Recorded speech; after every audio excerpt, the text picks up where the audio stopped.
Alrighty, let's get back to it. Yeah.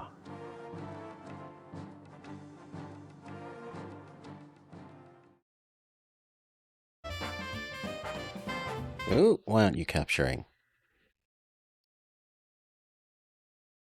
Capture. There we go.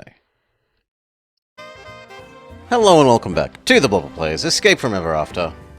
We are up to starting the next chapter. We got the secret book. We did a fair chunk of the 100 level staircase challenge-y thing. We went to go do some shopping first though. So... is it you?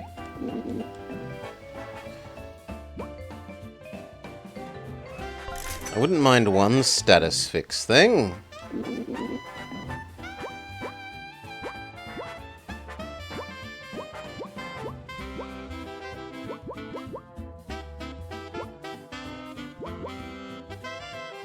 You're not really strong enough though. What if we go to over here? And how many more things can we fit anyway? At least 2.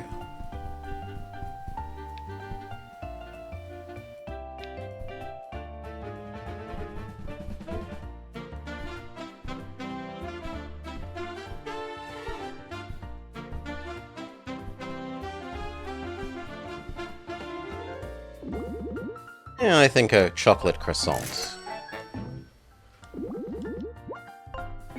Alright, and we'll say that'll do. And we're out of cash.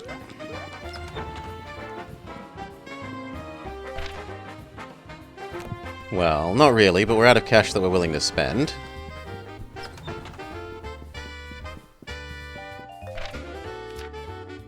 That looks good.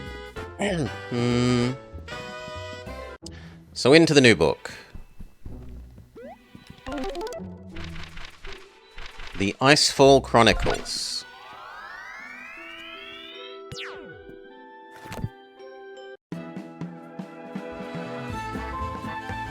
Chapter 4, The Icefall Chronicles.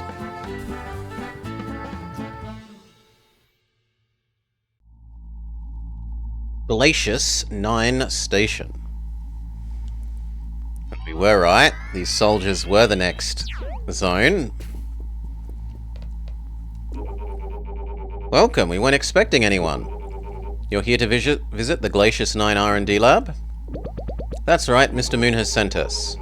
You are currently in our space station orbiting Glacius 9. The lab's on the surface. You'll need to take a ship. Head down the hallway.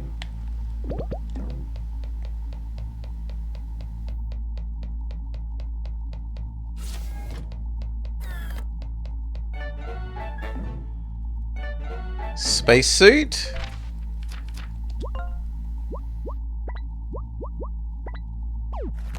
Sure.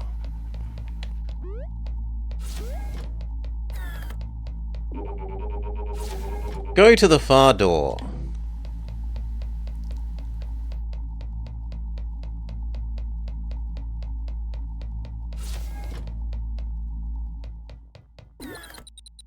Assume a seated position. Spacecraft launching shortly.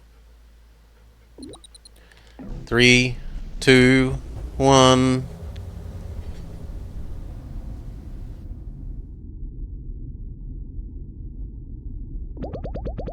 So is everyone clear on our plan? Once we arrive on the surface, we need to get into the lab and steal a Lexi chip. And then we go straight to the real world. Incoming call.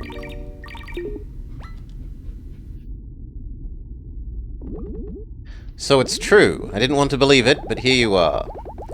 We're here because we wanted to take some initiative to better understand the latest developments in R&D, so that we can collaborate more effectively across departments. I know the book is technically restricted, and we didn't mean to overstep. Give it a rest, Eva. It's been brought to my attention that you've all been betraying me. You must think I'm a massive fool for believing in you. How did you find out? It isn't important. How I deal with it, on the other hand... I really went to bat for you. Words can't express how much your betrayal hurts and disappoints. I have nothing more to say. The spaceship will deliver you to the surface. There'll be guards waiting to take you into custody. I'm sorry I wasn't able to make this job enough for you. Goodbye. I feel so bad. How do you think he found out about our plans? It doesn't matter. Didn't you hear him? When the ship lands, there are going to be goons waiting for us. We've got to do something. We should take control of the ship. Think. Think. I've got it. If I can override the autopilot and unlock the manual controls, we can drive the ship to safety. But does anyone know how to drive a spaceship? We'll figure it out as we go. I didn't know you were also a hacker, Bear. I got it! Now to finalize it. And press this big red button. Navigation control lost. Collision trajectory imminent. Brace for impact. How do we drive this thing? What have you done? I think I made a mistake. There's no time to argue. We have to get out of here. Escape pods. There's no time to waste. Oh, they're gonna split us up? Why do I feel like they're gonna split us up?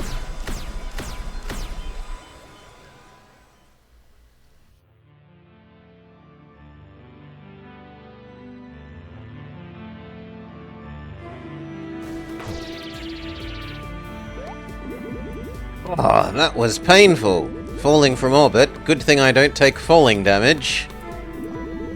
So this is Glacius 9. It's pretty cold. I wonder where the rest of the team is. How did Mr. Moon even find out about our plans? Who would have told him? The 3 mice? No. The pigs? They didn't know. Captain Silver? Though I'd be surprised if he said anything to anyone. The important thing is gathering the team.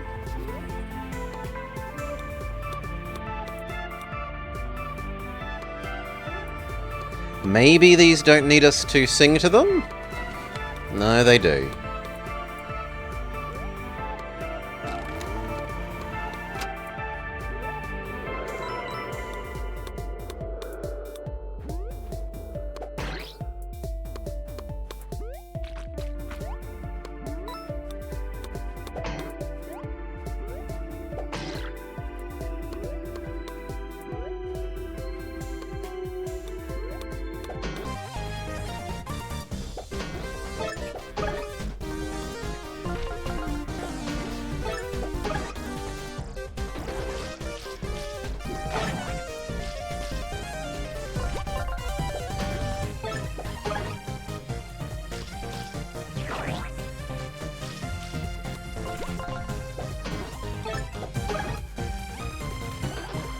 Victory!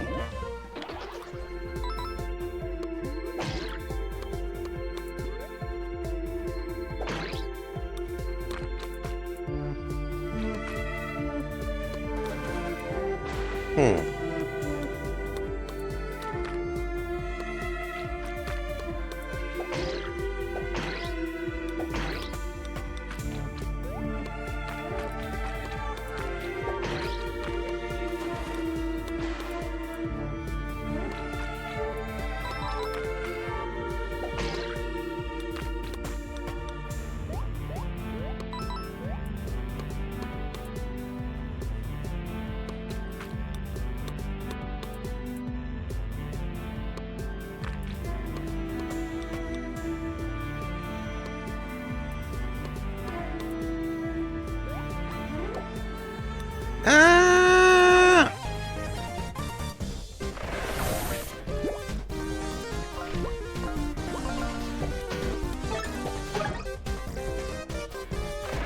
Get rid of the slug rather than the healing one first.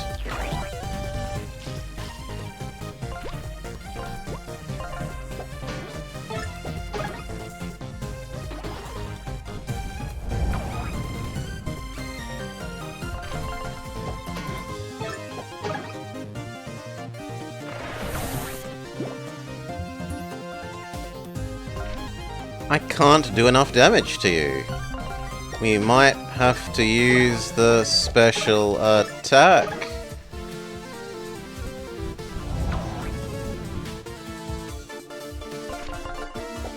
Okay, we can if it doesn't use its healing attack.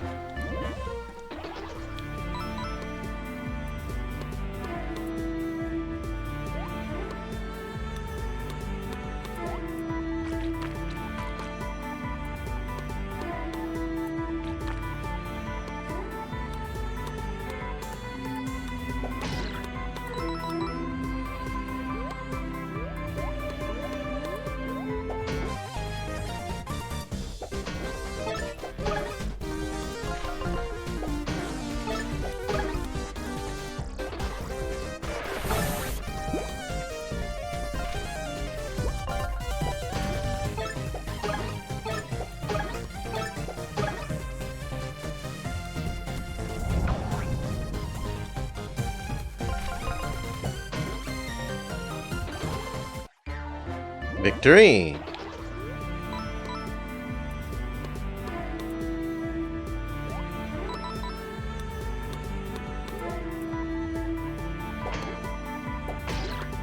I mean, I would like the treasure, so...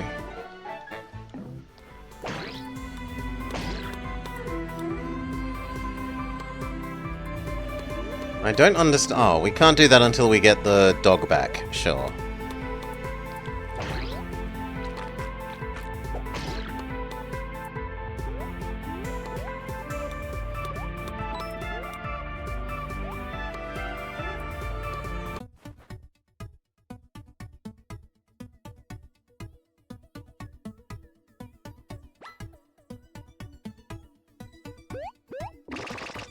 Alien language. I don't speak alien. Presumably he's telling us to follow him. Take me to your leader.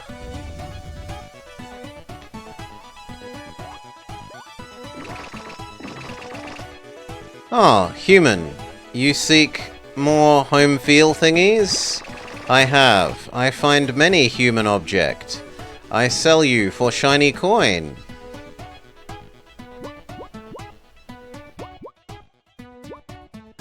I would like the second poison immunity.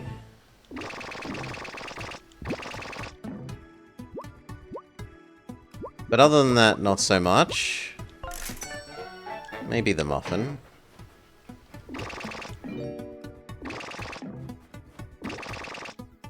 Shop seller sad. Partner go missing, much tears. No sell until partner return.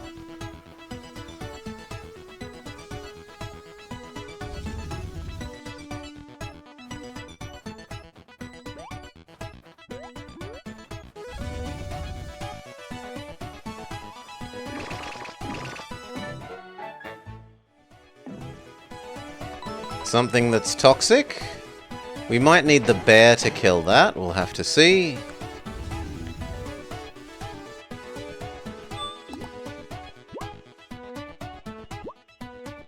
Yeah, it's cheaper than buying multiple food things.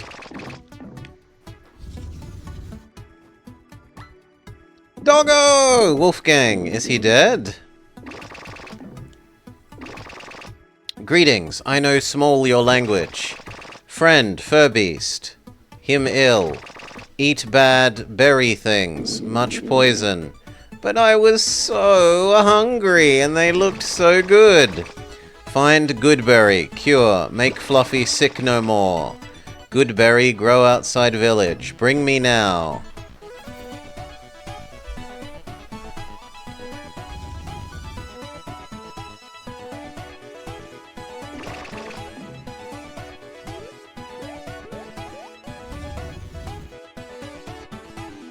The Cheshire Cat is here?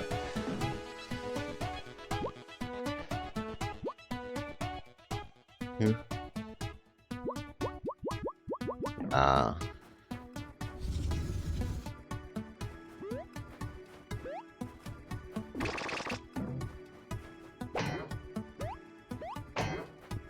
I have to jump and boomerang? Yes.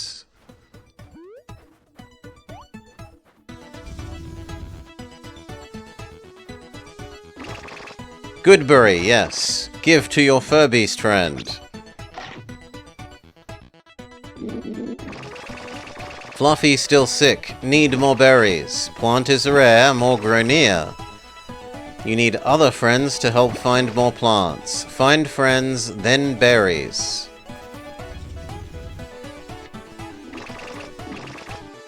You go now, me path open. Goodbye.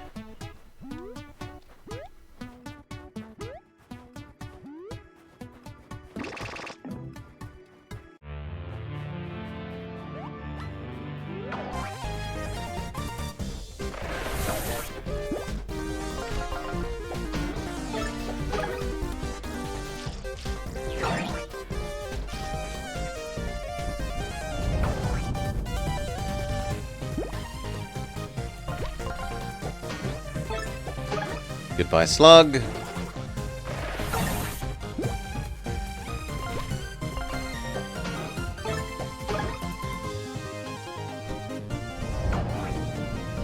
And goodbye, Zubat. Or not quite. Goodbye, Zubat. Still not quite. Goodbye, Zubat.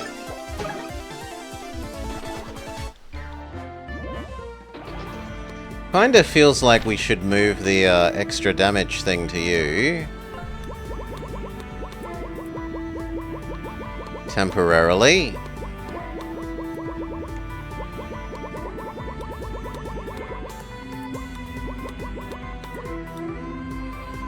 Ah, we're not allowed to. Fair enough.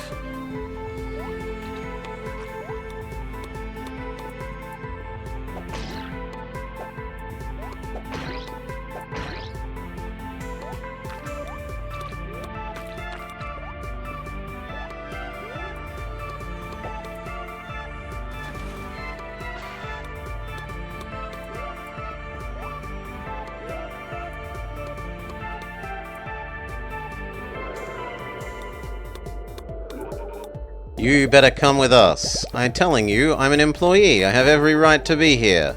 Not anymore, your clearance is revoked. And we have orders to arrest you on sight. Ah, great. Now I'm stuck out here. Save. Halt! What's my name? Bob. Nice to meet you. I'm looking for Flint. Can I see your ID? Wait, you are Flint. You're under arrest.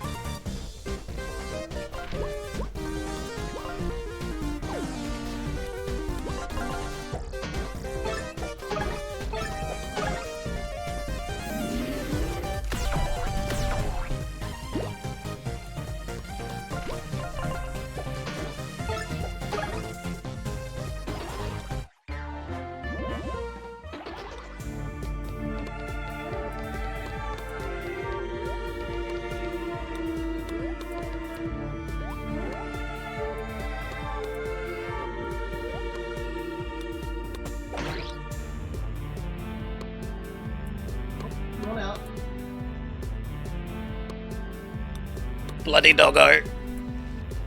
Go on.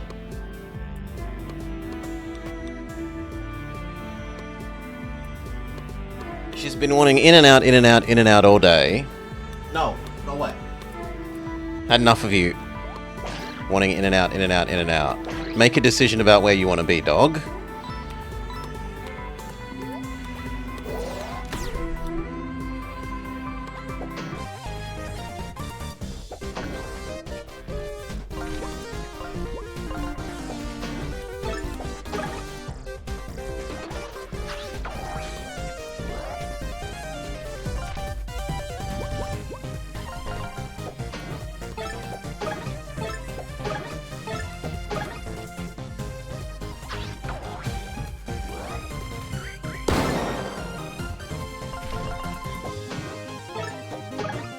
Hello, Apana.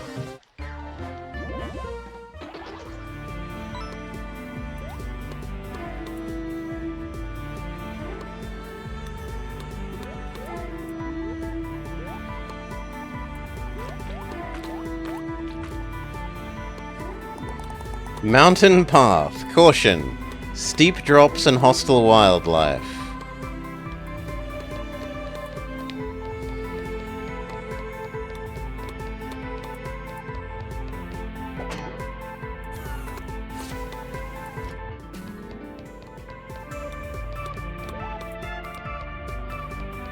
What's going on? We've just entered Chapter 4.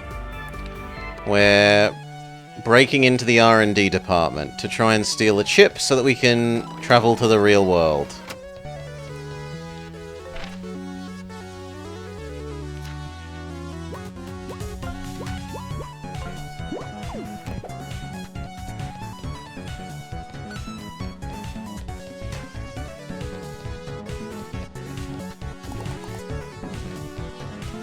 Okay, terminal has no power.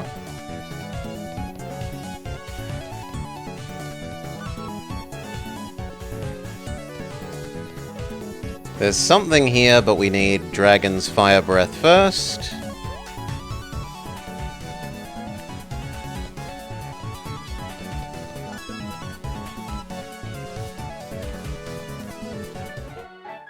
A hidden gem.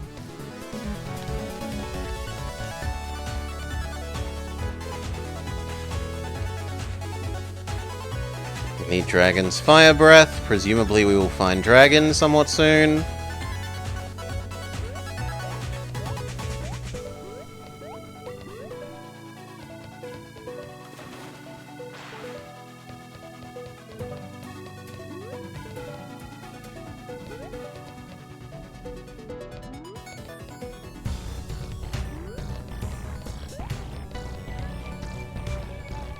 Yes.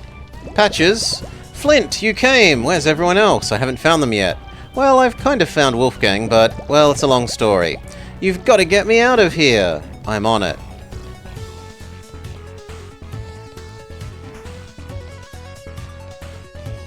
Save point? Why not?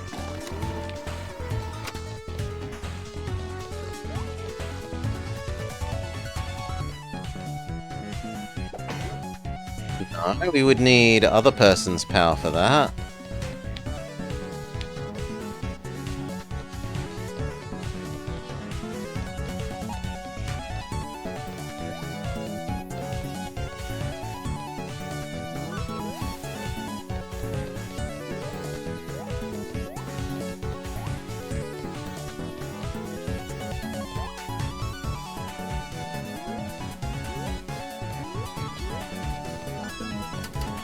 It's locked!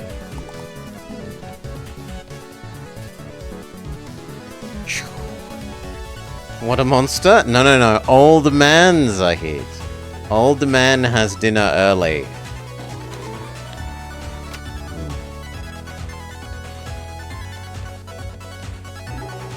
Well, finally, it's about time you came to relieve me.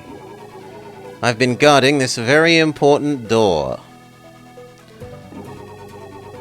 Say, I've never even seen you without your armor. You look kind of small, and why are you dressed like that? I kinda need to ask you for your ID, protocols and stuff, since we're on the lookout for these rogue employees.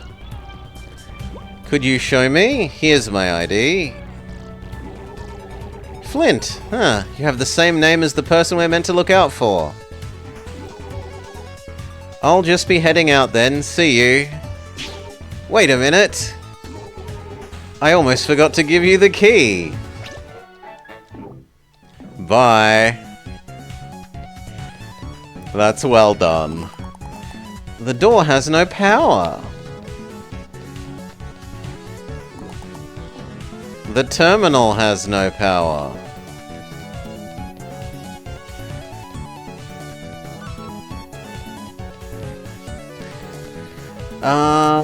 Then I guess we take the key back to here?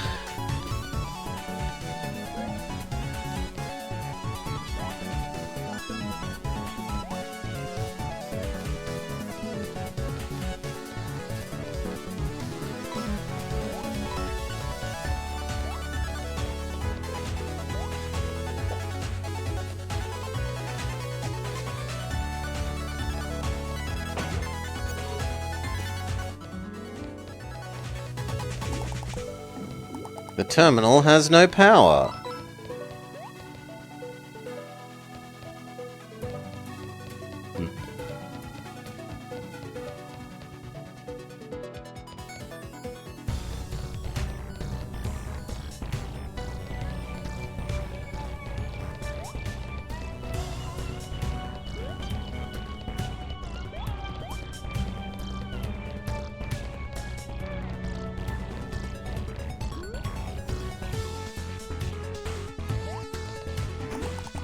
It has no power. But that's the key that we just got. If the key that we just got doesn't help us, I'm kinda stuffed.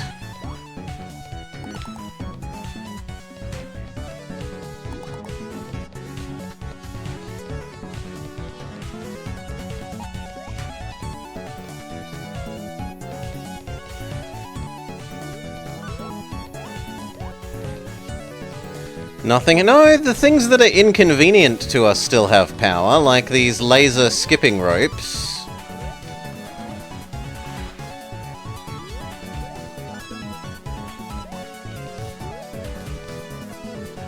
And the force field bars on the prison trapping our friend.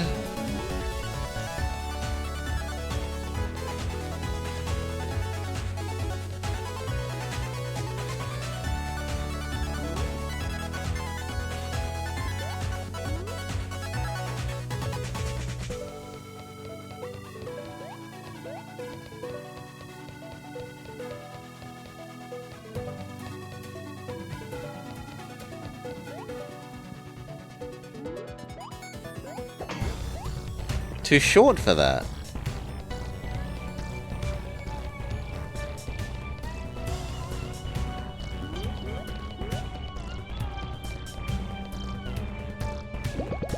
Ah, okay. You've rescued me. Thanks, friend. Where are the others? I found Wolfgang, but he's too sick. He needs alien berries as an antidote. As for everyone else, I don't know. Well, this is the R&D department, but we won't get far without the rest of the team. Let's get the heck out of here and explore more of the planet's surface. They'll be somewhere. Okay, so you say come back later. When we have more people. Sure.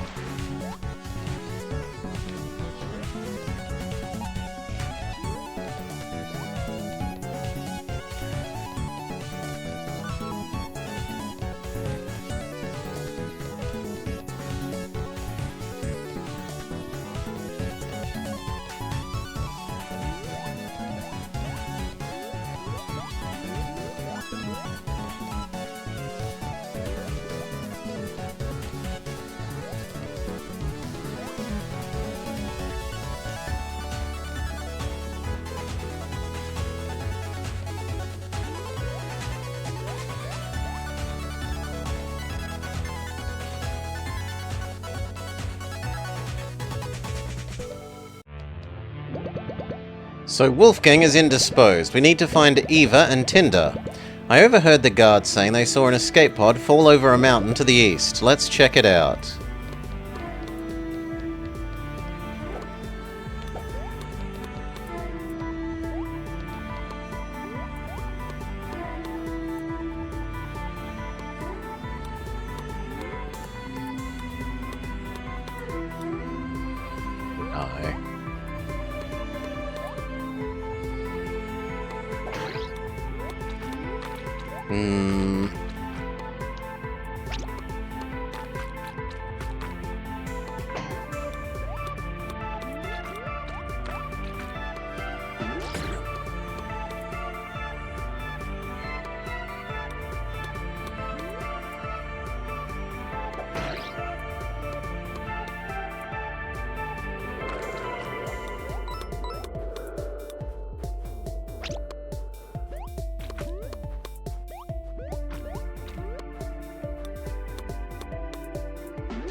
Okay, but how does being here help me?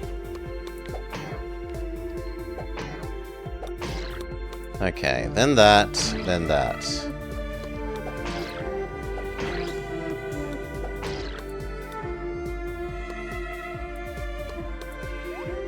But I'd need to do that while at a range.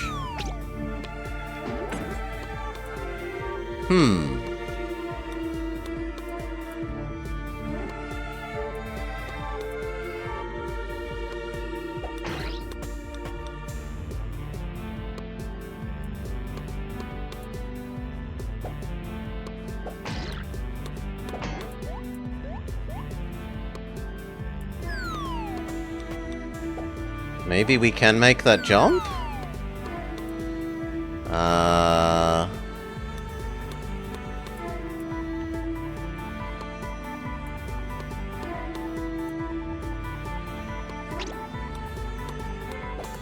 No.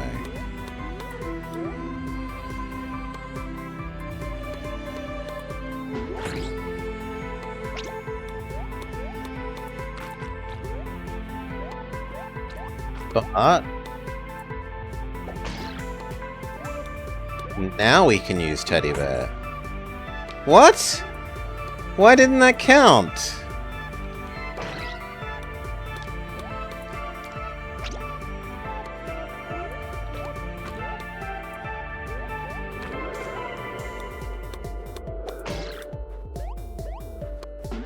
Yeah, there we go. I was certain that was the answer, and it was. We just weren't quite on the right Z-plane.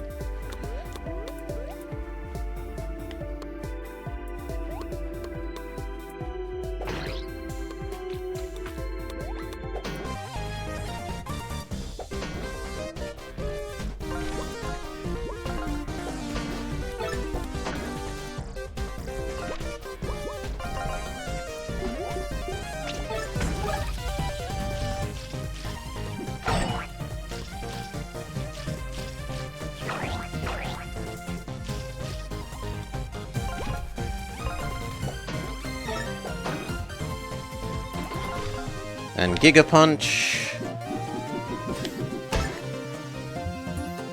Victory.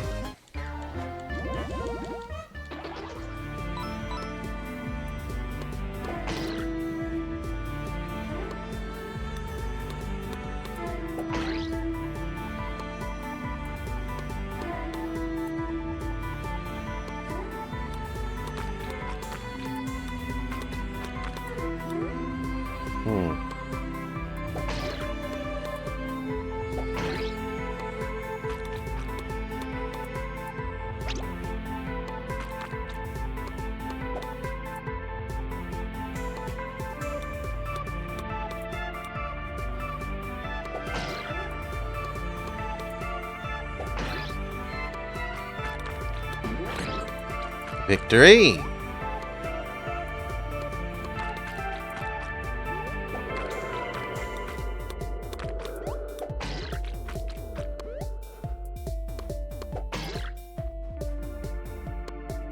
But then I can't get back there.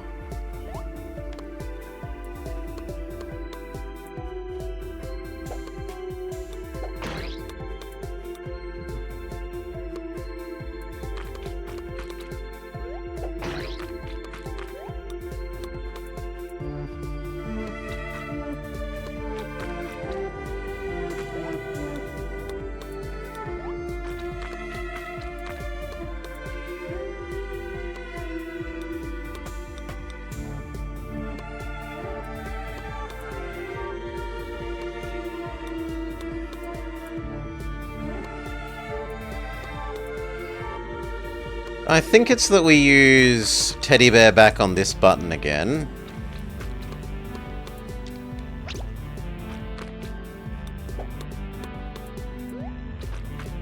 So...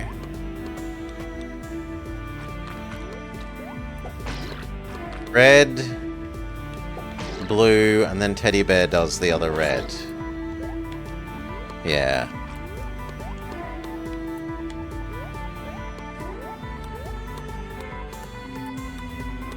Save.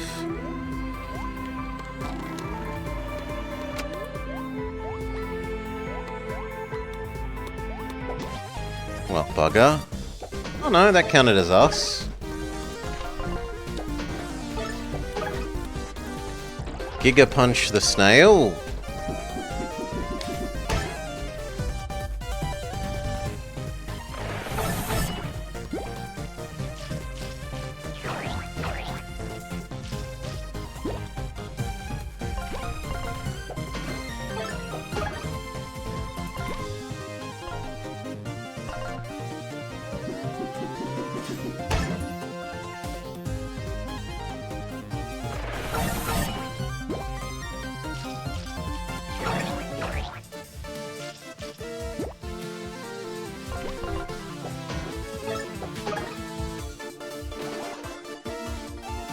And snail. Victory.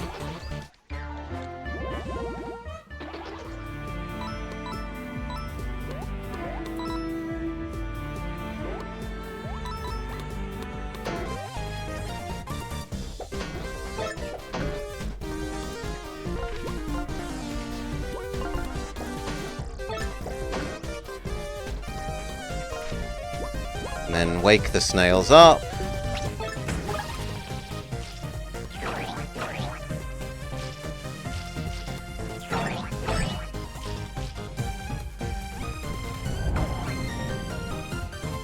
Finish off the snails with teddy bear attack.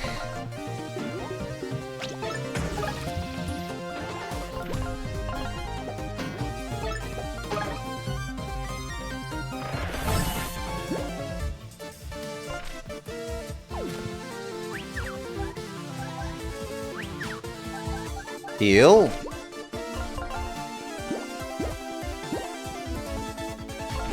And win.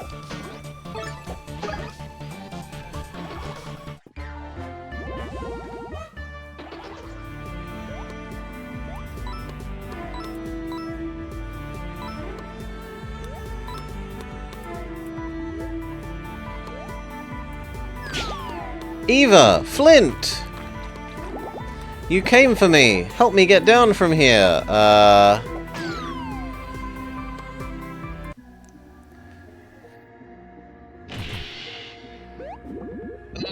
spine can't take much more falling from these heights. This one's on you, dude. I appreciate the help, but next time a solution that doesn't send us plummeting? Everyone's a critic.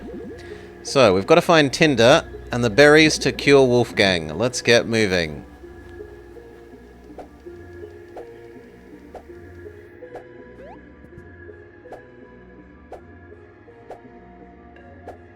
Let's just check that there's nothing to the front of screen first. There is. My patience is rewarded.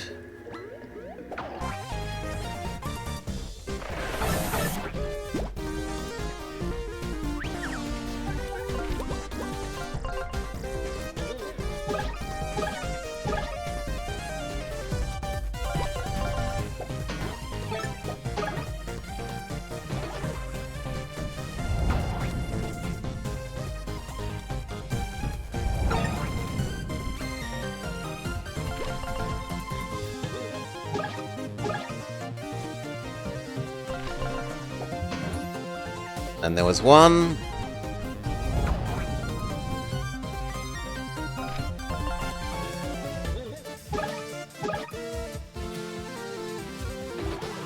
GG.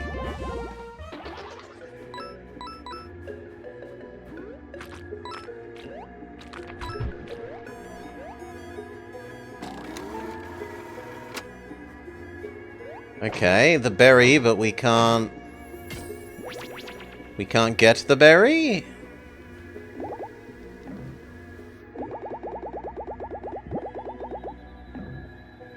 But I tried knocking it down. Oh, you want us to use Teddy Bear to knock it down.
Rip.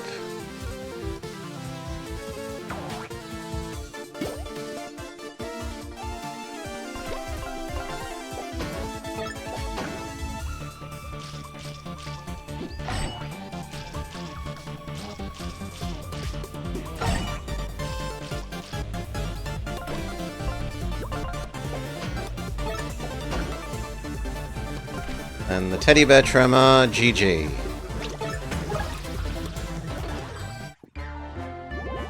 Good enough.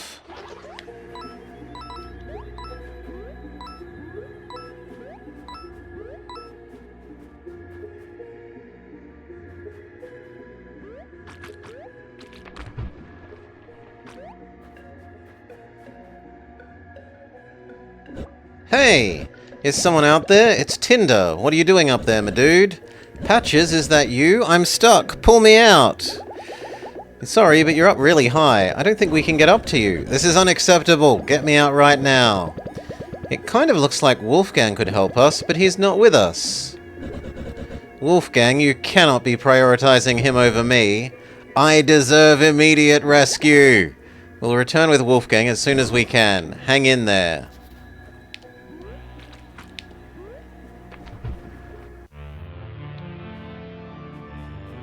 No. So we were meant to go to the right first. Back in the other place. I found this and thought it was just going to be a little secret area, but it's actually how you get back.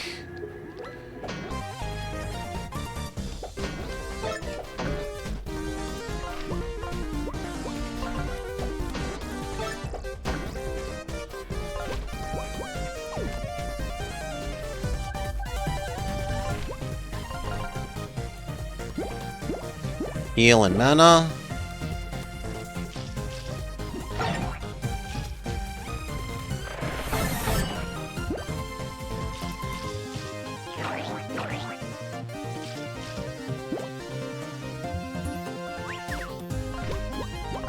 Wake up the snails.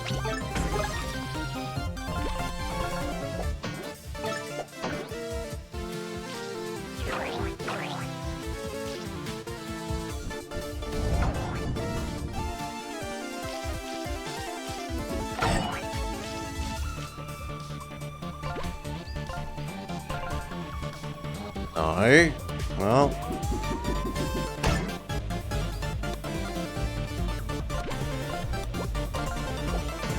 At least we're down to one.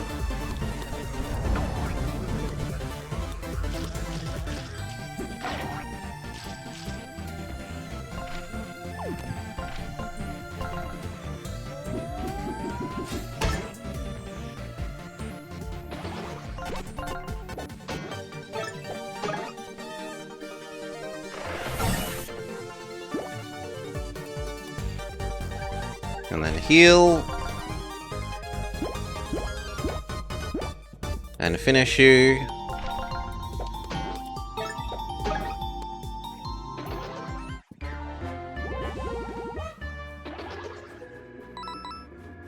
These enemies are still worth a goodly amount of EXP.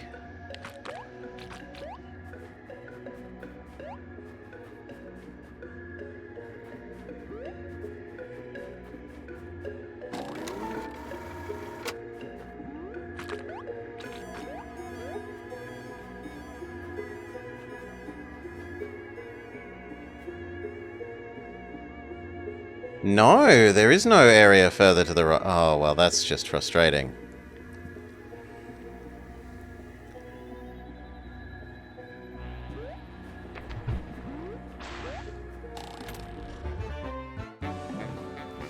So I was meant to go this way, but that means that the next thing we do is presumably... What? The only thing that I remember, now that we have Eva, is there was the one springboard thing in the prison.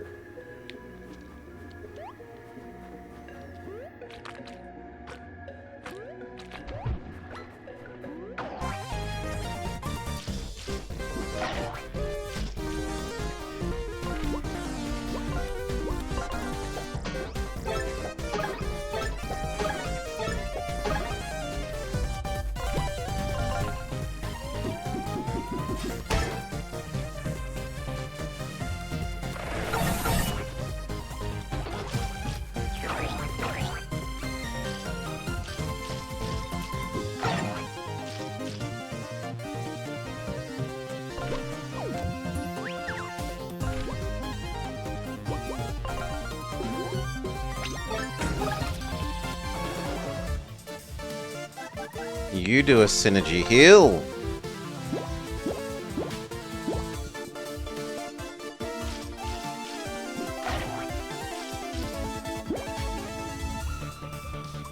And another synergy heal.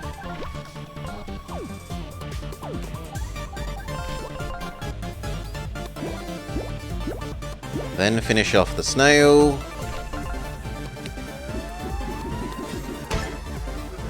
Victory. We're decently healed. The next fight gives us a level up.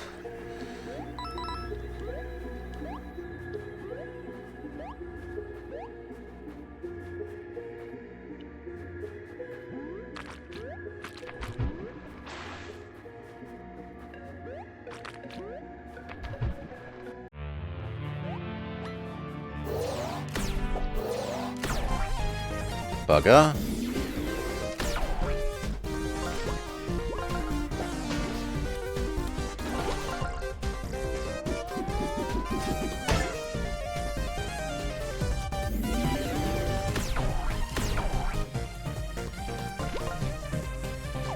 No, you should charge up our teamwork-o-meter.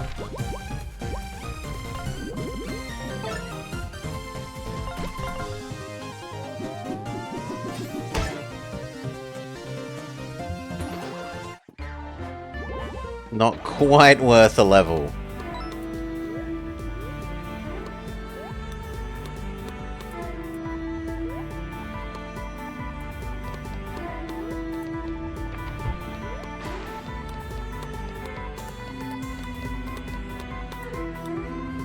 Maybe it didn't mean 2 berries more, maybe it just meant 2 berries total. So maybe the 1 extra berry will be enough to get back Wolfgang?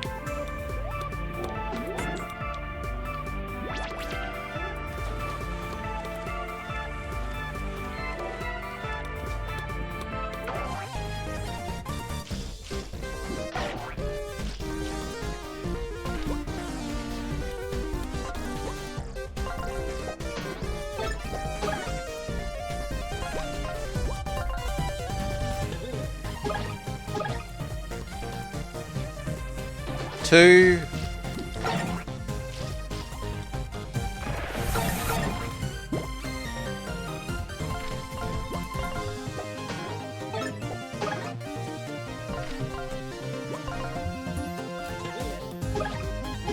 That's one.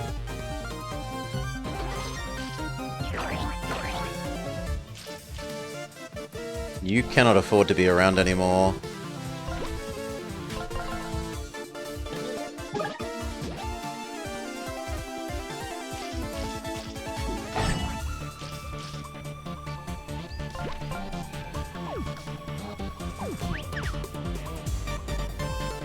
She needs to do a team heal. Else Flint is way too vulnerable.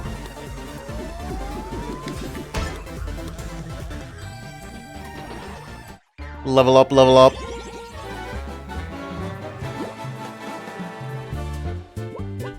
Team points.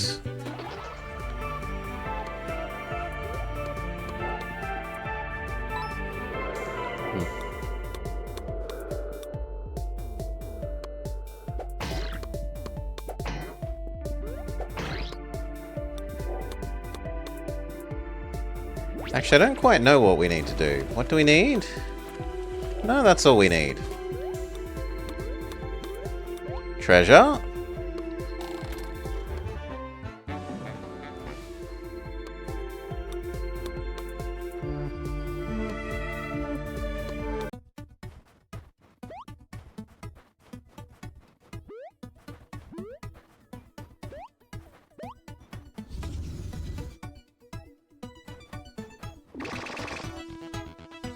No. One more berry. Ah, but you say it's west. Very well.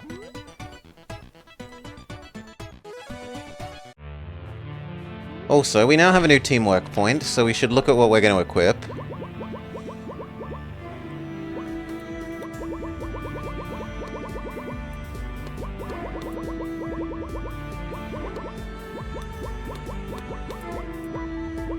If I get rid of the poison immunity, I can have ability to hurt people despite them having a shield.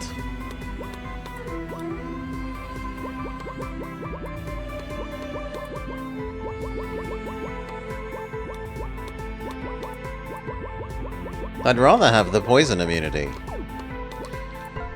Tinder can now have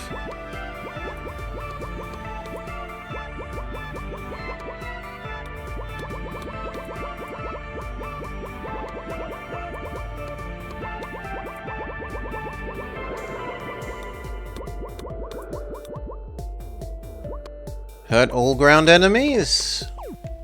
Wolfgang can lose his burn immunity and gain revive. Eva can have the burn immunity. Or poison protect. I'd rather you have burn immunity. And Teddy Bear can have the poison protect.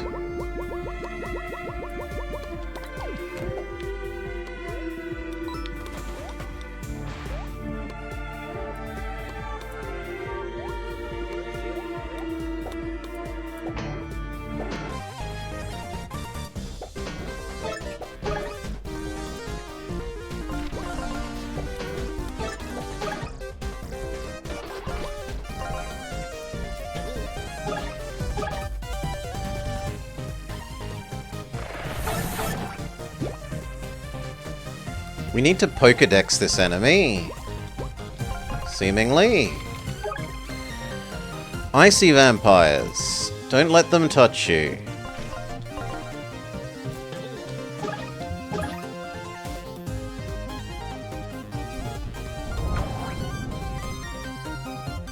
And then teamwork build up. And win.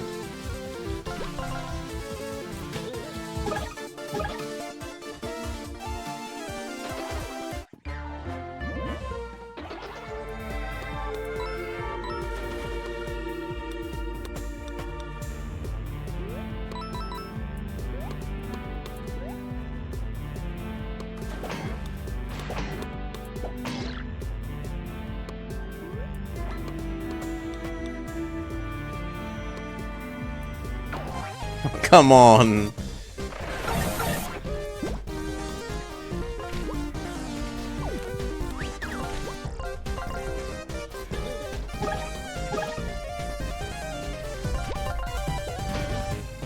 Okay, then there was two.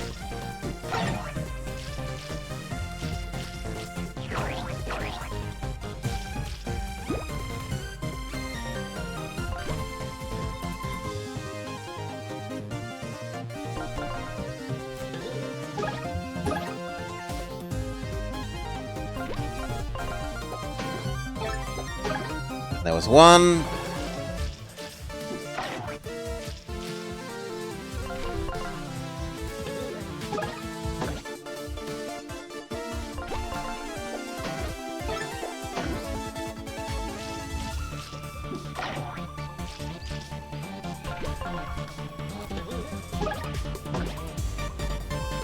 And then there was none.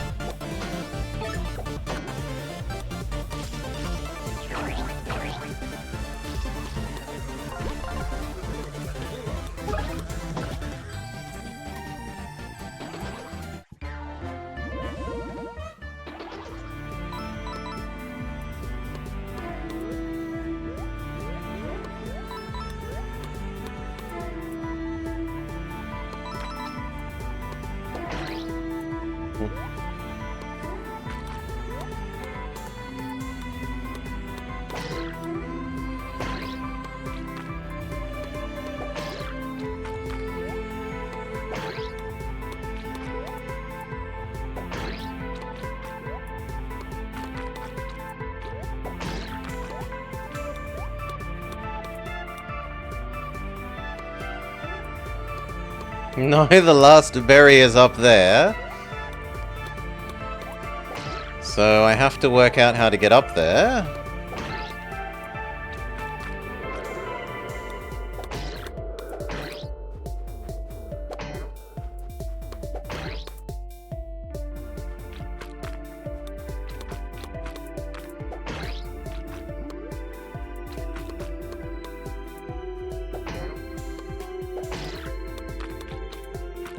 So how do we press this button?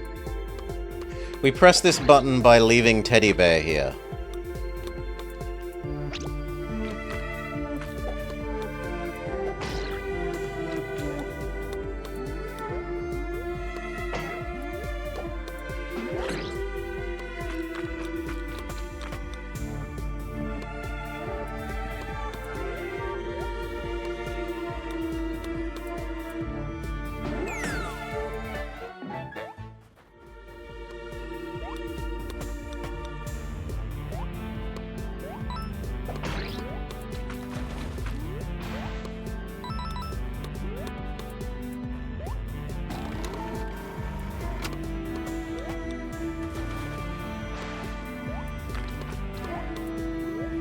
Then we go get Wolfgang, we come back here, we use Wolfgang to do the lily pads.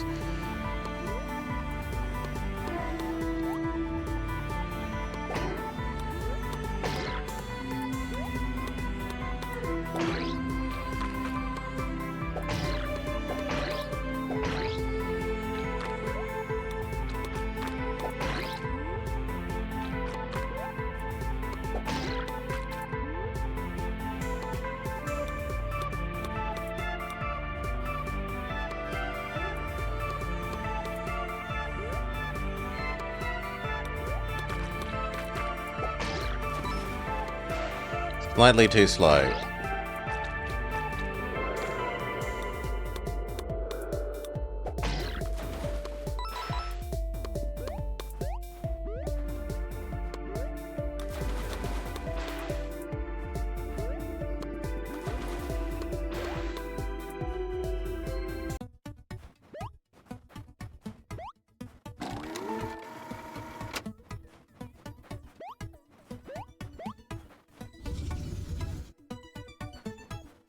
Person. Although, we can find out if these rocks are destroyable. No.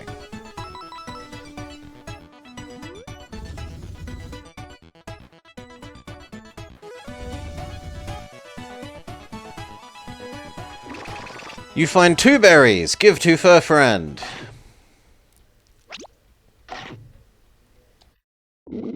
I feel... amazing! Fur Friend! Berry has no effect yet. Wait for digest. Oh, actually, I don't feel so good. I just need to... Fur Friend fine. He needs small minute. Give him a moment. I feel better now for real, I think. Thanks for your help. No problem. Now that you're feeling better, help us rescue Tinder. Tinder's in trouble, we better go. Thanks for the help, Mr. Alien. Your payment is 900 coin. We can't afford that. I know. Alien joke. Humans scared of healthcare cost. Funny, yes? Good wishes on adventure. New strange friends. Good luck. Okay. Joke doesn't land properly here. Healthcare is not cripplingly expensive.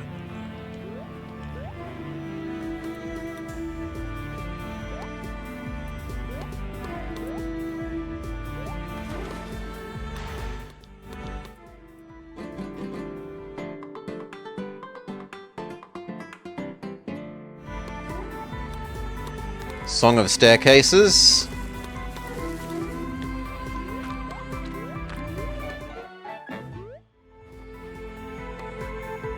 And then it's Song of Solidify.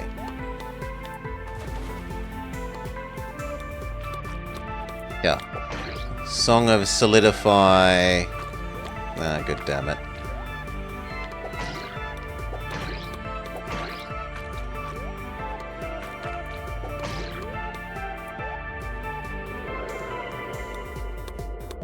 Water lilies.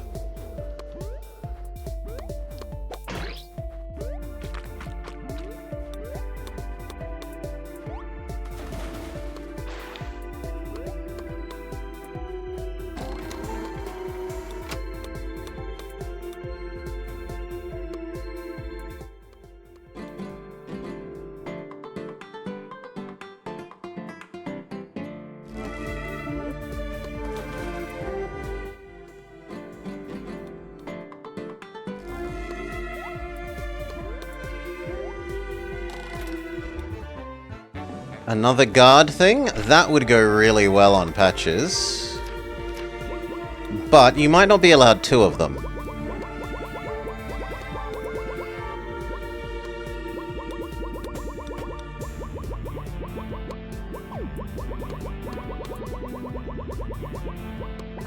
You are allowed 2 of them. Well then, we need to find 2 more space for you. You can live without Plushy Pummel so that you can have the defense booster back. No? You need 1 more. You can live without the poison resist so that you can have the bonus defense. Yeah.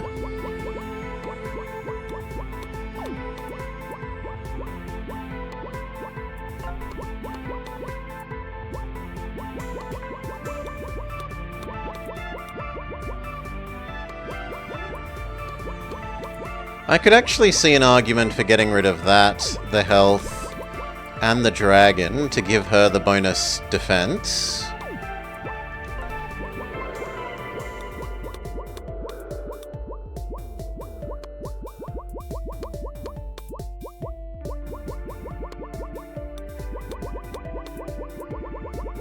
And I could see a case for getting rid of your attack everyone and your bonus health to have bonus other defense.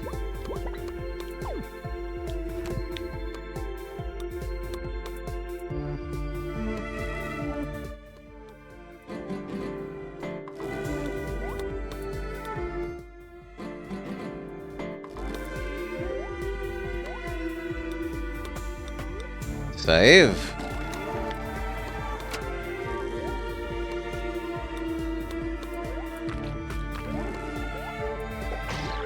And now that we have everyone, we should be equipped for doing the rest of the prison.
Although we can maybe just seal to the other side anyway.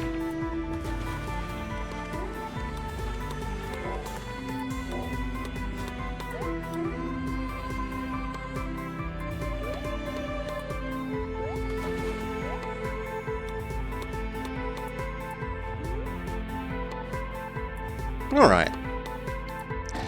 But that also makes a fine place to cut. So, we've come to R&D Island. We got separated from all our team members. We've gathered everyone back up, and now we're going to make a push to find out what's behind the door that needs us to turn on all the power in this prison thing. But that will be next time. For now, peace. Okay. Give me a minute. Refill my drink. Give Doggo a pat. We'll be back and continue with that in but a moment.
Okay.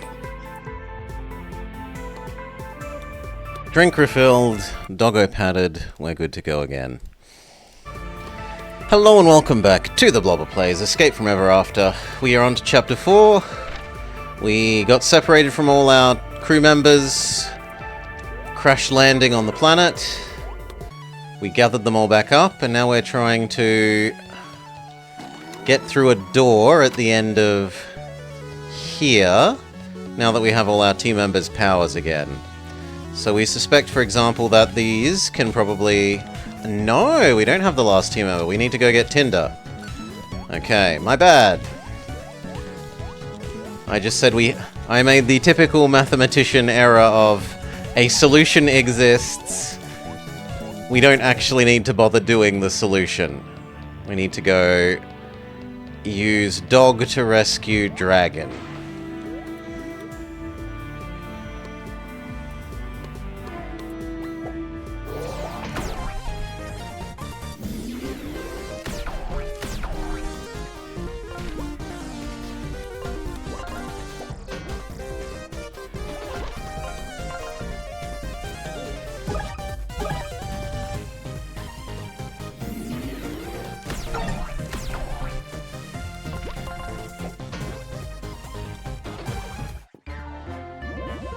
Okay.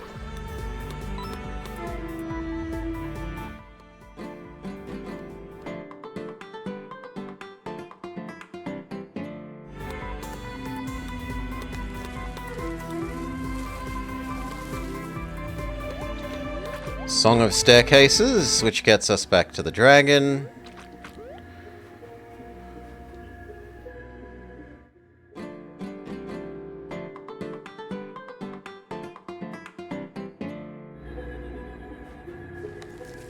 Song of Staircases.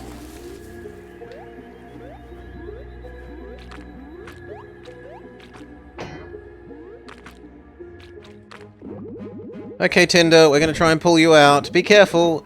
I'm going to have to pull you out by the tail. What? No! I told you to be careful. Well, you're out, aren't you? Good to see you too. Just fill me in on everything I've missed. What a mess. Mr. Moon discovered our plans and now we're stuck here. And it's cold. It just doesn't make sense. How did he discover our plans? I don't know either. He probably just realized our actions didn't make sense. I always thought it was a leap for him to assume we toppled the 3 pigs because we were just trimming the fat. For the record, I just want to say I knew this would end horribly. Do you think we had a choice? The only way to take down Ever After Inc.'s Storybook Network is in the real world, and there's only one way there. A Lexi chip. But we can still do that. The R&D lab is right over there. Flint busted me out, and we can bust back in. I'm with Patches. I refuse to roll over and give up. We've come this far. We might not have jobs to return to as well, so I'm in. What do you think, Wolfgang? Yes! Yes what? Yes to the thing you were talking about. Do you know what we were talking about? Step 1. Bust into the lab. Step 2. Find where they manufacture chips. Step 3. Go to the real world and take down the Telepager network. Let's go.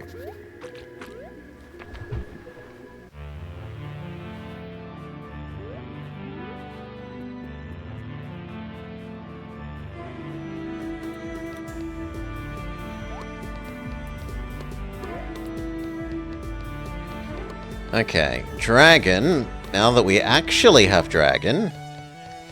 Save. Gives us the ability to go through these icicles, no doubt. Did you hear? The rogue employees busted their teddy bear friend from the holding cell. Yeah, I've heard. I've been assigned guard duty ever since. It's lame, and the overtime pay is not worth it. You're getting overtime pay?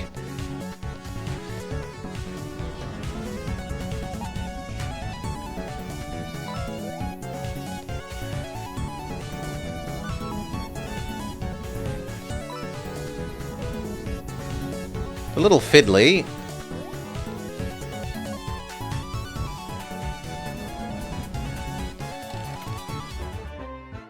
But it does get there eventually.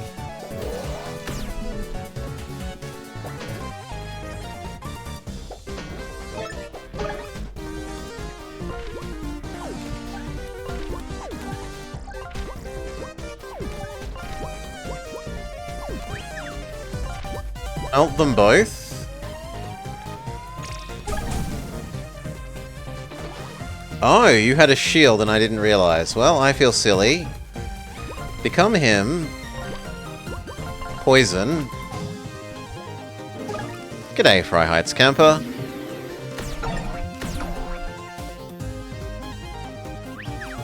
Poison again. My bad. Synergy spend. We need the mana.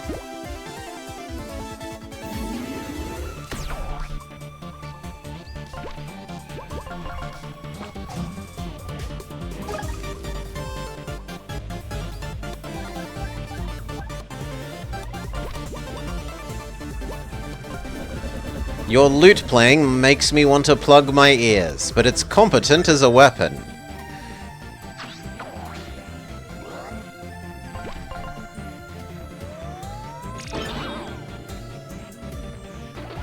Victory! Does poison do anything? Poison increases damage enemies take by 1 when they take attack damage.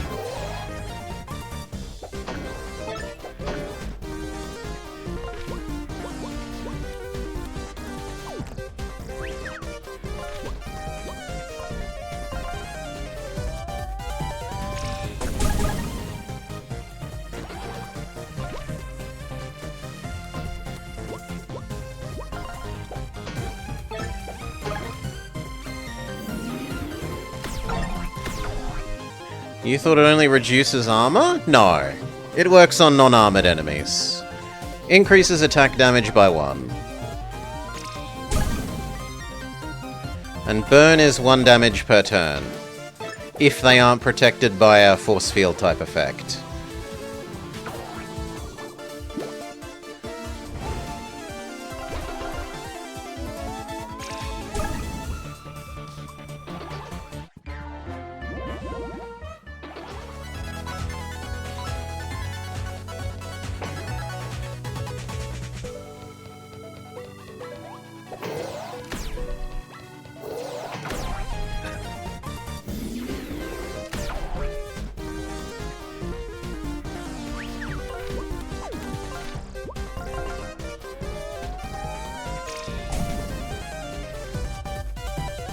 I didn't notice the shield because I'm an idiot.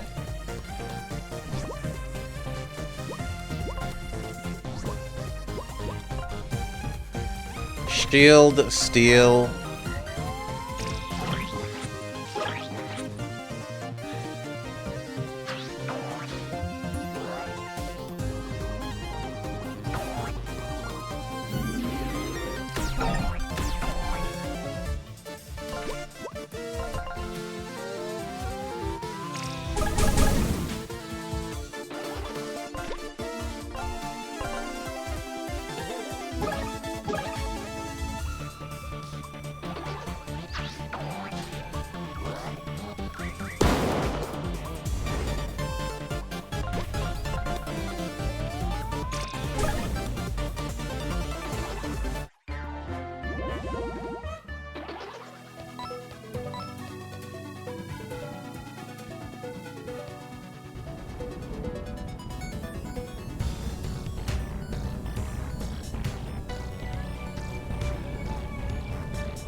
Teddy bear.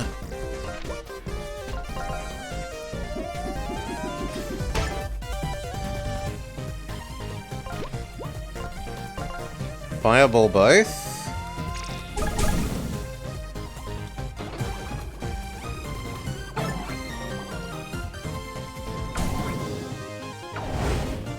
I need to Pokedex the the little robot thing. Magnabot. Don't be disarmed by their size. They can put serious force when stacked together.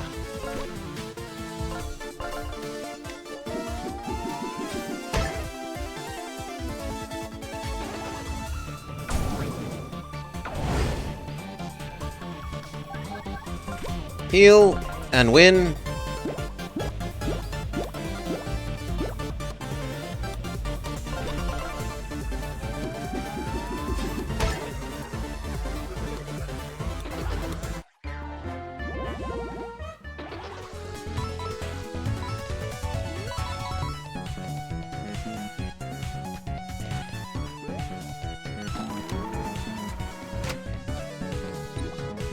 Please scan your ID.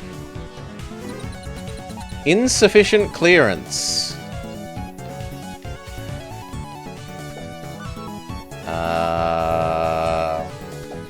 Don't know what we're meant to do there.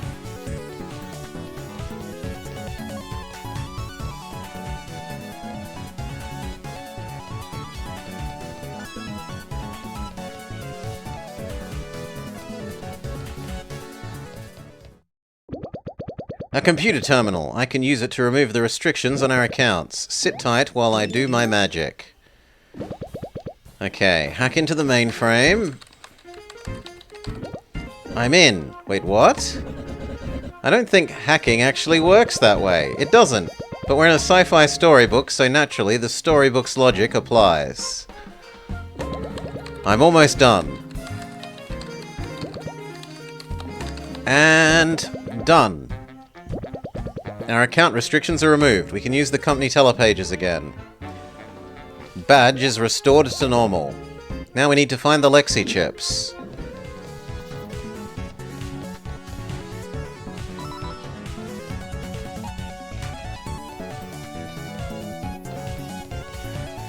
Okay, but does that not mean that now our ID will let us use this?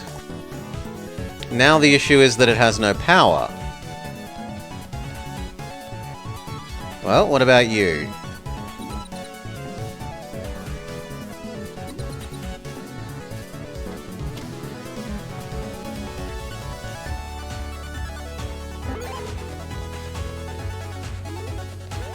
And now we can activate this one.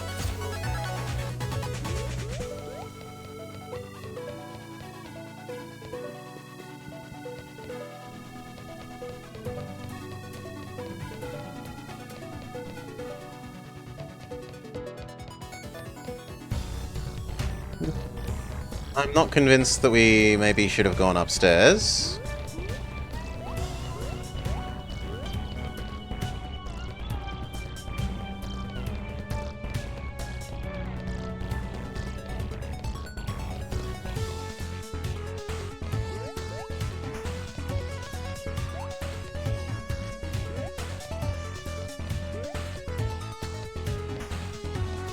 For this one?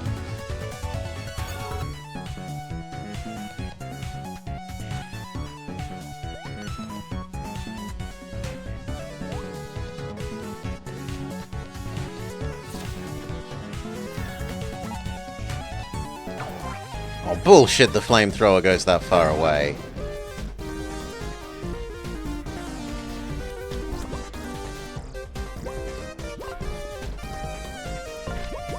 Anti-stack attack you, but first we would need to get rid of the shield.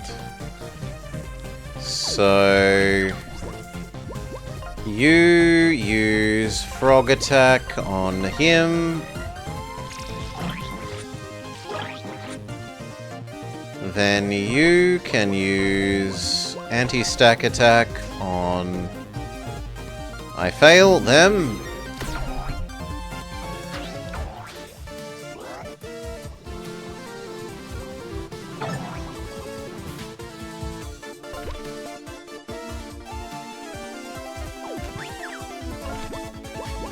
Anti-stack attack. Better. Hurt everyone. No, just hurt him. Down to 2.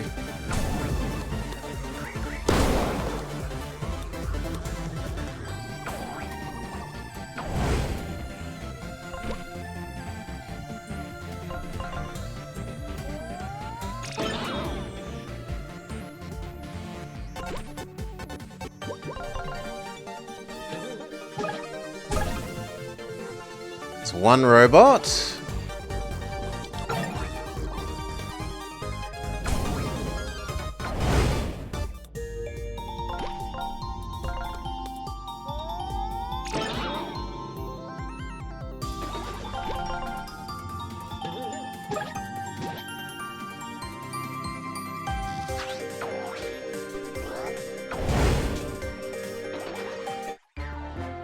He dies of burn, GG.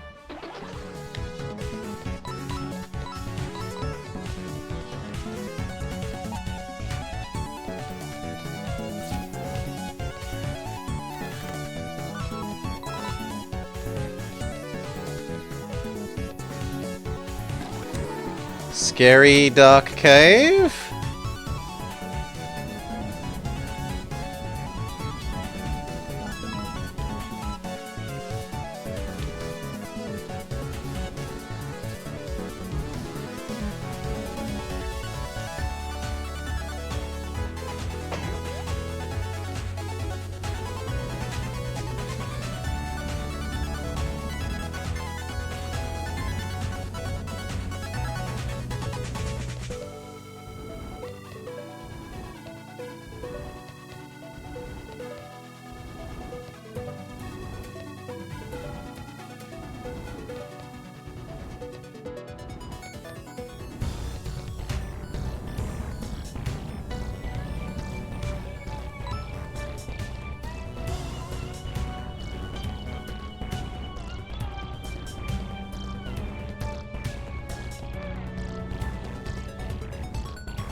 Just checking there's nothing under the stairs.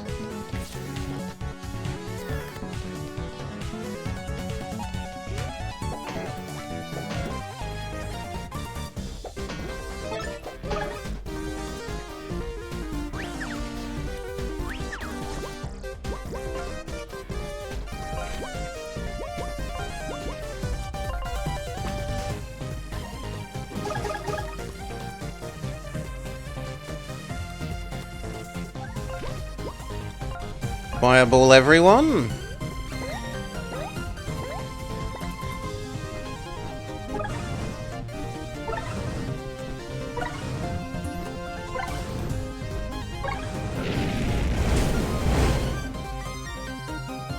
Septuple kill!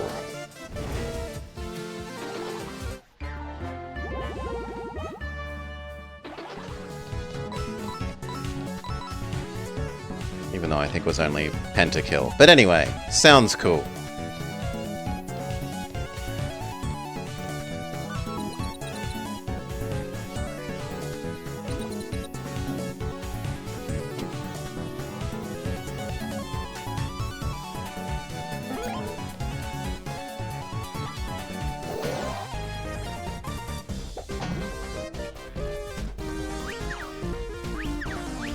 You become... Woo!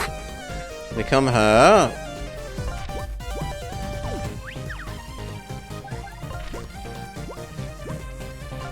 You give her healing. She steals your shield.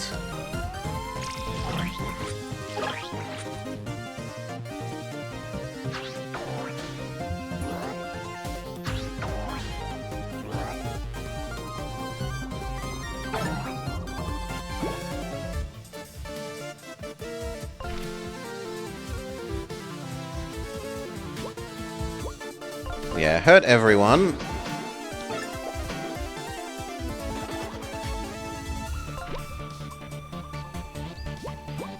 I'm okay with you killing off that person. And healing.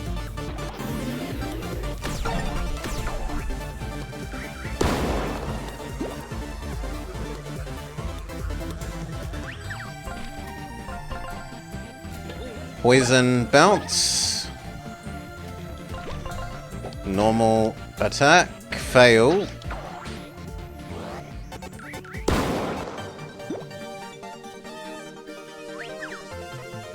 Synergy heal.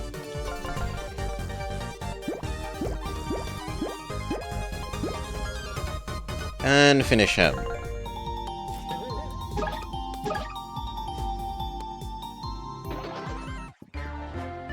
We're almost to our next level up.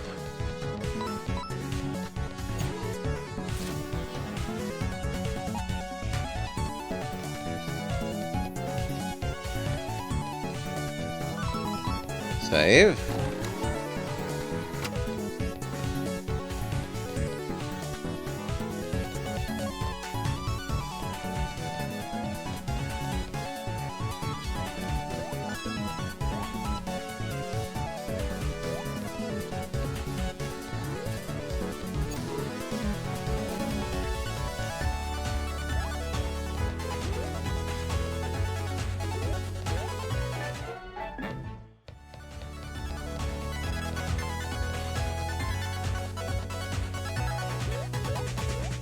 Save.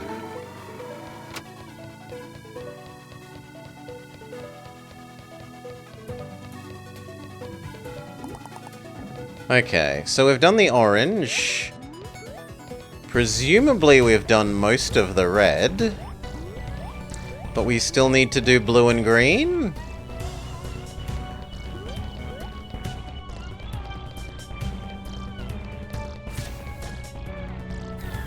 No, I don't want to walk through this way.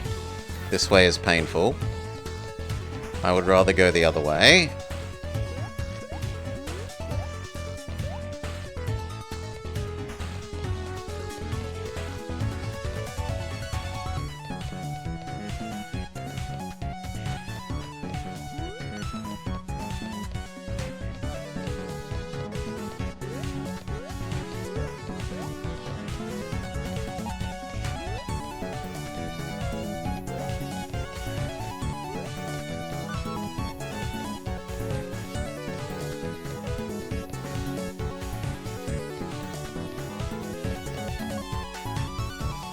Now that we have Bear...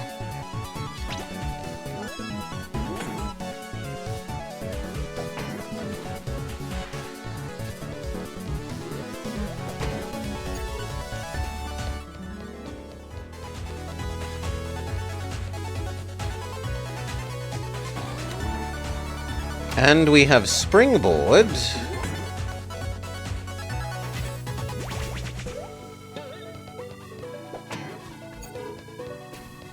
Okay. Does the alien thank us for freeing him from the prison?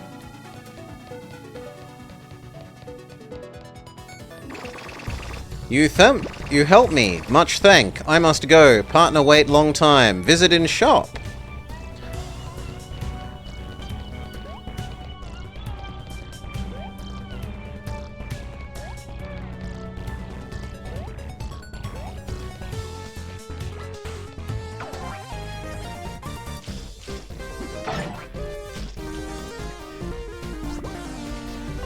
Teddy bear.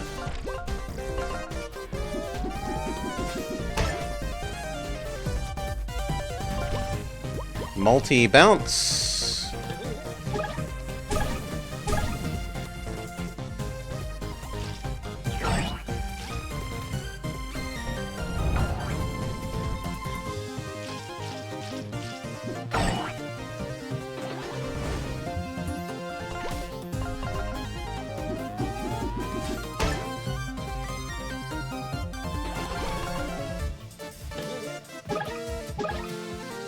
Very good.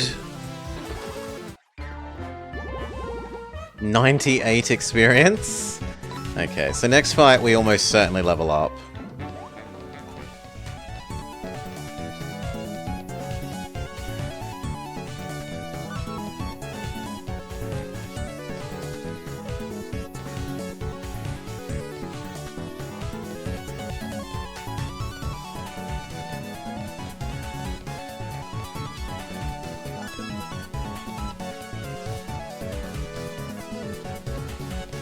I still don't know how we get over there.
No, no, no, no, no, no, no, no.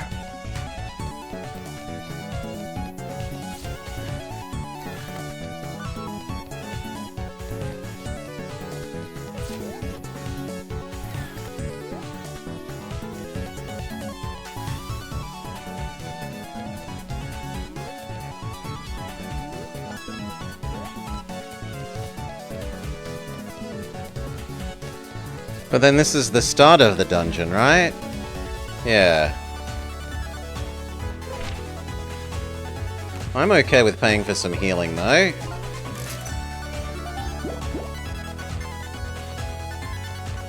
Save.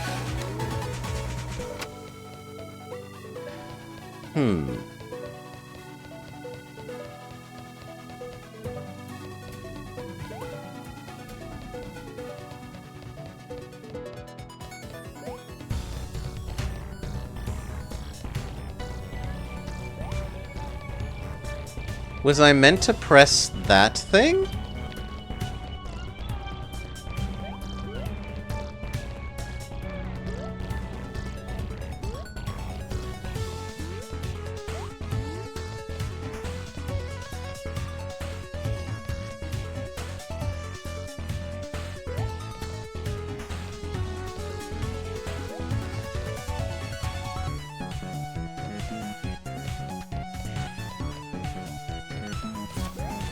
But I can't see how you get there.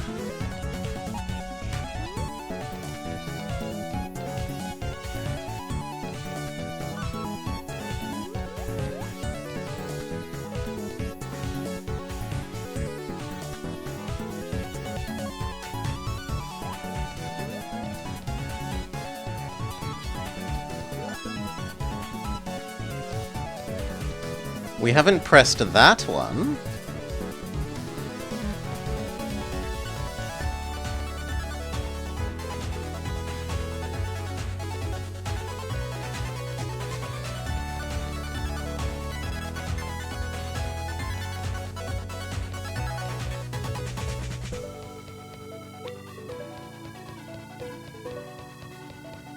And then this leads to the one that we can't go past because we haven't activated orange, we think.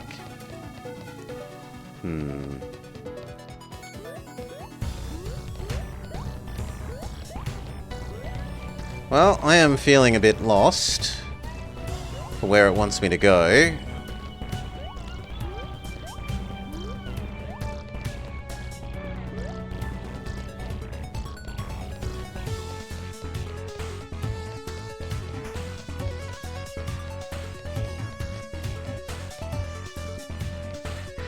This is when, once again, I think the game should have a minimap system.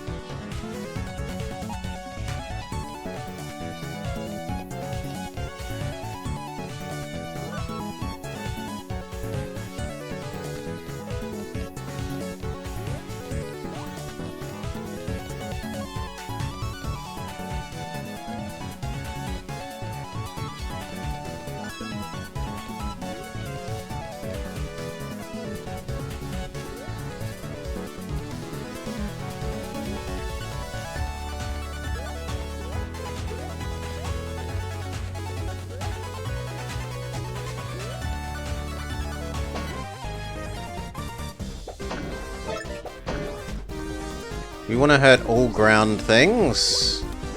So you are suitable.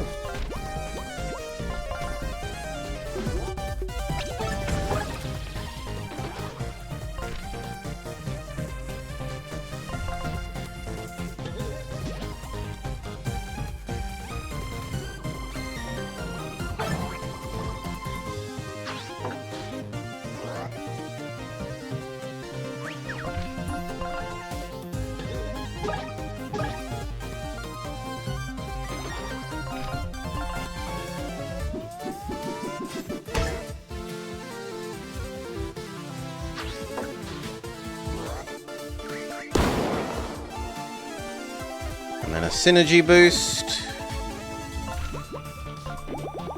How can you be so adorable and so aggressive at the same time?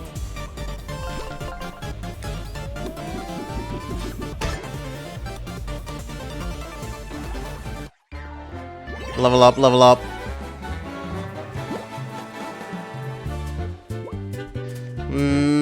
Probably should be health.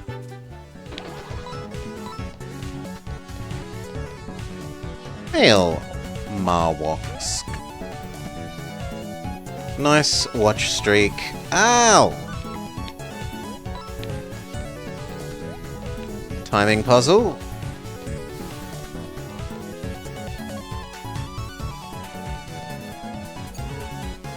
Okay, and then this opens that. Save.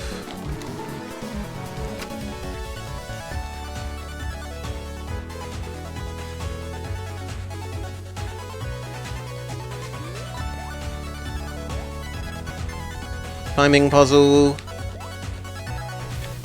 Ugh, fine.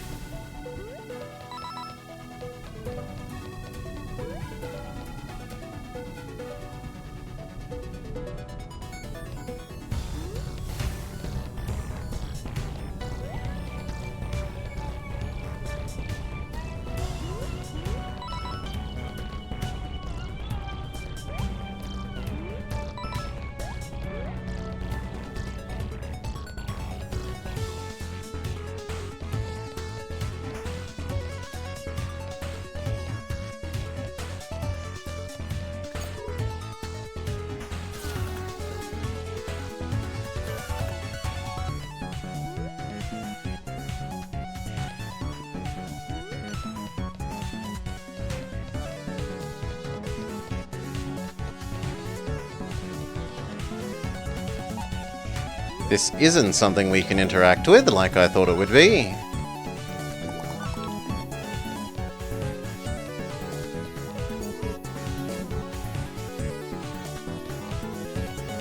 It deactivates the prison door.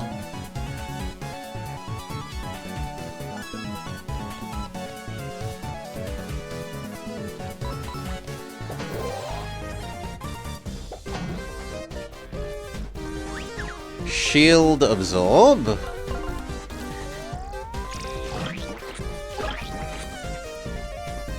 Then the hurt everyone attack.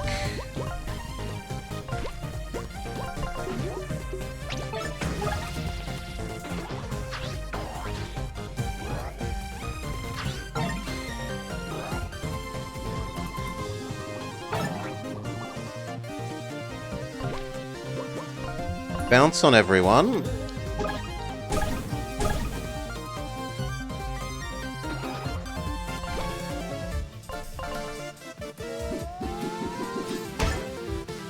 And it's just the robots. So the mines at our feet are effectively disarmed.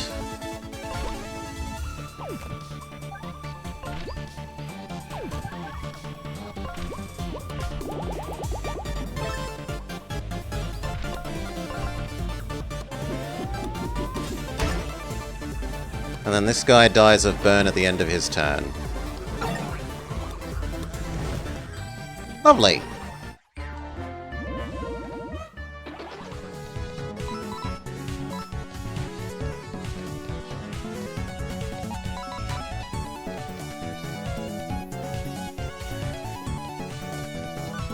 Can we melt this?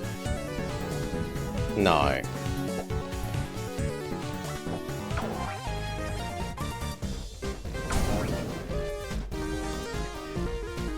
We obviously want the attack everyone one.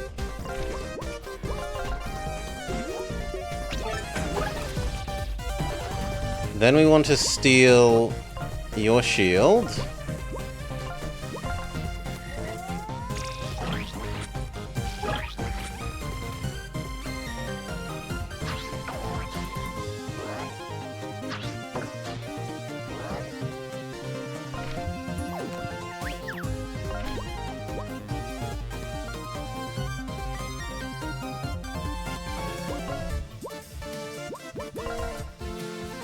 Finish you.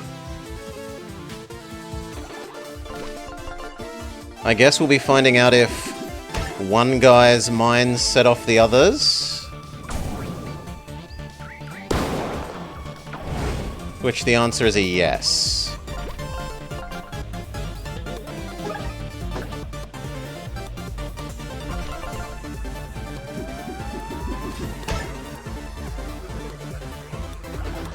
Victory!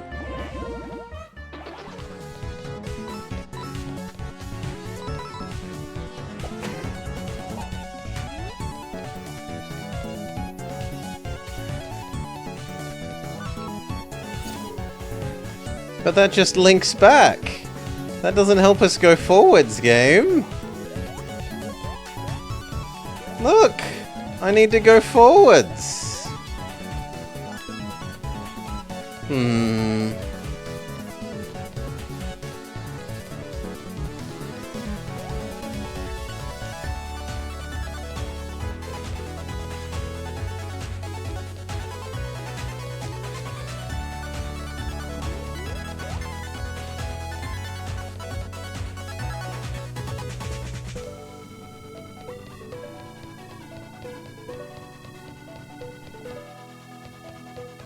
No, this feels wrong.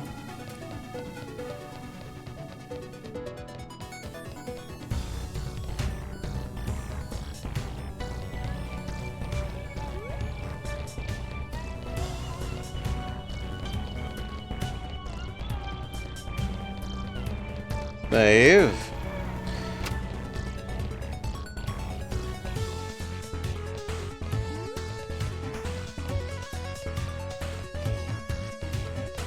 You've just finished the Three Little Pigs. You've got Wolfgang. What are we supposed to do then?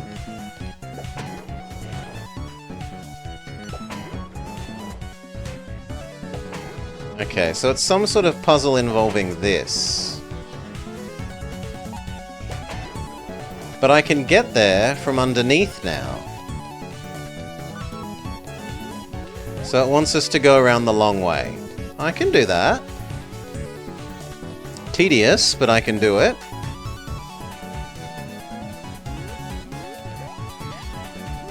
Do do do do do do do do. Yeah, Wolfgang is probably my favorite character. I like his happy optimism. Okay, not quite down this far.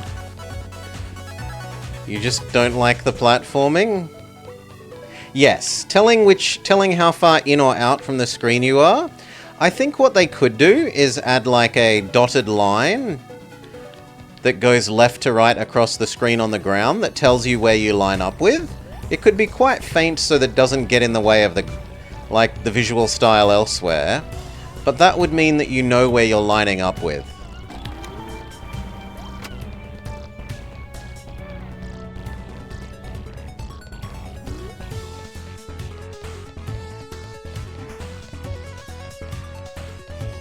Okay, progress. But this has no power.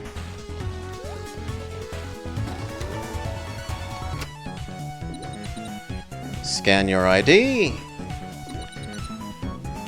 We start powering up the blue sequence. But...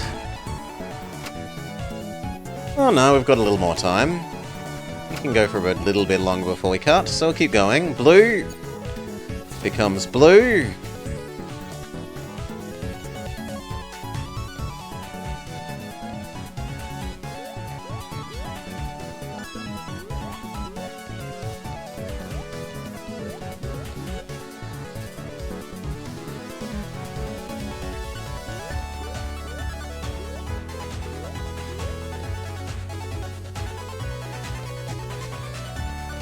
But the devs have seemingly been good, like, one of the things I complained about is that there was no way of telling if you're early or late for when you're hitting stuff, or like when you're trying to do the perfect blocks, right?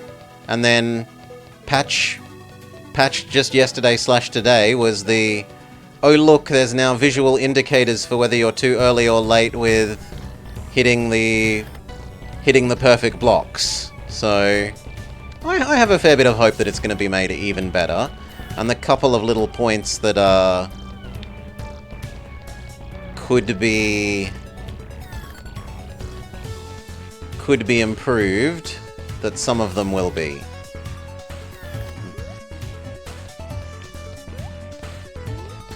The trouble is we still can't get over there.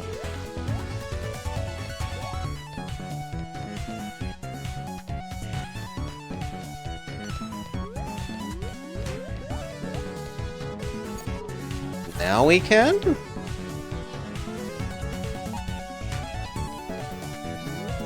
Now we can.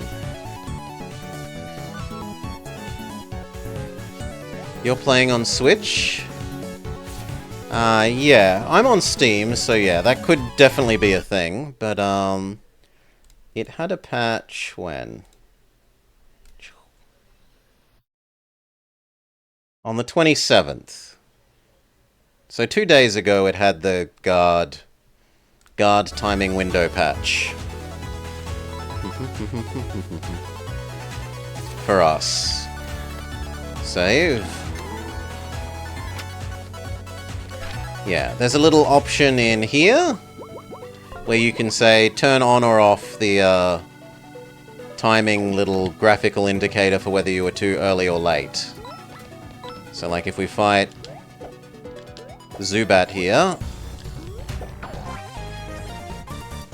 and I'm late, there, you can see it says late. Zubat is the least important of these. The robots are probably the most.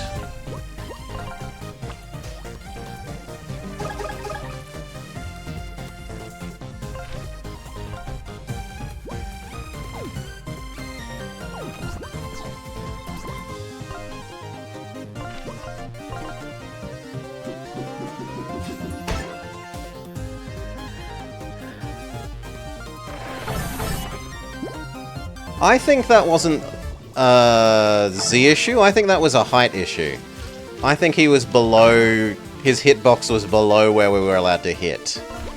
But it might have been what you're saying.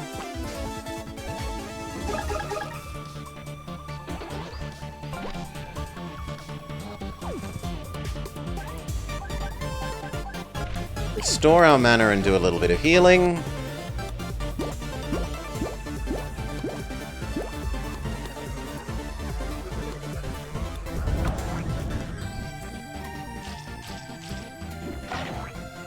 Too late.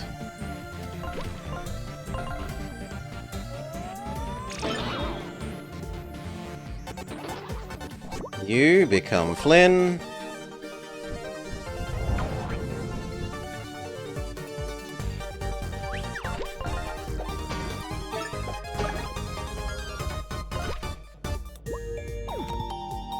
Charge back up our Teemo meter. Your buckler throw is mesmerizing. I just want to fetch it.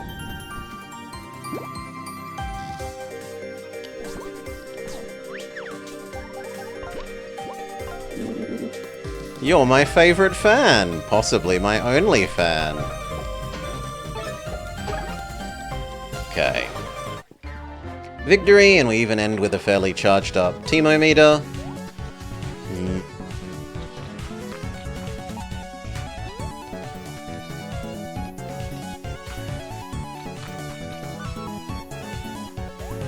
I'm not understanding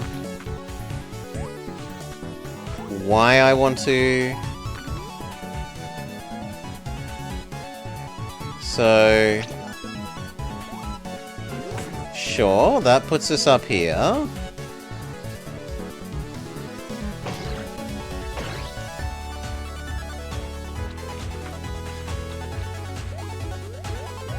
And then Teddy Bear could push that for us.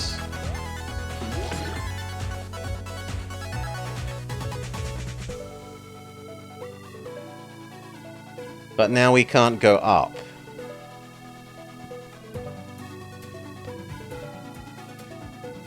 So...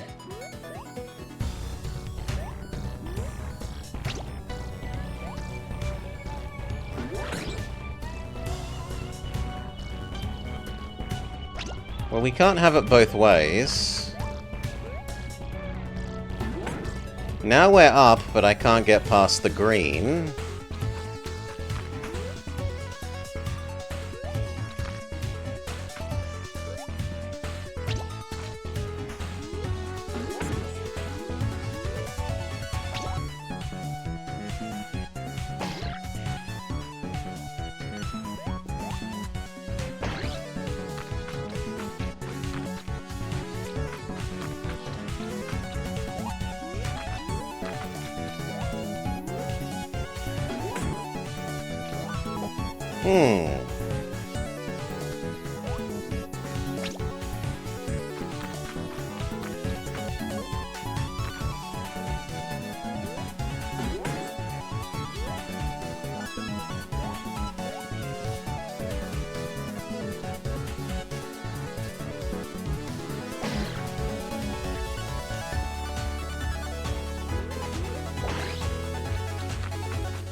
What am I not getting?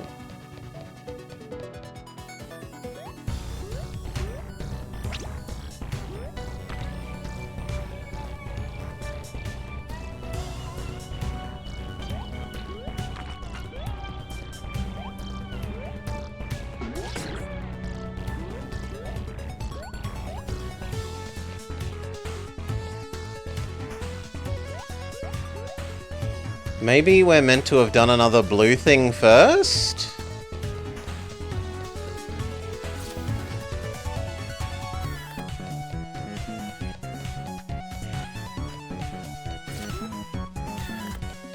But we just did this thing.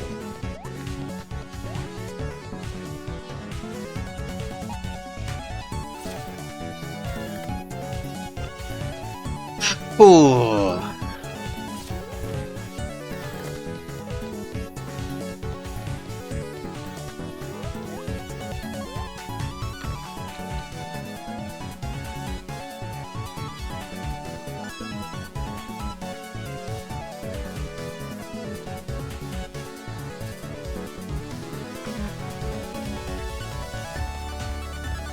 No, I think what's going to happen is if we push that computer, it's going to turn this into a link back point.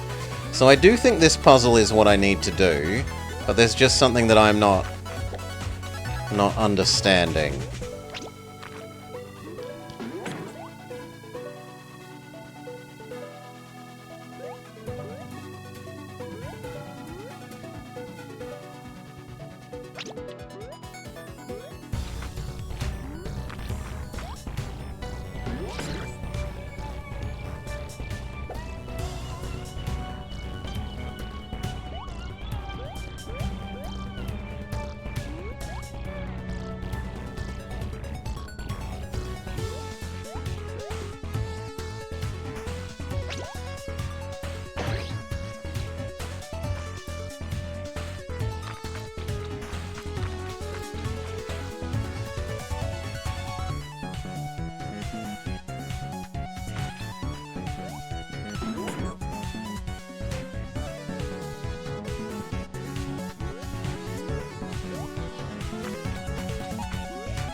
Is it that you can make that jump?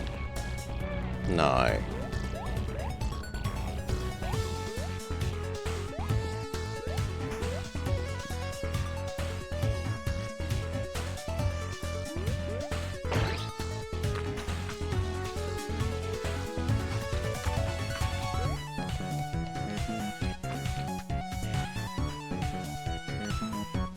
Yeah, I don't get it.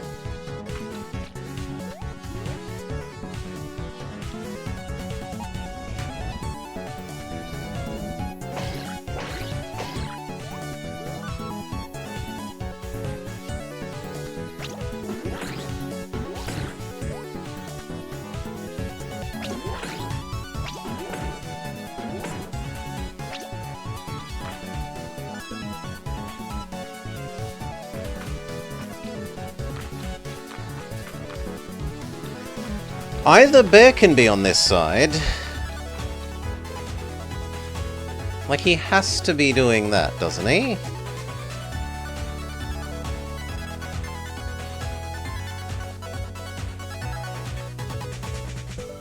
Or else I need a way to be up here.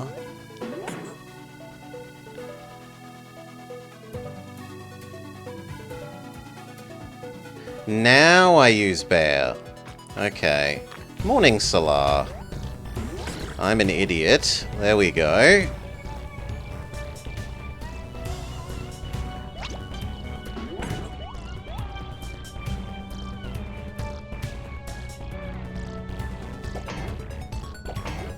Except I've screwed myself by not pressing that.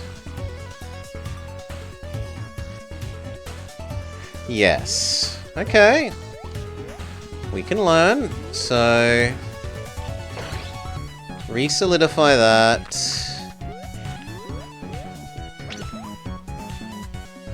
Stomp that.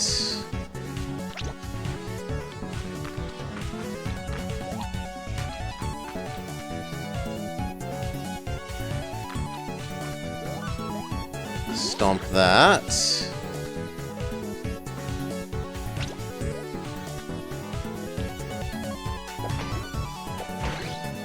Stomp that.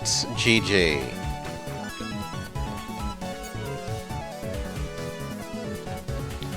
And yes, we get our link back point.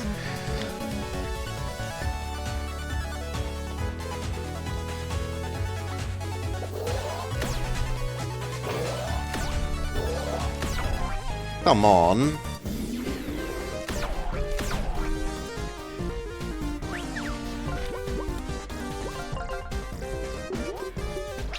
That was an instance where it was because I couldn't tell what Z-plane they were in.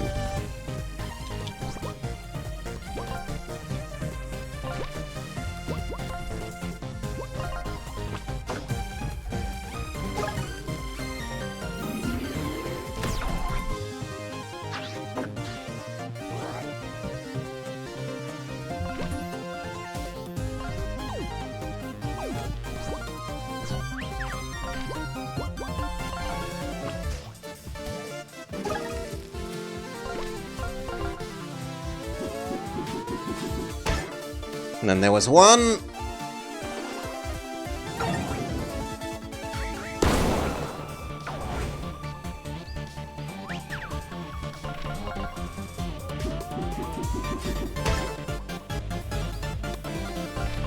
And then there was none.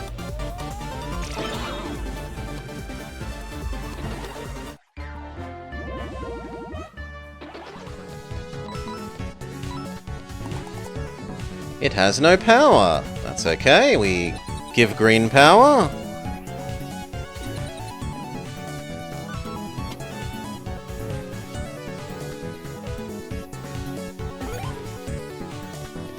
Give green power.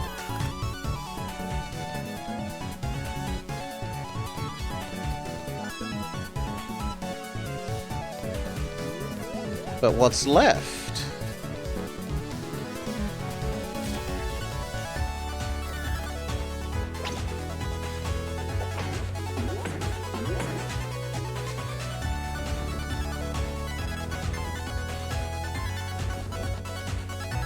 Wait, this was here?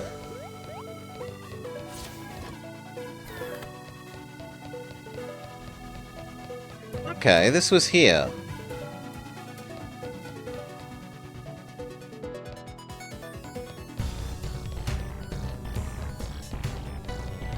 And now the door will open? Progress. Boss time?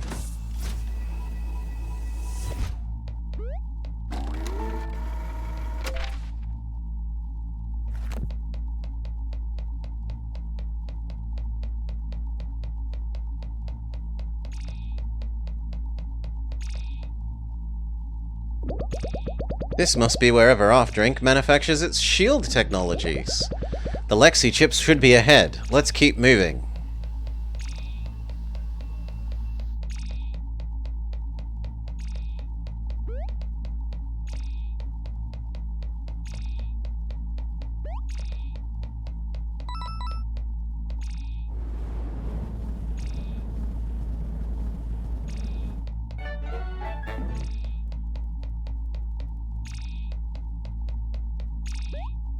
I don't know where you want me to go here?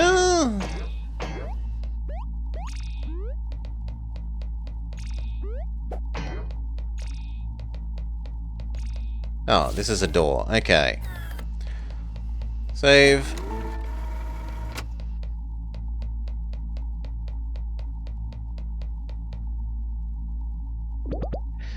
There it is! This is where Ever After Inc. manufactures the Lexi chips. Got it.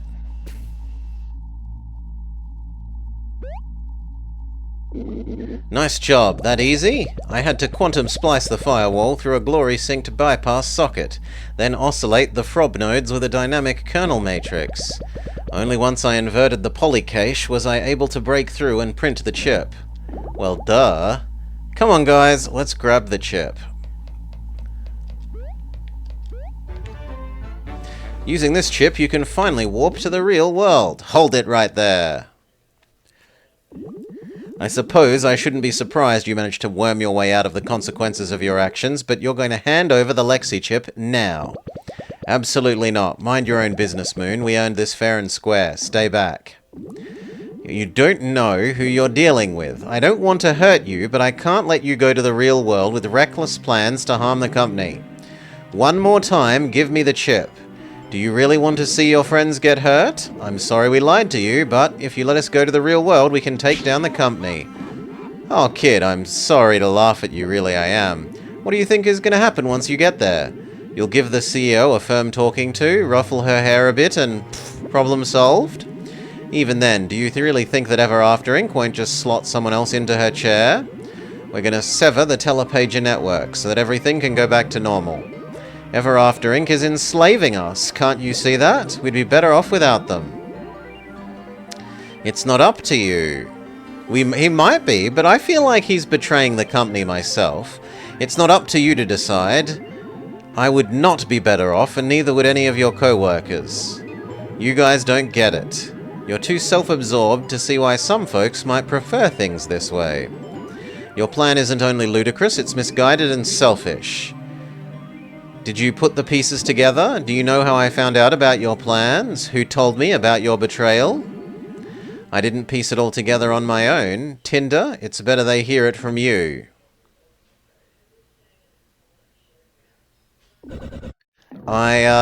It's not true. It's true. I'm sorry.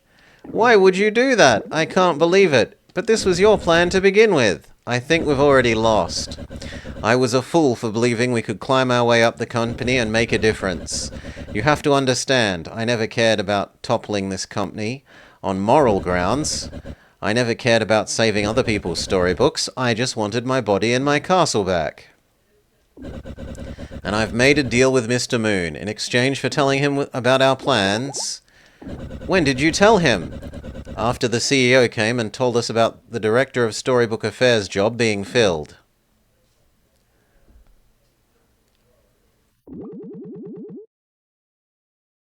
Well, folks, we were thrown quite the curveball. I'm sorry for misleading you, blah blah blah. We've flashed back to here.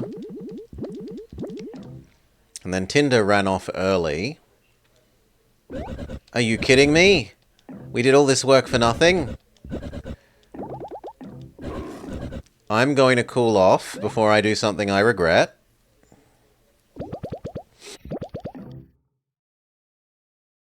Okay. Mr. Moon. There's something you should know. Can we talk? The plan was to apprehend you when you arrived at the planet's surface and secretly let Tinder go. Even though that part of the agreement has fallen through, I intend to honor the rest. For his honesty and help, I will be sending her to some other fantasy storybook. We'll set her up in some unoccupied castle where she can live in peace. We'll remove her collar, which of course will restore her body to its size and power. The telepager access will be revoked, but she'll be isolated in that storybook for the remainder of her days, unable to cause any harm to the company. Your new castle is waiting. Head to the telepager at the entrance and a guard will be waiting to escort you to your new homeworld. Thank you. I'm sorry, but I don't regret what I've done. I don't expect forgiveness, but I hope that one day you'll understand. Goodbye.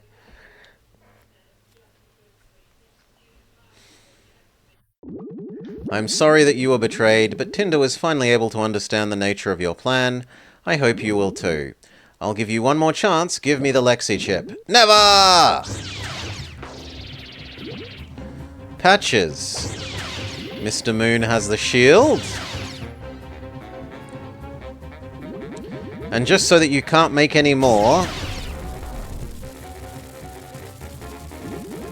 I didn't want to have to do this. I'm leaving now. It would be wise of you not to follow. Everyone, we've got to go after him. Let's go.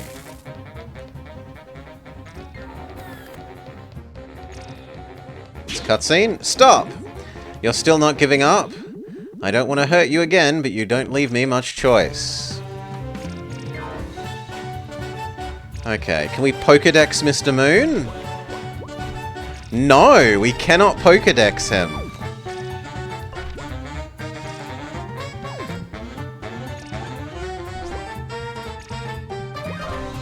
Well, I'd rather start by poisoning you, but we don't have any mana.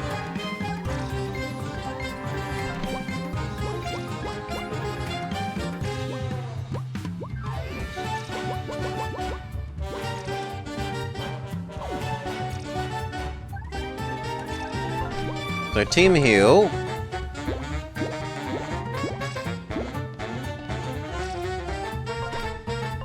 Punch.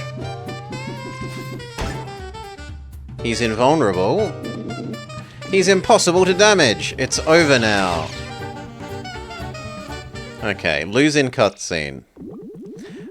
You all think you're doing the right thing. I can respect it, but you can't see the bigger picture. We have to stop you. I'm sorry it's ended this way. I wish you would have listened. I hate this part of the job, but it ends here. But Tinder's been moving the shielding machine. Tinder! It's overloading the shield. I can't hold on much longer. Tinder? You've damaged the shield. You've punctured holes into it. Go, catch him. You came back for us. You're hurt. We can't leave you. How do you feel? You sold us out after everything we've been through. It sounds like you had everything worked out for yourself. Why come back and help us? I couldn't go through with it. I was standing at the telepager, ready to leave it all behind, and I couldn't. I'm not as self-serving as I thought. You saved our lives, but only after you betrayed us. I'm not expecting you to forgive me. See, this is what Cat Sith should have done. Not, can we pretend I didn't betray you? My actions were completely driven by my own self-interest. They always have been. One thing I want you to know is that coming back for you came at a great cost. He made it clear it would be my only chance to get my body back. The tech to remove the collar. He said it would be destroyed if I went back on our agreement. I'm stuck like this forever. What? It turns out the collar only has one key. And the key has been destroyed now by Mr. Moon. So, for rescuing you, I've sealed my fate. Wow, that's seriously. I'm not asking for forgiveness. My betrayal was unforgivable. But don't let my sacrifice go to waste. Finish what we started. I am sold! Welcome back, Tinder. We've been through so much. I resent your choice to go behind our backs, though I understand it. I trust you won't do this again. The way I see it, your quick thinking with the laser is the only thing that might have helped us defeat Mr. Moon. I'm good moving forwards. What do you think? I can't forgive you. Betrayal was unforgivable. I can't forgive you, but I can move forwards and put this behind us. If we're going to purge ever aftering from our stories, we have a lot of work to do, and we can't do it without you. That means a lot. I won't let you down, and I promise to stick with you till the end. Let's take the next steps. Mr. Moon has the Lexi chip. We've got to go after him. Using the force field creation laser, it seemed to shortcut his shield.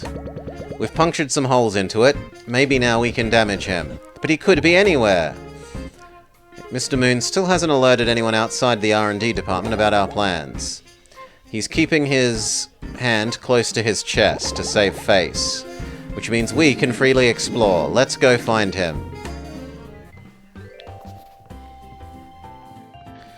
Alright. New emails. Captain Silver. Yar, I need your help, Flint. I never thought I'd be reaching out to ye again. I don't hold it against ye. In fact, I've got a fair bit of respect for your mission. But ignoring Blackheart's final wishes, that be a grave breaking of the pirate code. And it brought me no small shame, it did.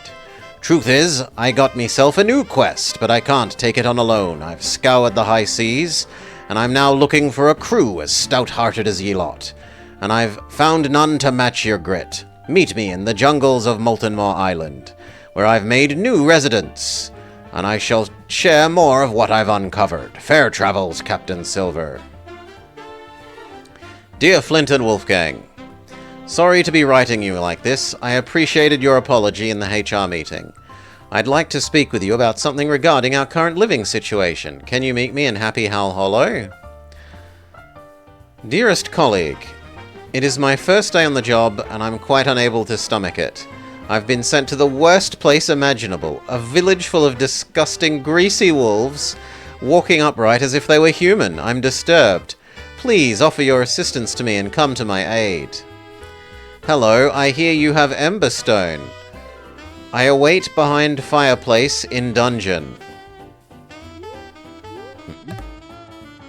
So, we've got a couple of side quests. It wants us to revisit the Three Little Pigs. It wants us to revisit Pirate Land. And there's a secret thing behind the fireplace in the dungeon, you say. But we will be finding out about those more next time. Because that is it for now. Having completed, seemingly, Chapter 4 Ice World. Peace. Alright, I need to refill my drink.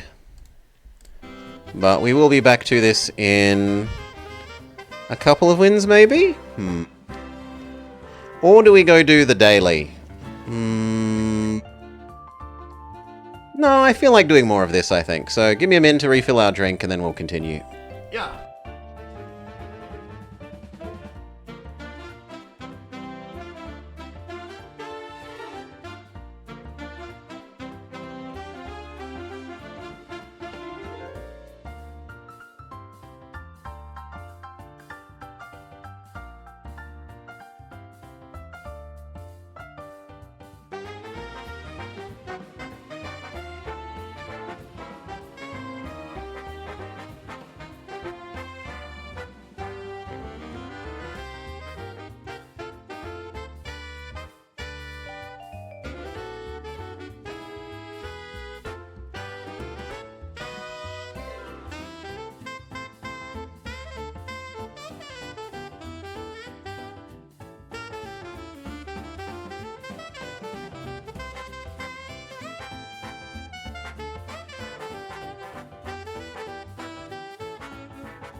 Yeah.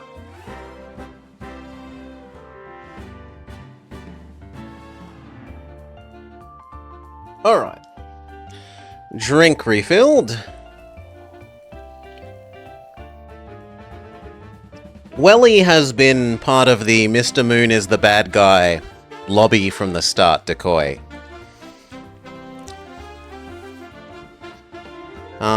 He's our boss, but there is the CEO lady above him. I think Mr. Moon is trying to betray the company in some way.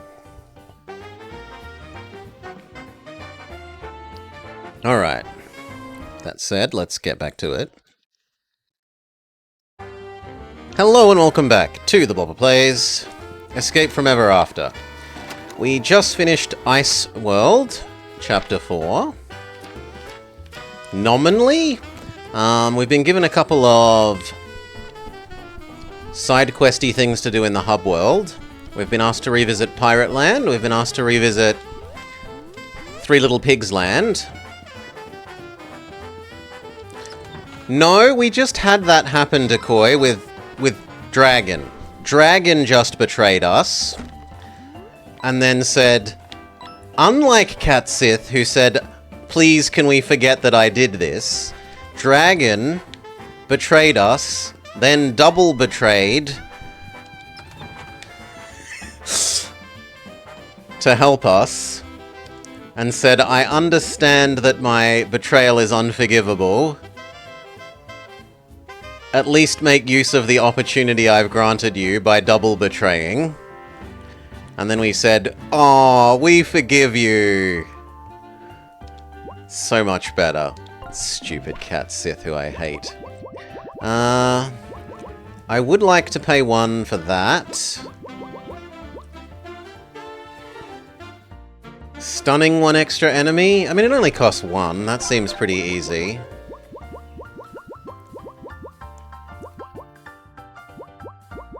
And then the extra revive. 2 turns on Chicken Spell.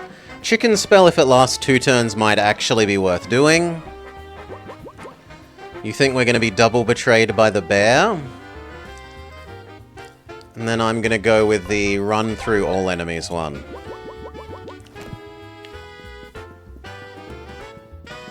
Alright.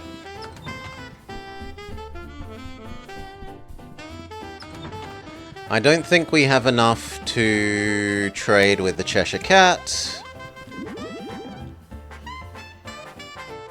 Well, we do. We almost have enough for another defense thing, which I think we'll save up for. Now, we were told that behind the fireplace in here, something wants to trade for the Ember Stone that we have found.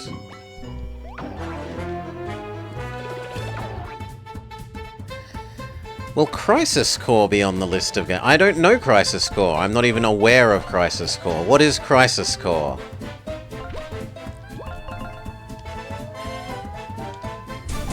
Ah, slightly too early.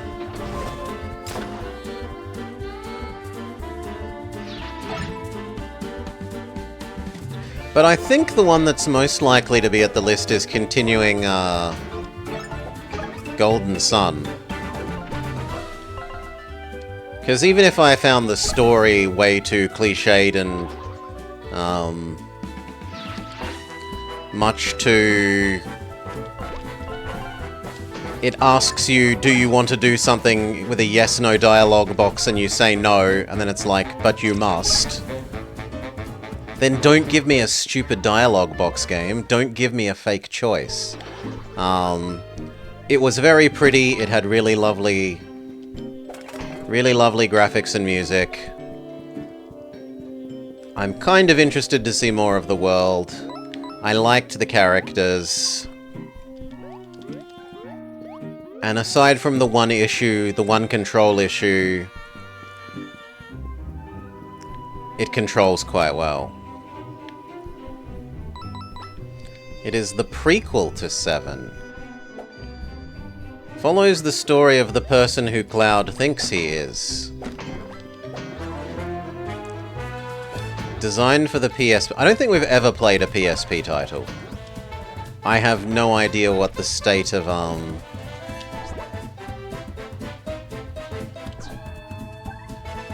PSP emulation is.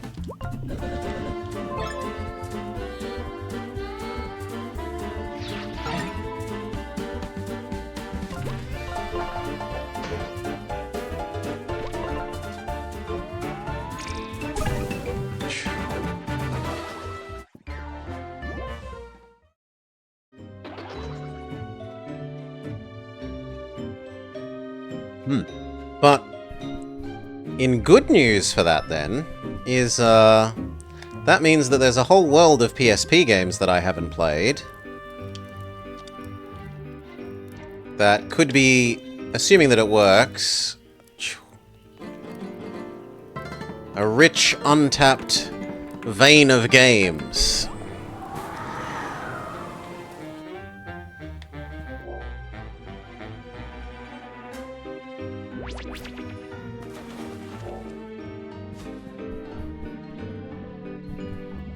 Hello, Golem thing. Greetings, explorer. I am Orok, the Golem, humble blacksmith.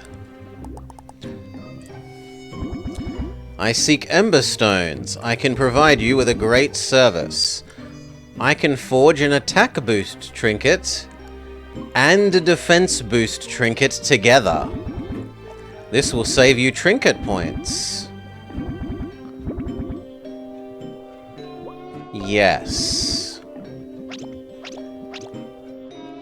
The question is then, does it cost more? Or does it still only cost 6?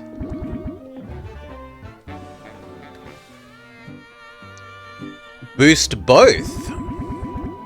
If you require my services once more, you may return.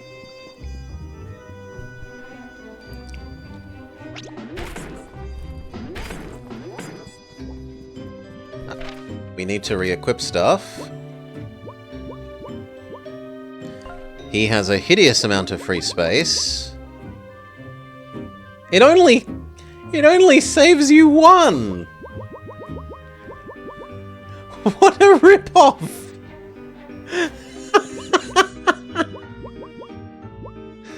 Oh, well, attack and defense up by 1.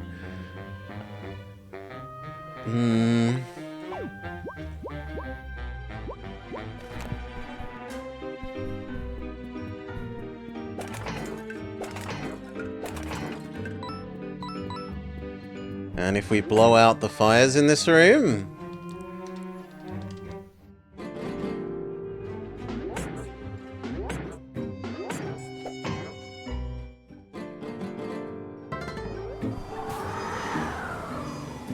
nothing.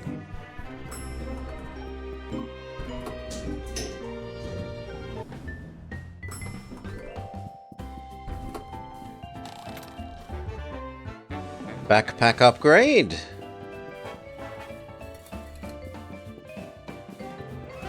And now we've worked out how to get back through there that we couldn't before. Sure. Ooh.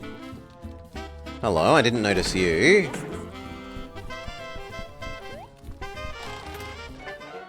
Cheesecake. An upgrade-o bottle. Chance to resist damage if on low health.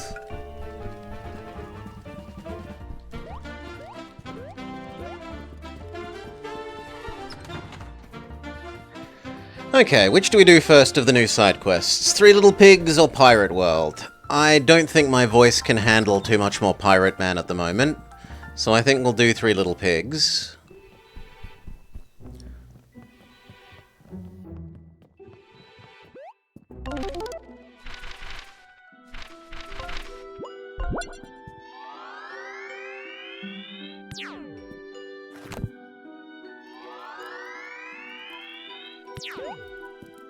So there's Pirate... No, not Pirate Man. There's Lady. There's Lady and there's Three Little Pigs. Yeah, here, Lady. Not another low-born peasant, if only someone with proper attire would come by. Okay, I'll change into my fedora and suit again.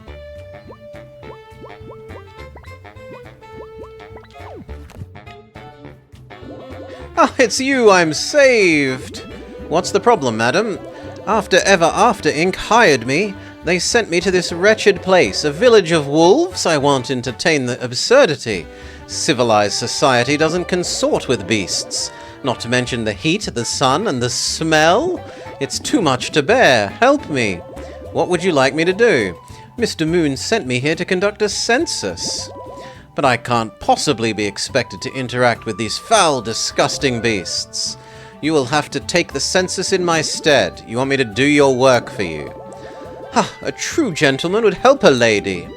All right. Count how many wolves here. Okay. Does the guy on the farm count as one? So 1.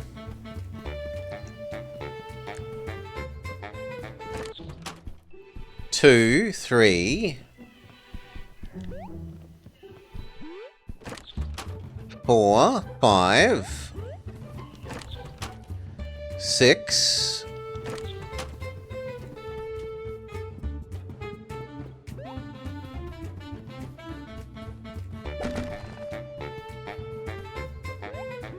7,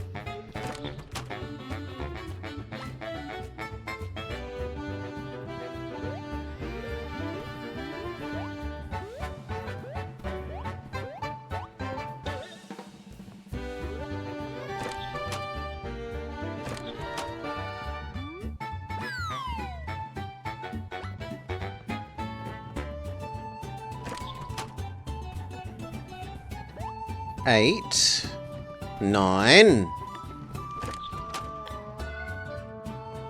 10,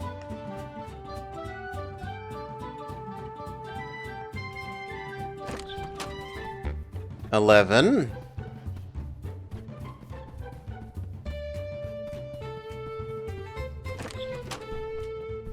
12, 13, 14,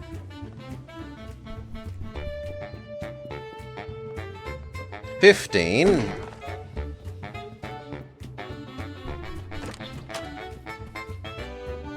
16,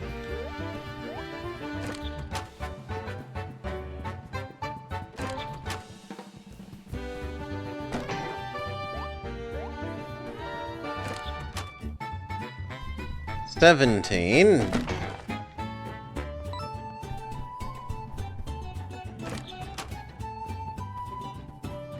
18, and then technically he lives here, so 19. Like Wolfgang lives here.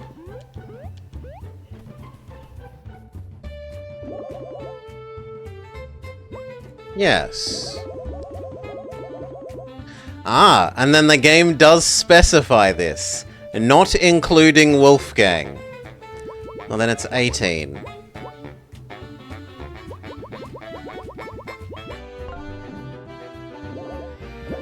You've been of so much help, sir. Please take this as a token of my gratitude.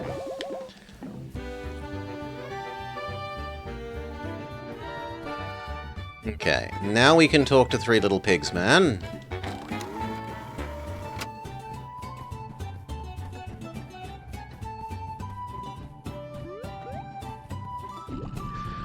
Hi, you must have gotten my email. Wolfgang, this is your house, right? Well, you're not using it. You don't live here, because you travel and stuff. Perhaps I'm getting ahead of myself. We've fallen on hard times. We were fired. We have no place to live. We were staying on the yacht, but it broke down again. I thought you were super rich. Well, my little bro, he lives lavishly, and it makes it hard to, well, save our paychecks. I was wondering, since I don't know where else to go, could we stay in your house while you're away? We can pay rent! Okay, absolutely, I'm happy to help. That's so kind of you. Sorry again for my brother filling in the grievance with HR. Water under the bridge. Just let me call my bros and we'll move in. He said yes! Out of my way, peasant! That's almost time-outable, Decoy. That is... Wolfgang is... He is the hero we do not and could not possibly deserve. He is too good for this world.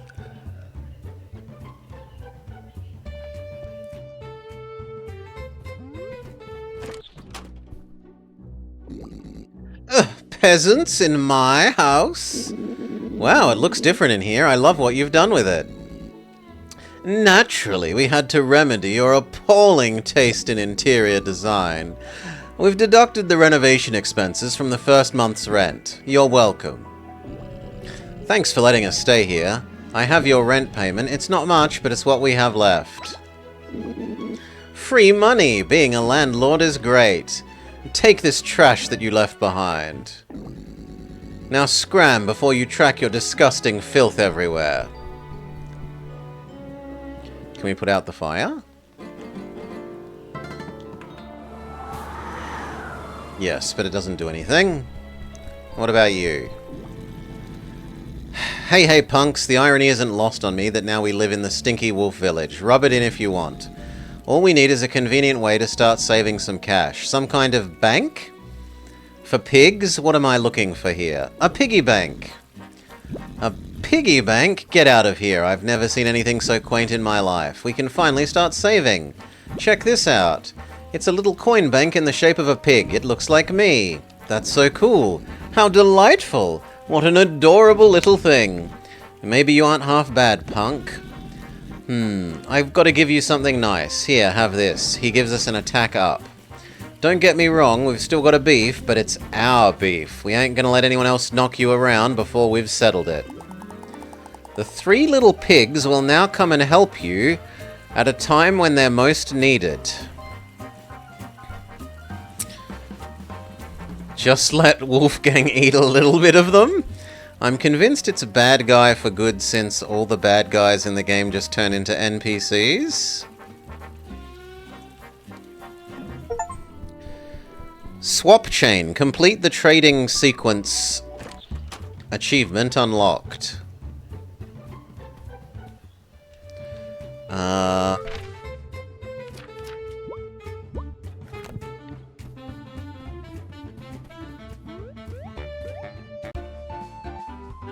So it looks like we're done here as well.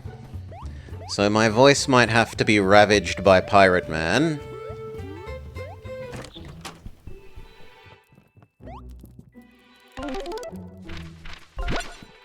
But first, I'll see if we can combine another one of the attack and defense things.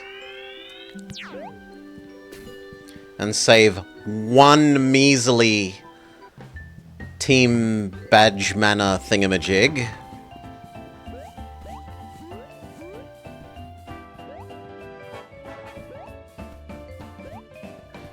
At least I don't have to do a Bernie impression. I wouldn't mind the old New York thing. It's less mangly on your voice than "Arr" constantly. I have to be doing the super deep voice and make it gravelly. Arr.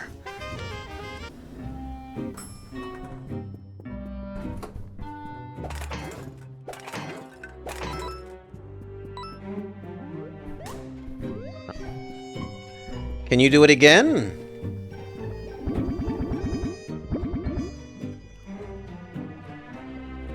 Please make another.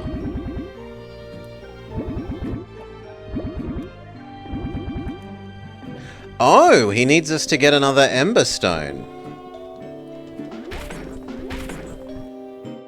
Okay, I thought he was just trading, like, infinite blacksmithing for the one Ember Stone. But it's per one.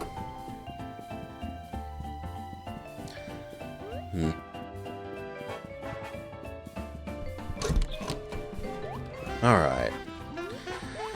Then, off to Pirate Land.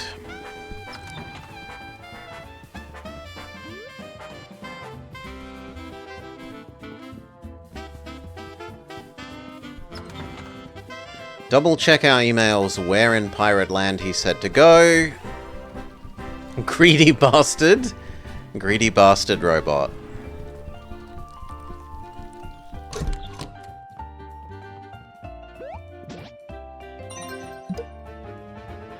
And Madame Beatrice has another situation. I'm trapped in the most dismal of places and require your immediate assistance. I've been sent to a small seaside village. It's dark and reeks of fish, as well as other foul things. Come find me at once. I'm staying in a dingy hotel room. And he wanted Jungles of Molten Moor Island. But I have an excuse to save my voice for a while longer. And we can go back to Cthulhu World. Room 1 of the hotel. And if she asks us to count how many birds are in the city, then we will probably abandon that side quest for the moment and go to Pirate Man. Have I talked to Tree Guy? I think so, Fry Heights Camper. We can double check whilst we're here. Pretty sure we talked to everyone.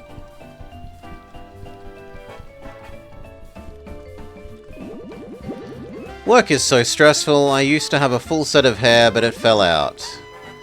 Oh, how I wish my beautiful leafy hair would grow back. Enjoy your youth while it lasts, kids.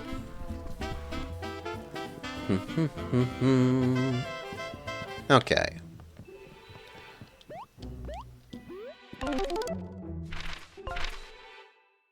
To the docks, from the docks to the hotel, from the hotel to room 1, and then please don't ask us how many birds live here.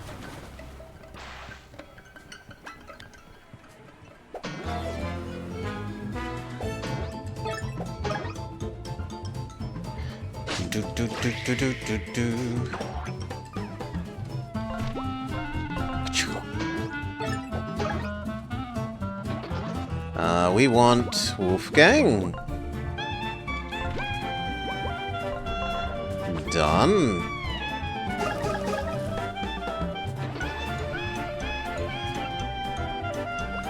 One, two, block. Wolfgang again.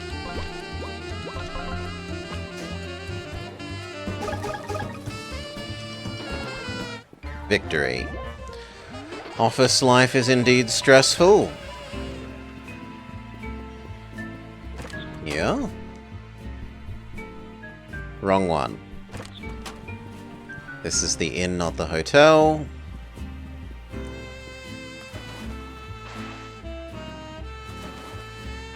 Really?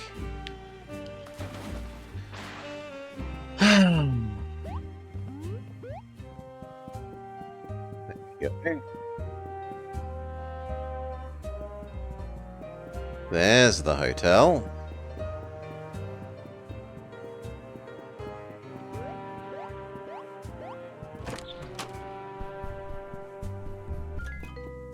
Doo-doo-doo. Hello, Beatrice. It's me, Flint. I've got your email. Please come in. Oh, help! There's a mouse! Okay. That lets Mr. Mouse leave. Ah, but I need to trap Mr. Mouse out by doing that.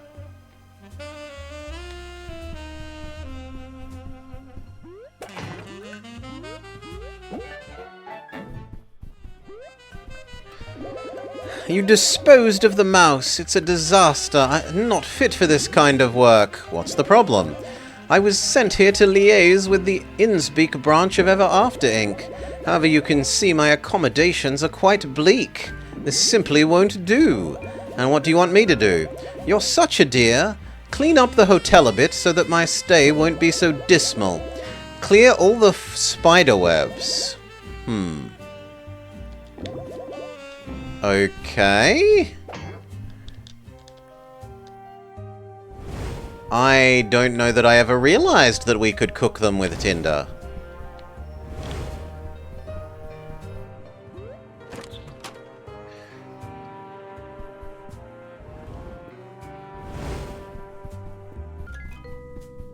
Yeah, I didn't realize that we could do this back when we were doing this section.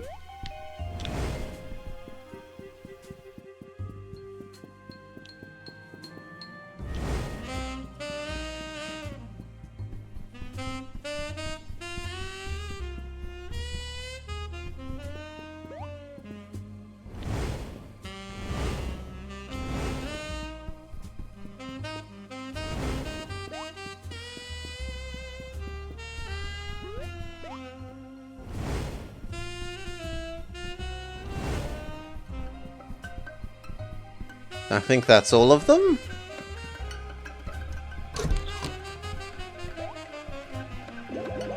Oh, that's much better. Dare I say this derelict building even has some vintage charm to it now. Of course I must reward you, and I have just the thing. Gives you a chance for more coins from enemies. Your efforts are much appreciated, sir. Now I shall be off.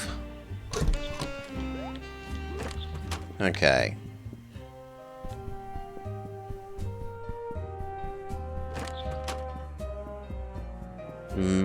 I should check out the shops while I'm here, because we're rich now.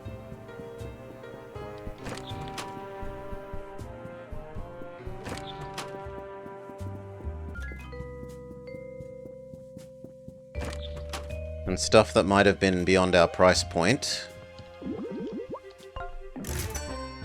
We can now fill out.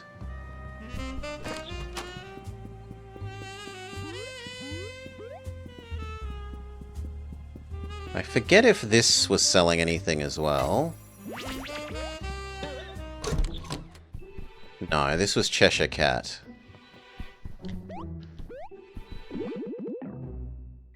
We need one more and we can get an extra defense one.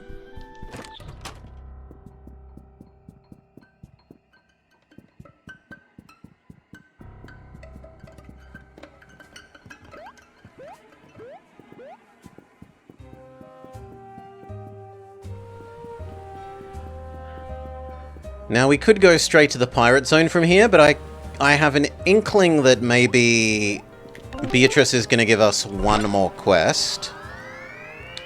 So I'm going to go back to the office and see if we have a new email.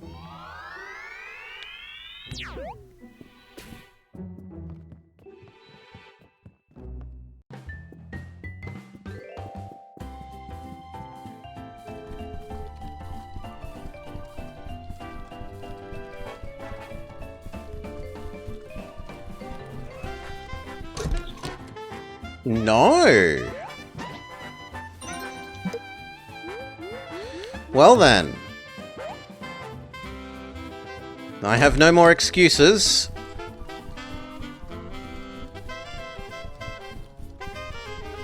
Pirate World.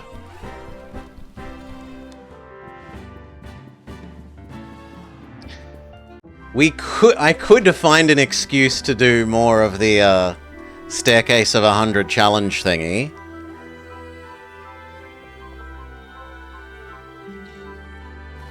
But I think we wait a bit more before doing that again. I think we want a couple more level ups under our belt.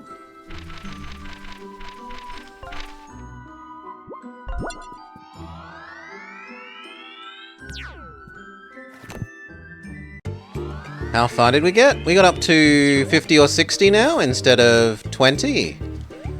It was very helpful because it gave us... In theory, this thing, when you revive someone, they get bonus defense, but also it improved our team conversion of team points into healing thing.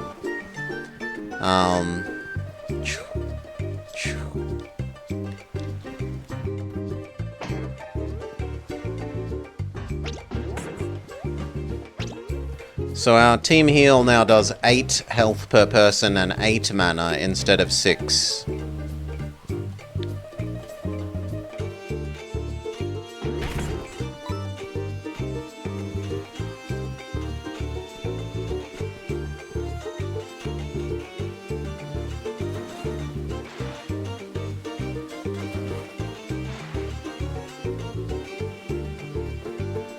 How do I move you?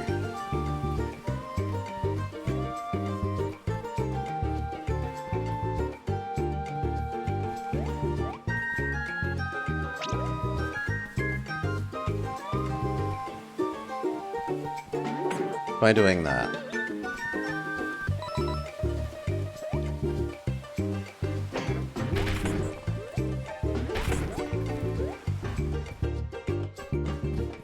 This is Pirate's home now? Hello. Arr, shiver me timbers, ye got me message. Welcome to me new home. It's been many a moon, Flint. I've been hoping, after all we went through, that your crew found what you're looking for. We're working on it. Sorry again for going against Blackheart's final wishes and giving the treasure to Ever After Inc. Arr, lad, I understand. Ye got your own quest to chase. Let's leave the past in the past. I didn't call ye here to shed salty tears. You're here because there's another treasure to find that lies right here on the island. Arr, that's right. I've been doing me research. This stash surely is only a fraction of Blackheart's bounty, but it is still a fine haul, and I'll be needing ye to help claim it. What say ye, lad? Yar! Har, har, har, har. That's the spirit. Now listen closely. The treasure lies in Molten Moor Volcano. Here is a riddle that points to its location. To find the treasure, here is a clue. Seek the cap of pink, not green nor blue. Let wind move through the sleeping stone and forge a path once overgrown. Let's, MS Paint this down. Power of print screen.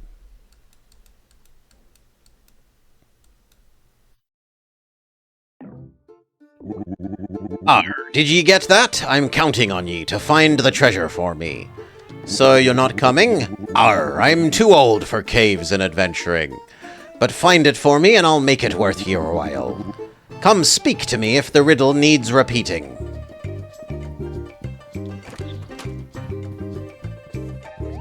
Okay, so hop in the volcano again.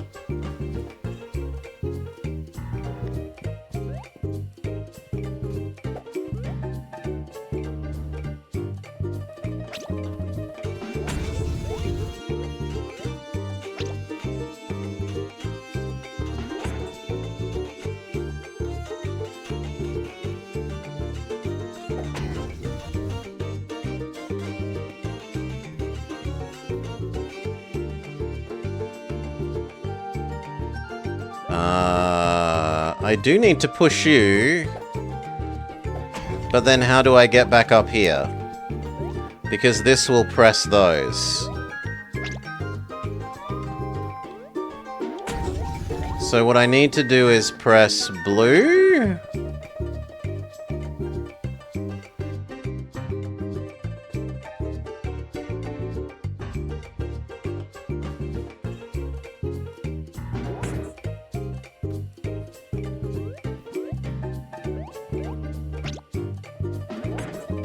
Then I can do red.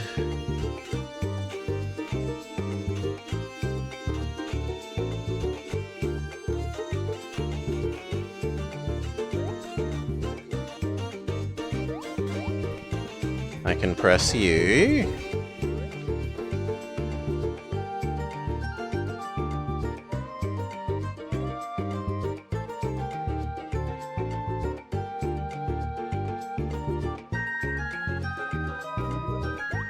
But if I press U, I'm stuck.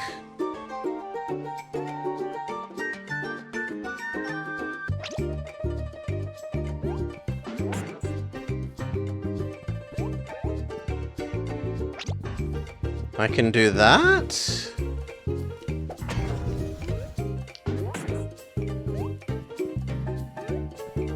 And now I'm most of the way up, but I'm not... there.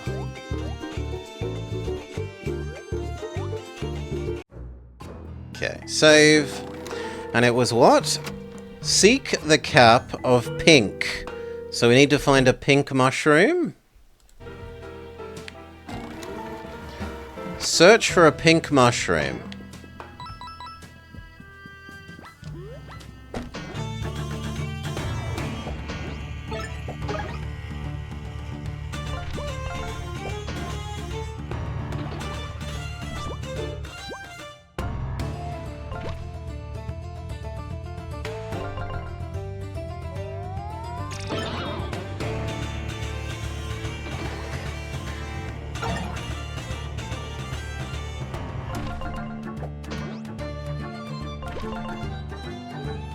How's the game? It's a really charming game, Deadly Sun. It's very charming. It has a couple of little things that I would change. I think it should have a mini-map for the zones, maybe that you fill in as you go along. It should probably have a little indicator that tells you which Z-plane you're in. There's a couple of small things. One of my original complaints was that there's no indicator for whether you're early or late on the blocking the perfect defensing. But they've addressed that in a patch just the day ago or so, where there's now in here, get feedback on whether you're too early or too late. So they're making it better, and I have hope that they will make it even better.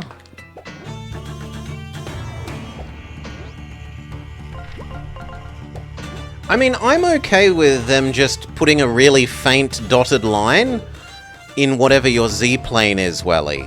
I don't think that would get in the way of the game too much.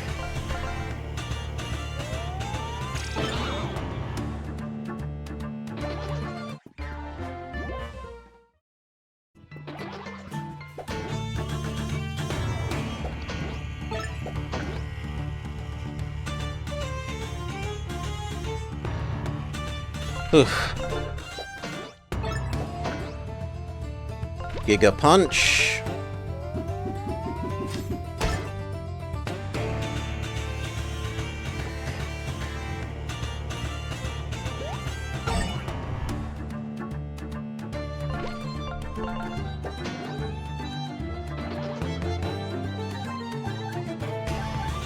Earn back some mana, because we're out. And our synergy meter is full.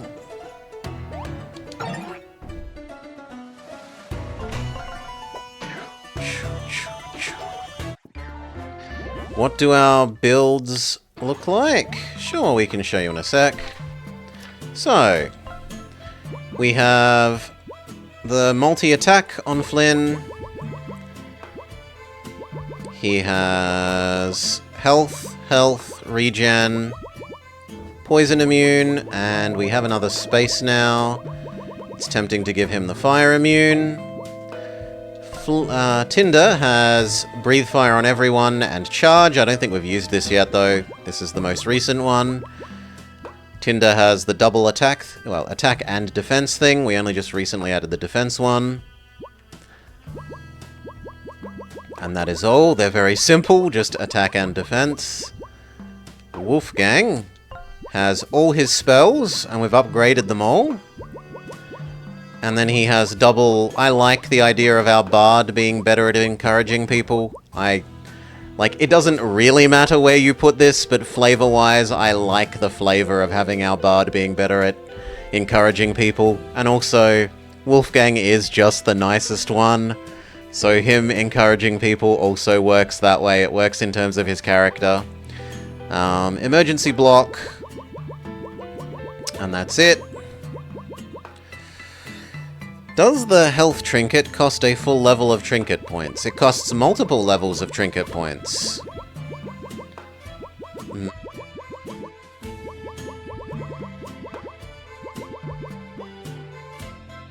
Two levels of health up would be 6 health, whereas the gadget gives you 5 for 2 levels. So it's slightly less efficient than taking the pure health ones. And then Eva has her 3 things. And she has bonus defense. She used to have the Mocha things, but since then we've instead done poison. Because we don't use items enough for the Mocha to be useful. Bear has taunt, defense, and the 2 spiky things. As well as a regen. Bear is super spiky and taunts people, and has infinite defense so that he doesn't take damage whilst he's taunting people. Okay, so here's the pink mushroom that we were told to look for. Oh, that's bad.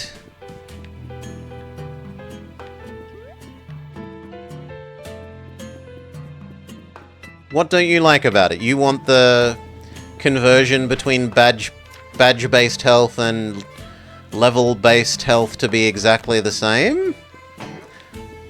I think that it's fine that the badge-based health is slightly worse because you get the flexibility of being able to turn it on and off for other stuff at any moment.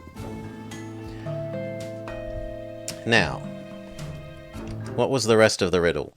Let wind move through the sleeping stone. Okay, so we come here and we cast Song of Legally Not Storms.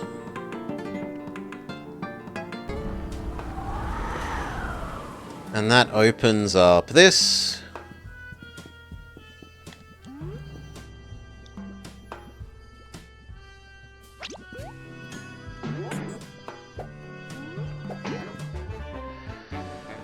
Synergy Superstar.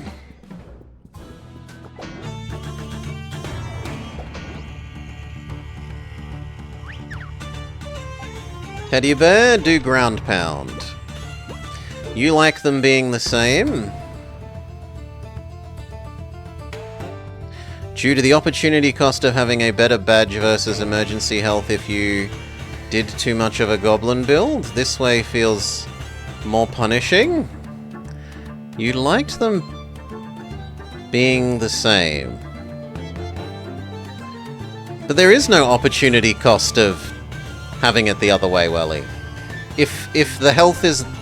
If a health badge gives you the same health increase as just having taken a health level, then taking the badge points is strictly better because when you don't need the extra health, you can flip out the extra health for something else. Ah, bugger.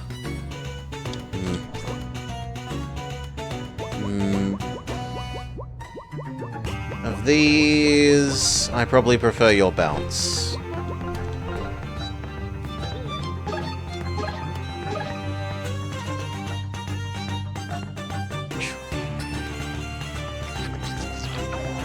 You had encouraging, Flynn. The opportunity cost of just using a different badge. That isn't a cost, Welly. That's the bonus of having the extra badge points.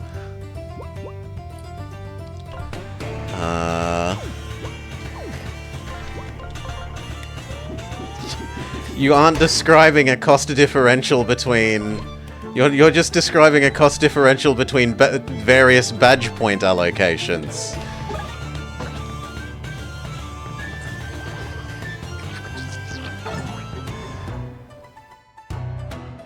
Okay, I don't need the little puzzle thing anymore, so we can get rid of that. Boop. Don't save. And what was the other comment?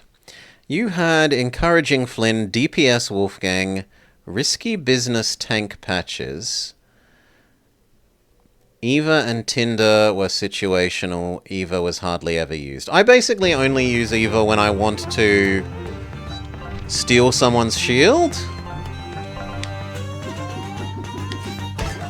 Otherwise, I don't really use Eva.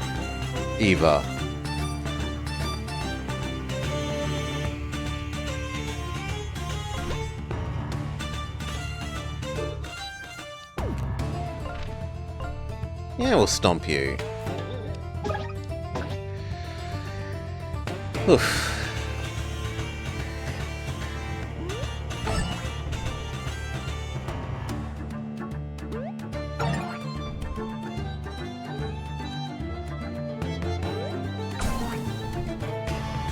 There are some goofy builds in Thousand Year Door that make you have this position. You don't have health or mana upgrades until like Act 3. I am the opposite. I take more or less nothing but health in old Mario. There are upgrades other than health? News to me.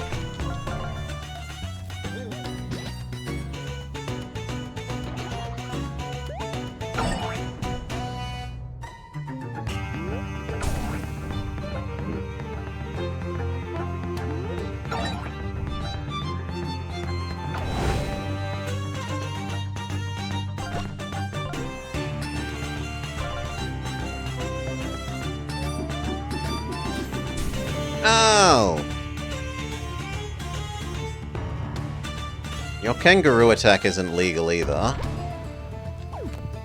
Let's convert some of our synergy to mana, and then Teddy Bear can do ground stomp.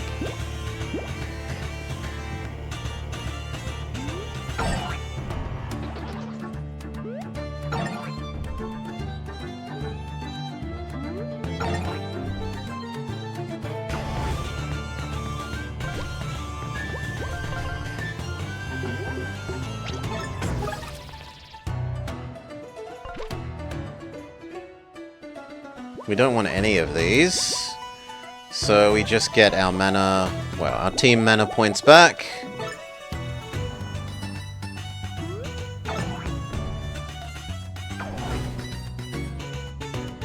Team mana points back.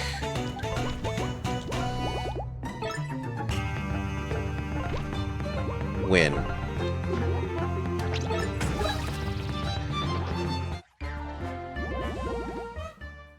Okay.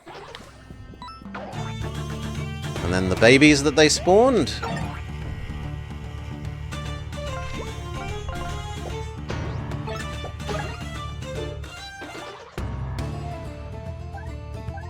Another heal.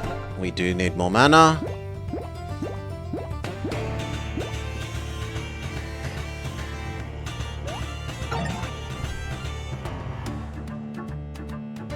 And I'm willing to do one more.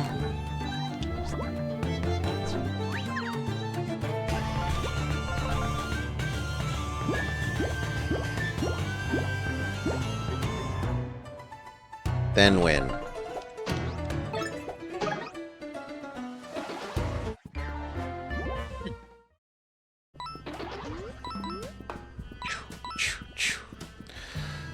Oof. And what's the other one? Trinkets are on a per character basis. You could get 1 trinket point by level up, but all 5 allies get it. So with the same 2 trinket points, you could have Tinder equip HP up and Flint could have 2 confidences.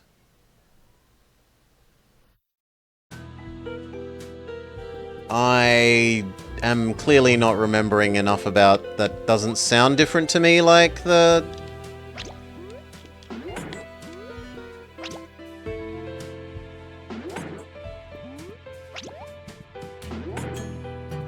Ah. Oh, but I also can't... What about you? You don't do anything. But then... I'm stuck. Ah, this one does something.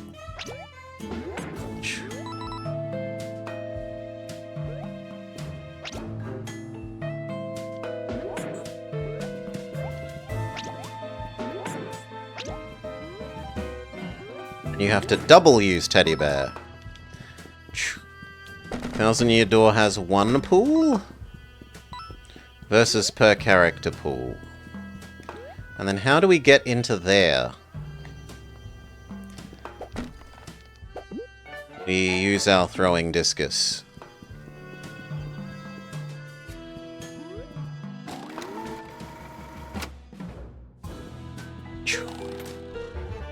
Mysterious sealed pouch. Its contents are unknown. The pouch is locked tight. I'm not sure how to open it. Break it open. I can't. It's tough and I don't want to damage what's inside. We should take the treasure to Captain Silver. Okay, should we leave the volcano? Yes. Oh, bugger. Jump.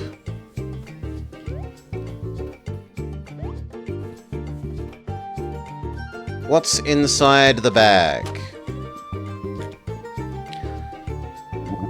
By thunder, you found the treasure. Come on, lad, open it. How? We couldn't figure it out. Arr, just give the seal a good twist and a hefty pull. Rum? It's just a bottle of rum? Give it here, lad. Arr, me rum, reunited at last. Wait, what? I thought you wanted us to find treasure. This is treasure... Oh. This is Treasure Boy. It just happens to be mine. I stashed away this fine bottle of rum when I was but a wee lad. You shouldn't have had rum as a little child, but blasted thing slipped me mind. I couldn't remember where I hid it. All I had to go on was the riddle that I wrote for myself. Thank the stars ye found it. Well, lad, did ye help me out as promised? Here's ye reward.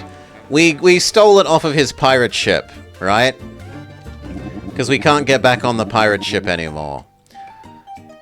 Good luck with your mission, me hearties. I've no doubt you'll bring down the scurvy lot.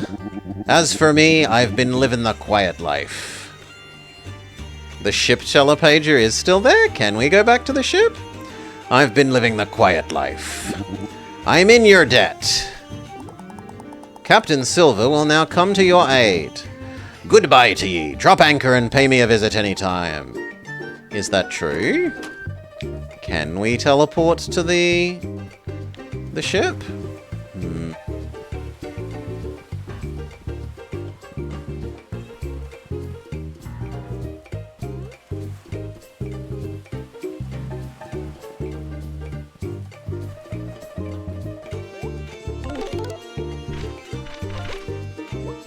We can still go to the ship, I'm wrong.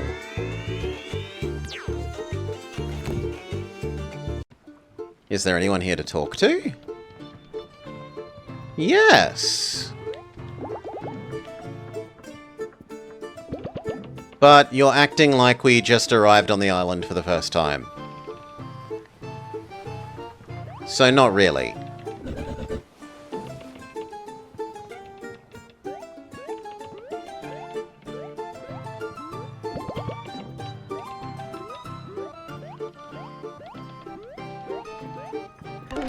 Okay, we've done Treasure World, so what do we do now? We are meant to look for clues around the office, we were told. Side questing done. We've got the 3 little pigs from Act 1. Presumably doing the sacrifice thing for Sherlock Holmes gave us Cthulhu's help. We just did the pirate's help.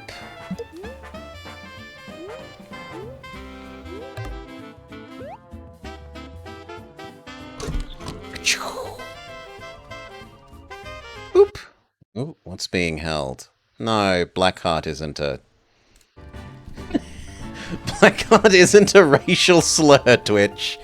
We can allow that word when discussing this game. Twitch auto-modding being overly vigorous.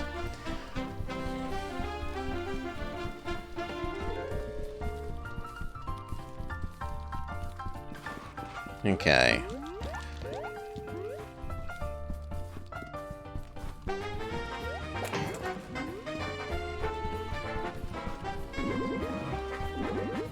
Can we finally break into Mr. Moon's office and steal from his safe? Because I've been wanting to do that the whole game. He isn't here, but his safe is open. Let's take a look. The cover is faded and the title has worn off. So do we think he's from Hey Diddle Diddle? I wonder what the book is. It's so worn out I can't even make out the title. Mr. Moon must be inside. There's only one way to find out. I think he's from Hey Diddle Diddle.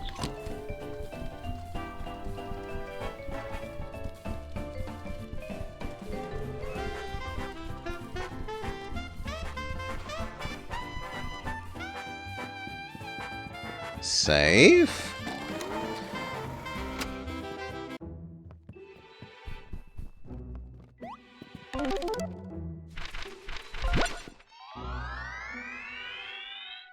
Oof.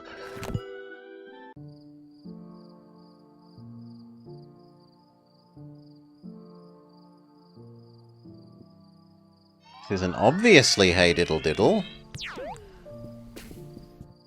You're missing some Gem 12? Where are we? It's so peaceful. What's all this blackness? It's like chunks of the world are missing. Yeah, hey diddle diddle. The cat and the fiddle, the cow jumped over the moon, the little dog laughed to see such fun, and the dish ran away with the spoon. I don't know, but it certainly doesn't look safe. This place is strange, but Mr. Moon's got to be here somewhere. Let's go. We save. We... Do you want me to check out?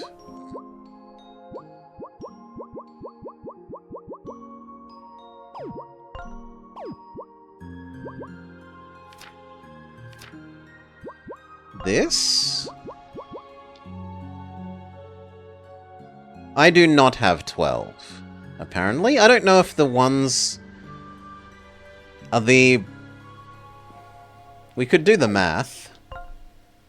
Actually, no, we couldn't, because I have 35.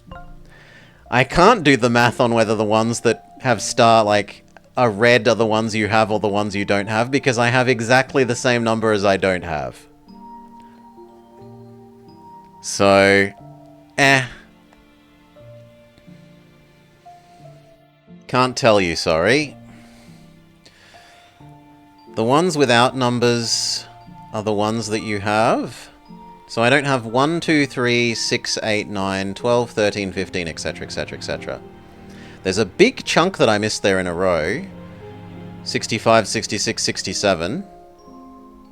And 18 through 23 is another obvious chunk. And I've missed the first 2 Ember Stones, and I've got one more inventory upgrade nominally. Anyway, that will do it for this segment. We did all of the new side questy stuff before finding the book that will presumably be the resolution to Mr. Moon. But we'll find out what that resolution is next time, because for now... Peace.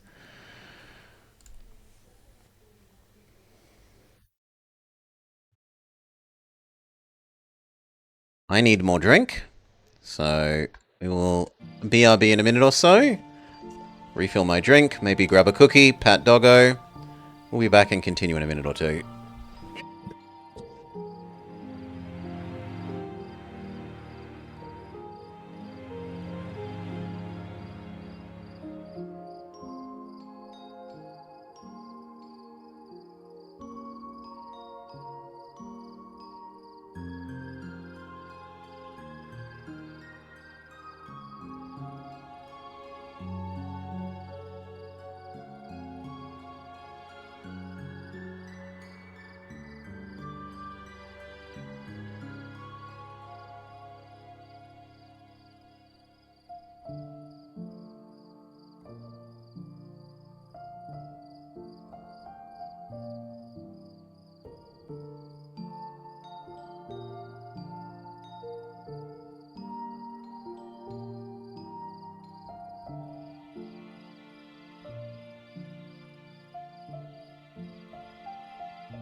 Drink refilled, cookie had.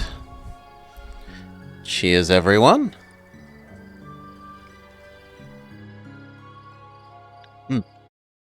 Let's get back to it. Hello and welcome back to the Blobber Plays Escape from Ever After. We are trying to catch up to Mr. Moon, who has retreated to his own book, having spent last episode doing side quests. That looks like we can collect it. There appears to be all sorts of collectible fruit and vegetables. It's locked.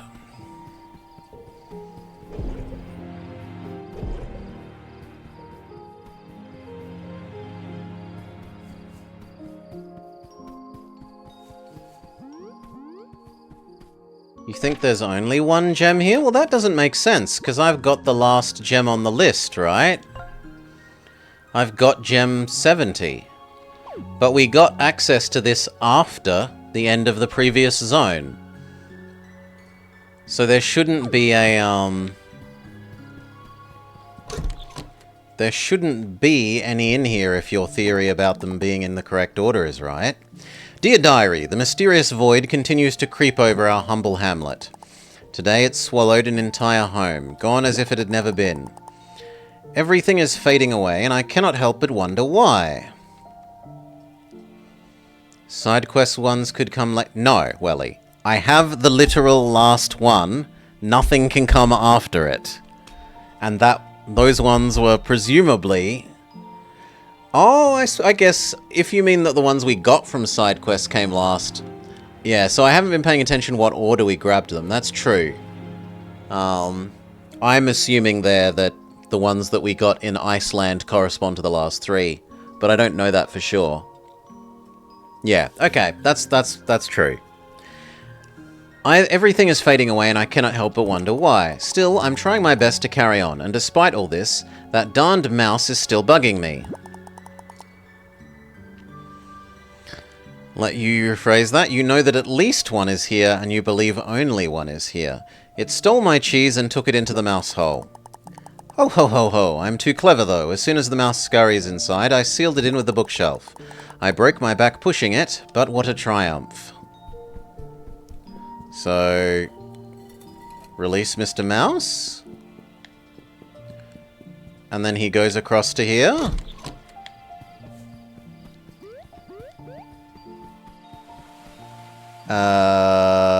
Which lets us up on the roof here? That's the only thing I can see this doing. No, come back! Okay, too soon.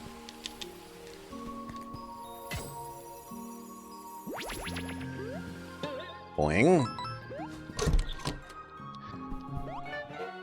A key to open the gate.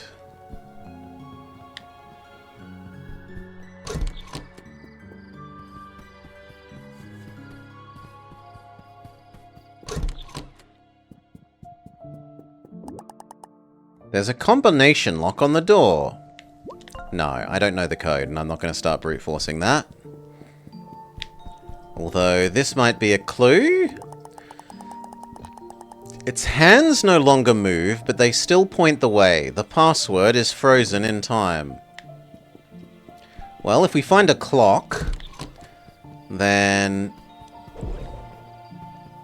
we'll know what to do.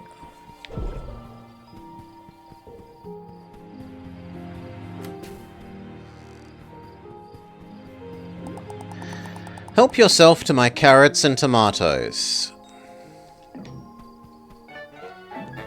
It's a carrot.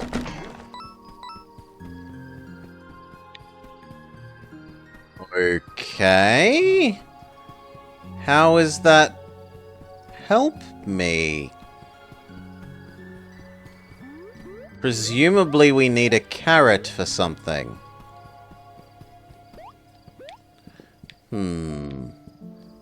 Just wait for harvest season?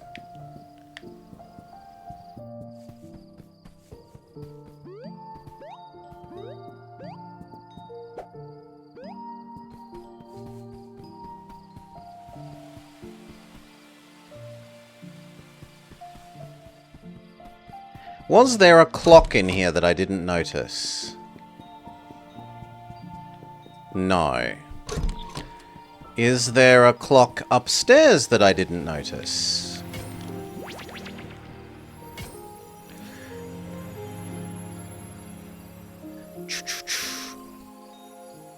Oh, that's clever. No. Until I explicitly ask chat, no spoilers, please, Deadly Son. Okay, no clock here either. There is a redeem for that, but it's nice and expensive, so chat, don't spoil games for me, mostly. No, you're doing the good thing. I think asking is the good thing. We can't see a clock. Can we burn away the blackness with our fire? Can we blow away the blackness with wind?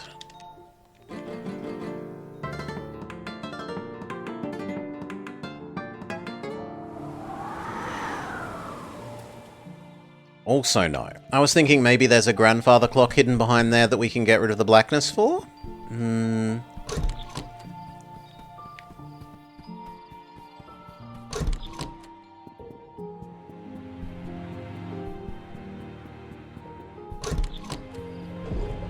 We might be able to light the fire in there. That might do something. No. We could also maybe light these.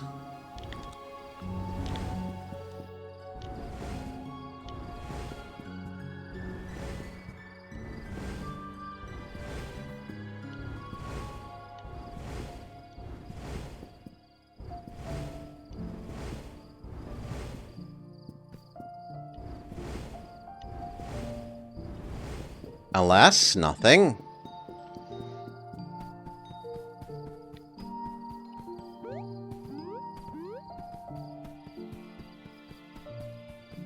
And there wasn't any other space before this, right? It was just the teleporter.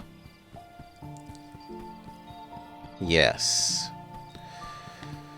You're 99% sure that Teddy is the final boss? I thought you wanted it to be Mr. Moon.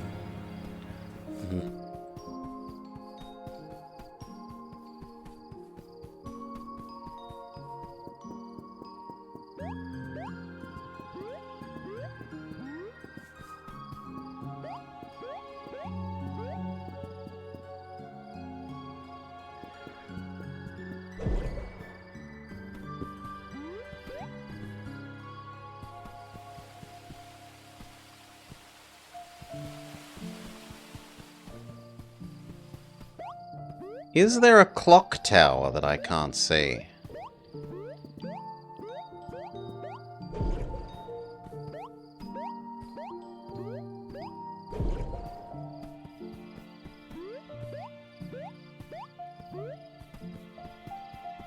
No, I don't see a clock tower either.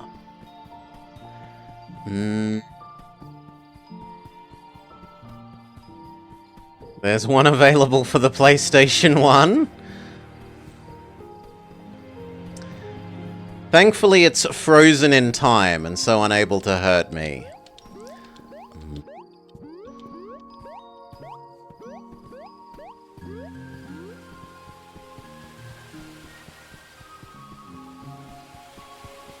There's no plants to ride across.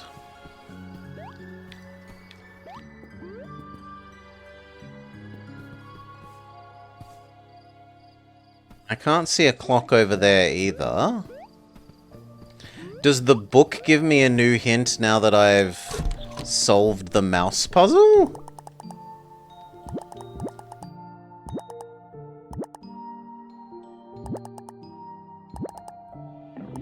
No.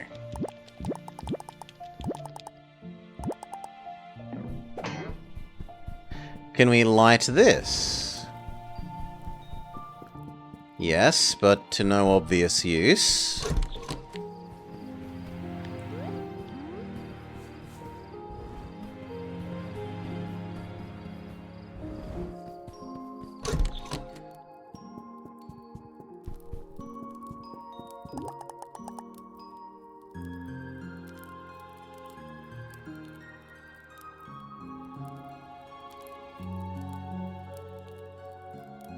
I mean, this to me reads like we're meant to find a clock and look at the direction the clock hands face. And that's either the password for this or the thing on the floor outside.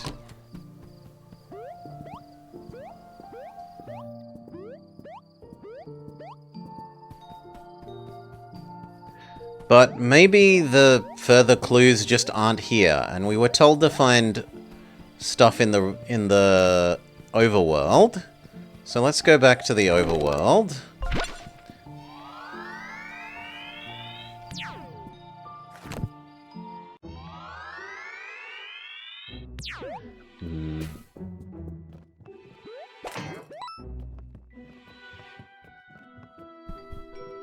Is there a clock somewhere here?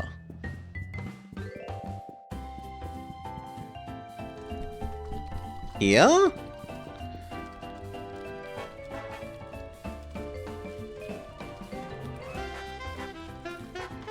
Except the clock very noticeably has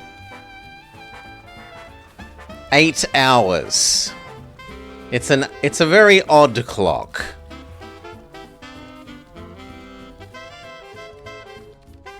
Maybe it measures the 8 hours of the workday.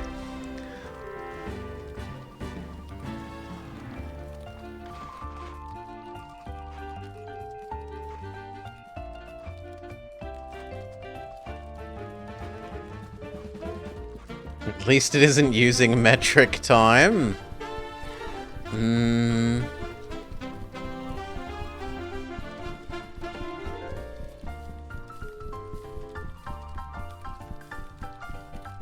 Is there a clock in his office?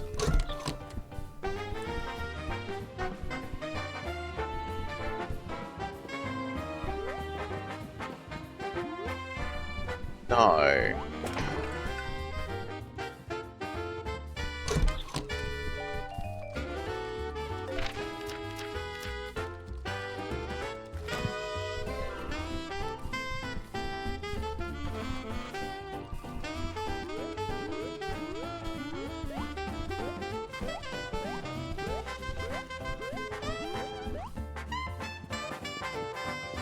And I don't remember there being a clock anywhere else.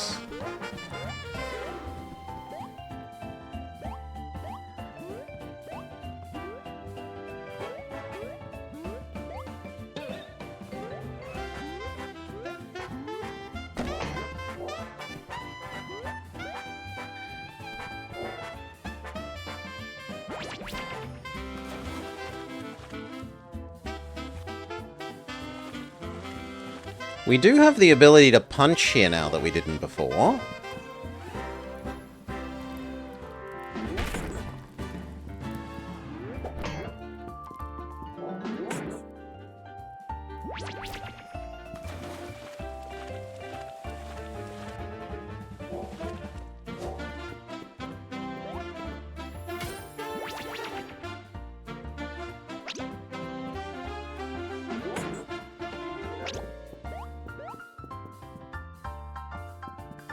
No, that's actively bad. That's what I need you to do.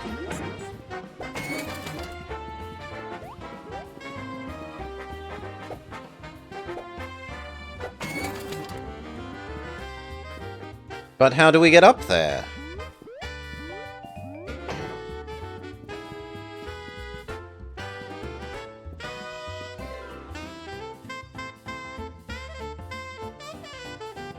Do we put out the torch?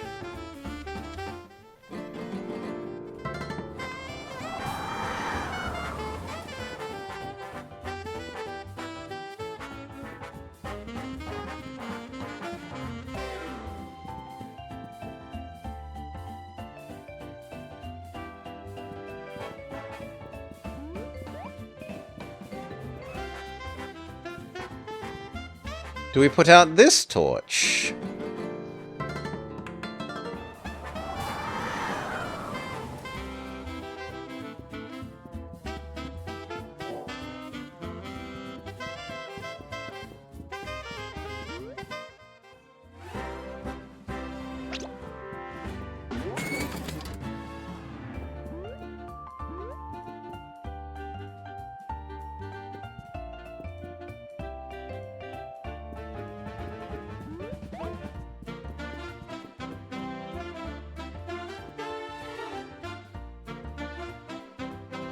I need to press the blue button, so...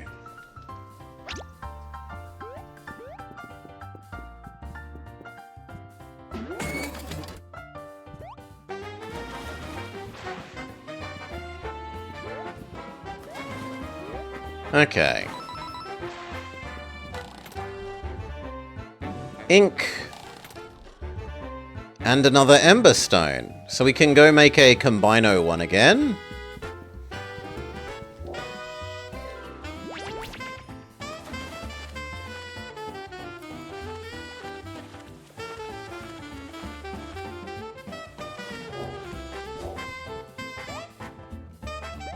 which is through here.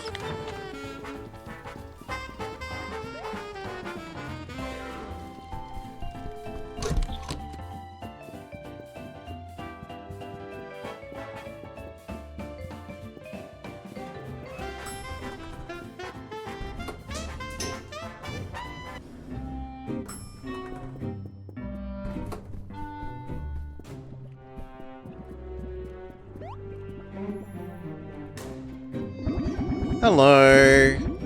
I would like to forge a new one.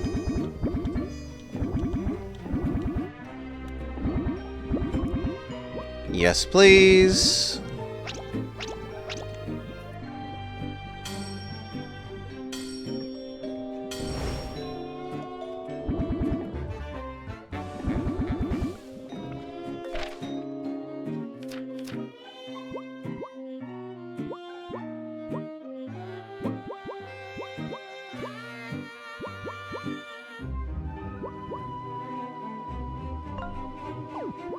So who am I going to give it to?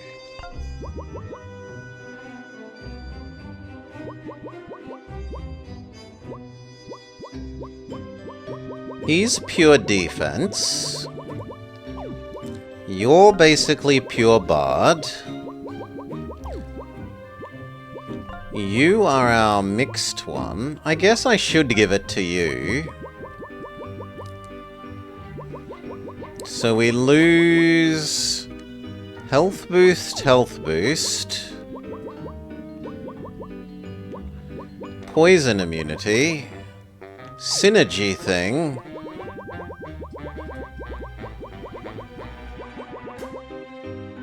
multi-attack, and we're still not there. Dragon skin. Then I'm allowed to have it. Attack and defense. And then you...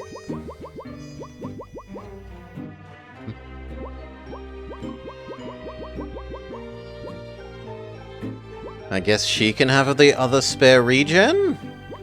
And... why not a poison immunity? And where's the fire immunity that we just gave up? Sure.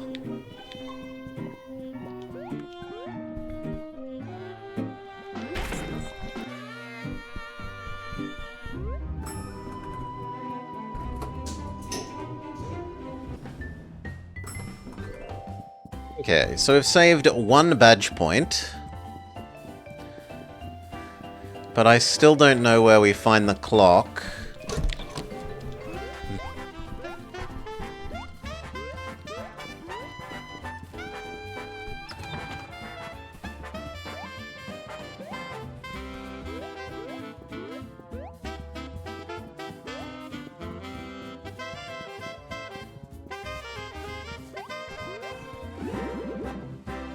We're finally rich enough to get this. The last defense boosting one.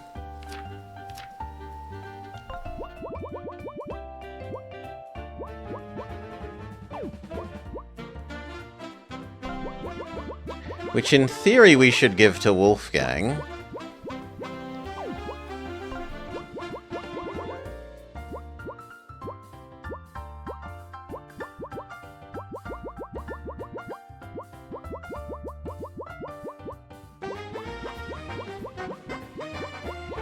But we could just make the bear literally invulnerable.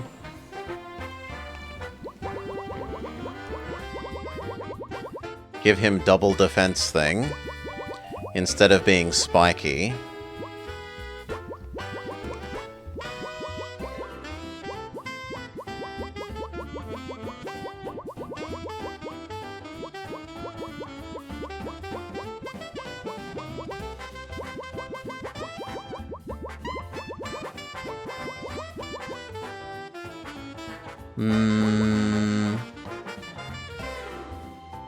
Nah, I kinda like you as you are.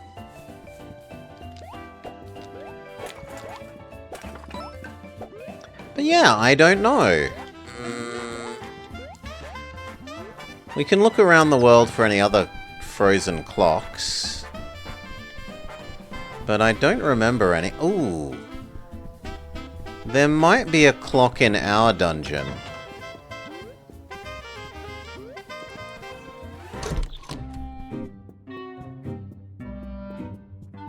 Here? That clock appears to be broken.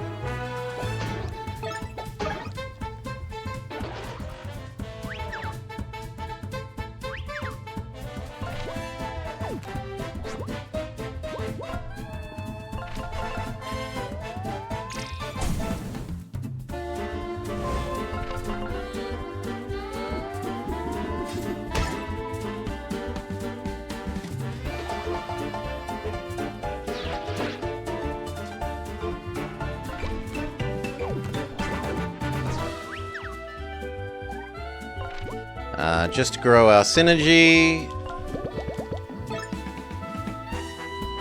And become... Flint. Grow our synergy. Weaken egg.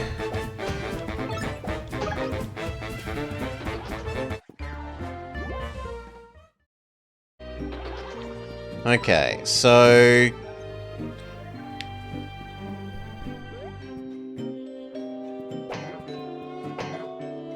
The trouble is this is moving.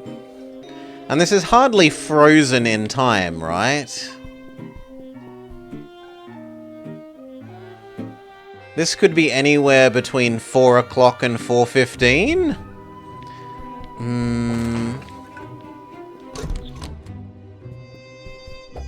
Well, one nice thing, Welly, is it's kind of a setting where they could do DLC, where each DLC could be like an extra book that you go to.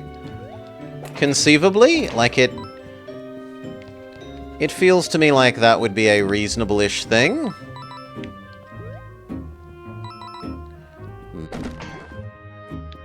Like they could basically add an extra chapter as a DLC, and again and again.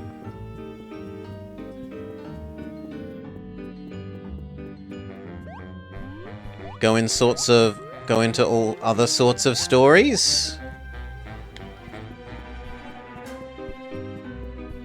I mean, you just have it be side stories that you do it Fallout 3 style, where, oh look, your save is just before stopping the reactor. And then you do everything just before that.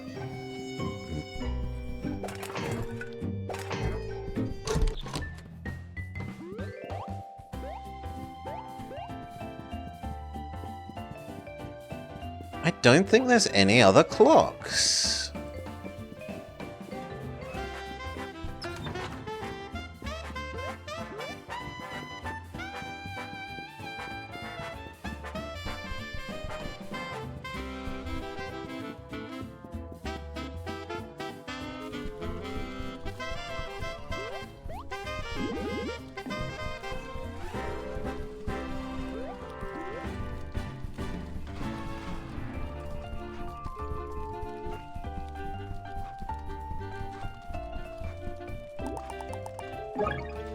There are some loose files here.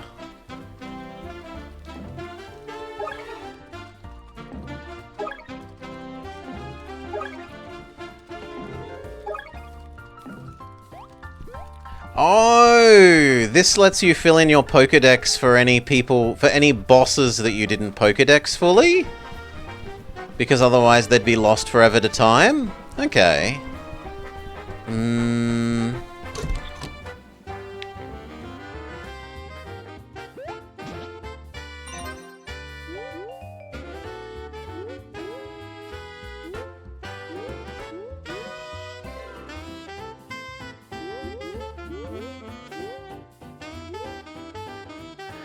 No, not especially, Deadly Son. We're trying to find more clocks in the world. There is a clock in our starting... Oh my god, yes.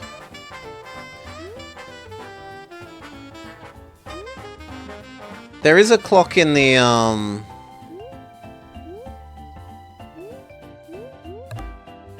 in our starting dungeon, but it wiggles around.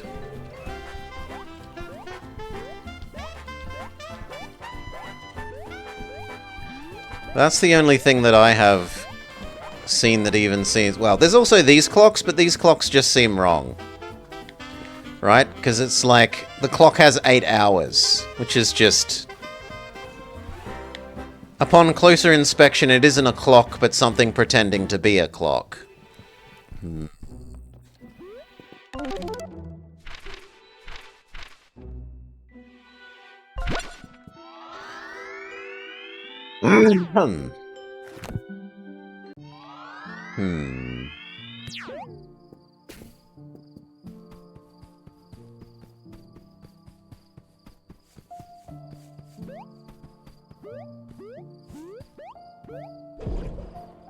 Have we discovered where to input the puzzle? In the wall... the wall door. Which presumably is the other side of that door. And that will then let us grab that turnip. I don't know why we want a turnip.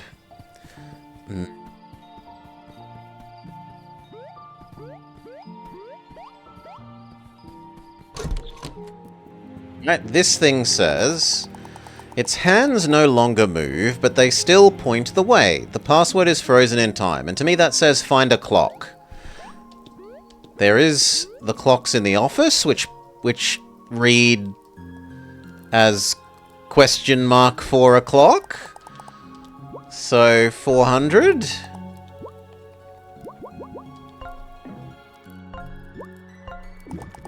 No. We said they could be anything between 4 o'clock and 4:15, so I don't mind brute forcing only 15, but I don't think it's either of those clocks.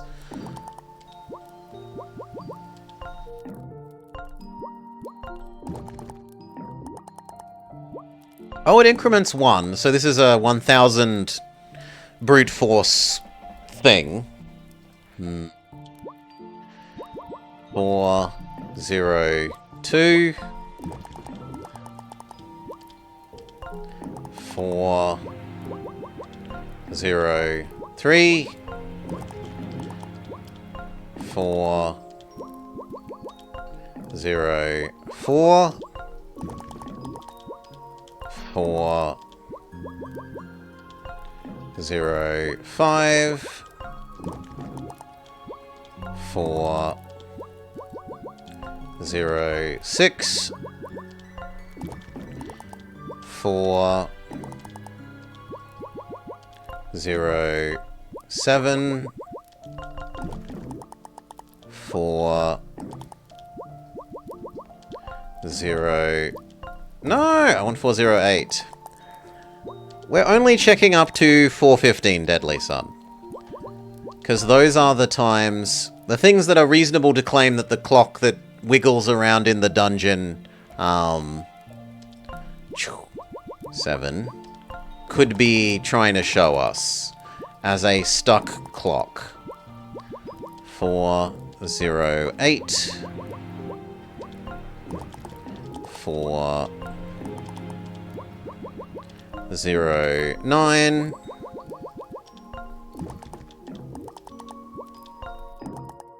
4, 0. Now is 1, 0. 4, 1, 1. 4, 1, 2. 4, 1, 3. 4,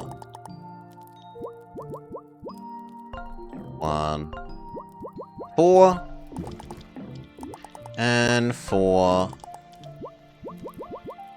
1, 5. Yeah, okay. So no, it's not any of those clock times. And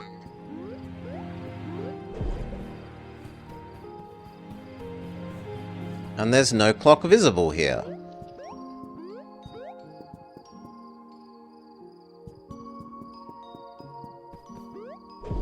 Explored the house.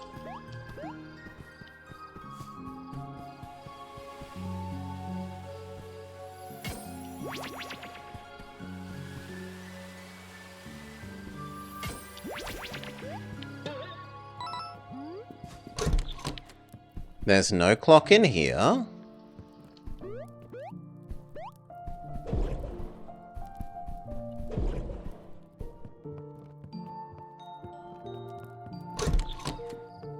There's no clock in here.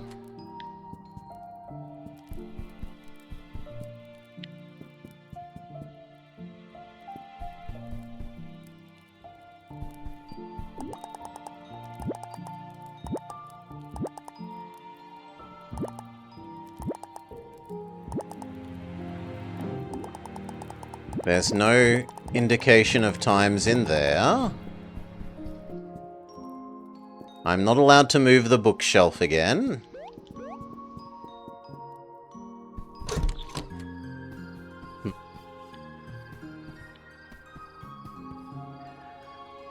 So it's 0 to 9? No, Welly. The code is... Oh, as in the numbers? Yes, but it's 3 0 to 9s.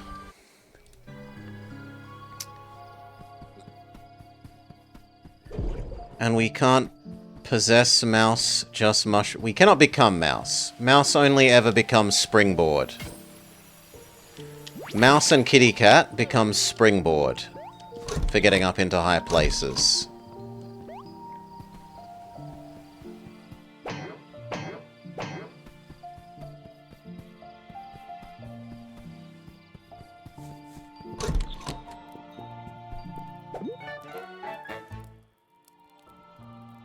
Extra agile.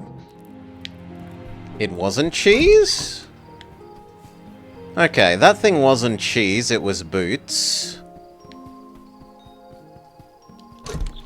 Does that mean we can do the other side? Wedge of cheese.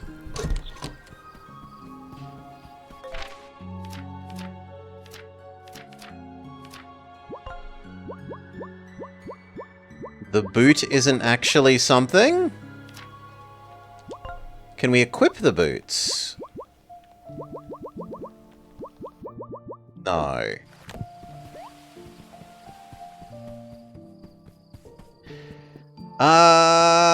What if we become Sherlock Holmes version of us?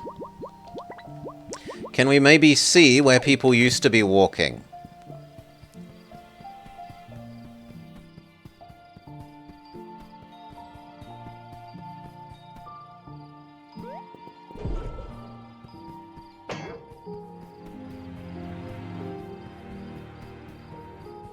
No. The boot is a trinket?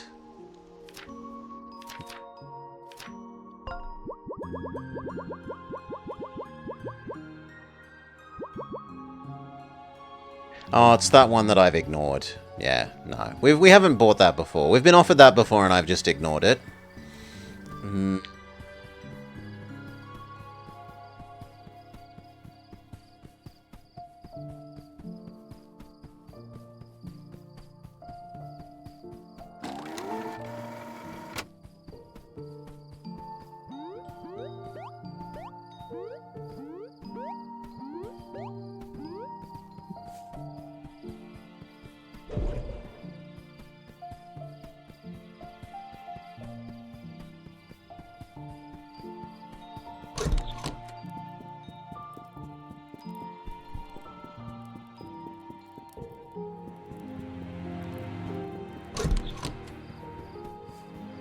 Is there a hole in the wall in the upstairs that I didn't notice?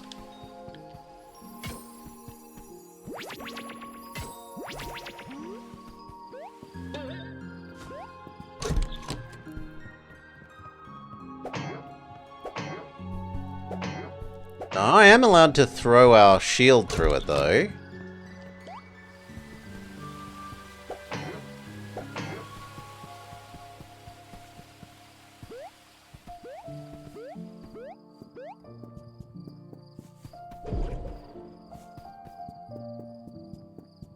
Let's blow all these out at the same time.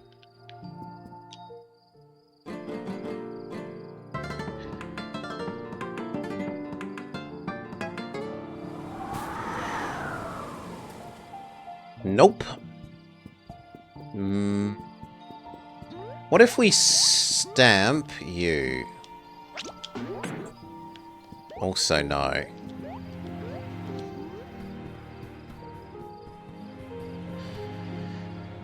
Are you alright if you ask questions?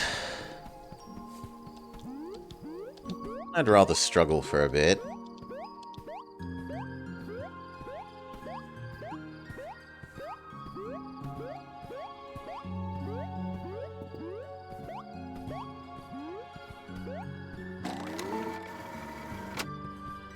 No, I'd rather struggle for a bit, Welly.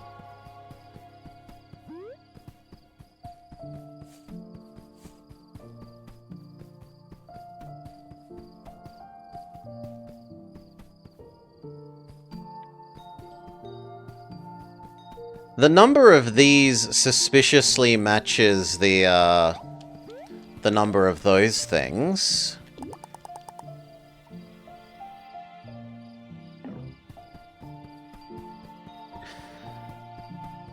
Can we grow these?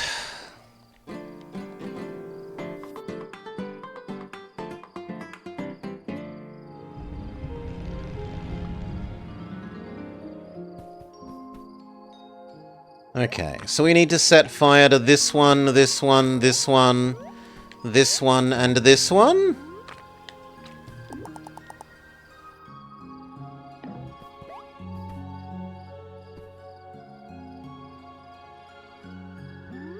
So bottom row diagonally up.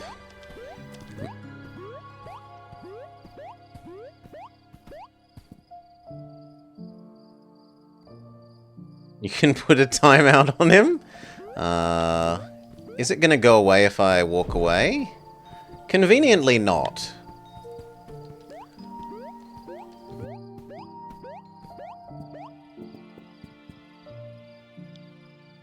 I mean, they didn't look like interactable plants to me.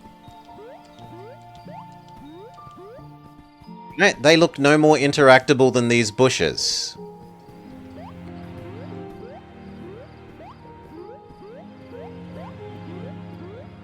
But anyway, we set fire to you, and you, and you, and you.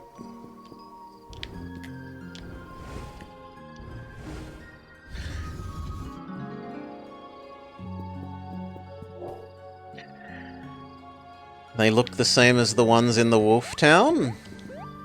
Like 9 hours ago? 12 hours ago? No. Like, these aren't interactable plants. The grass there isn't interactable. I don't see why these would be obviously interactable. The only thing that I rigorously think of as interactable for the plants are the ones that are the start of the staircases.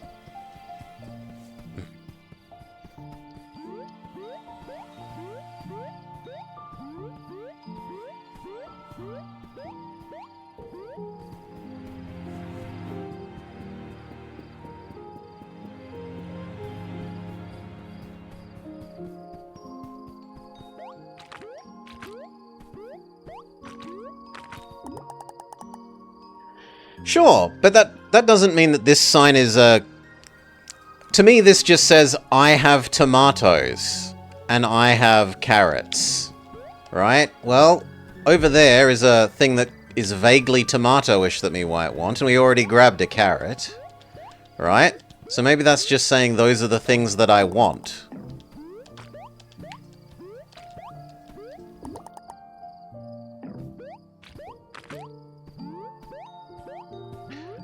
Anyway.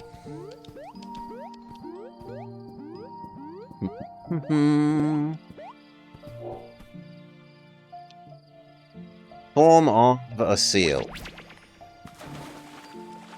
We cannot get off on the button. Here is the clock. Yeah, so this was poor design.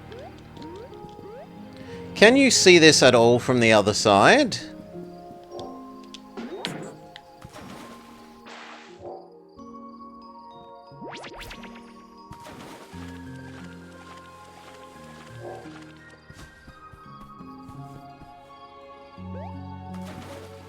No. You have no way of telling that is a clock from here. And the fact that at the start it had told us to look for clues around the office made me think that the office clocks were the clock that we're looking for. Not something in here that we can't see yet. I don't like that. Anyway, it's, this one is a proper clock, not an 8-hour one. This one is 4:30.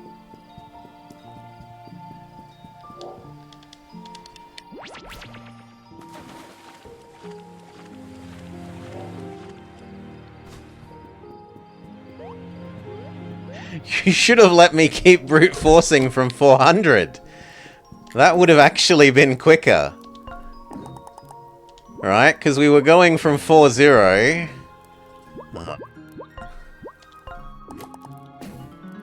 That would have only been 15 more brute forces. We would have been done by now, Decoy. We would have.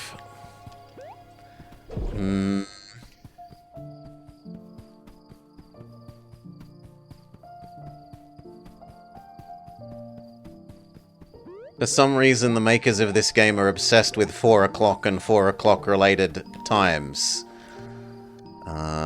Form of a seal.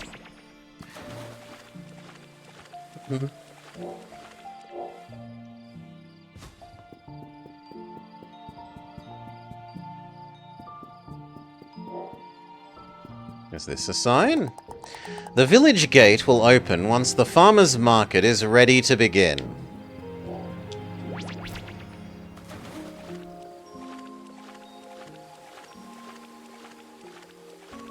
This lets us get onto the Button Island.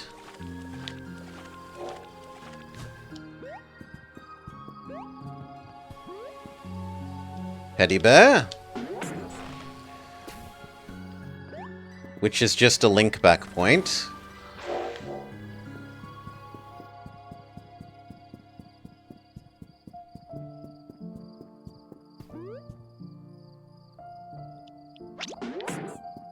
How does that help me? Why do I want to be here? Ah, to trap Mr. Mousy. Or to free Mr. Mousy?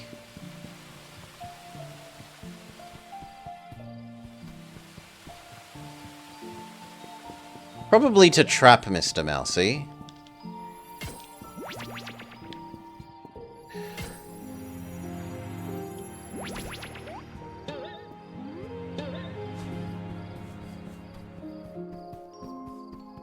The bridge was to bring the mouse over here, not just be a link back point. Could be. Because we needed the pumpkin... We needed the mouse to get up here to get the pumpkin for the farmer's market.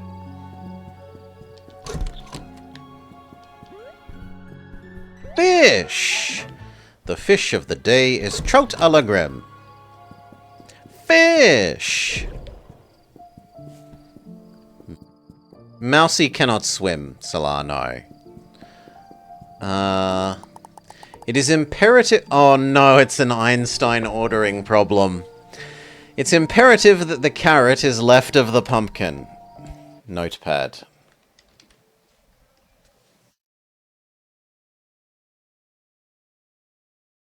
Carrot left of pumpkin.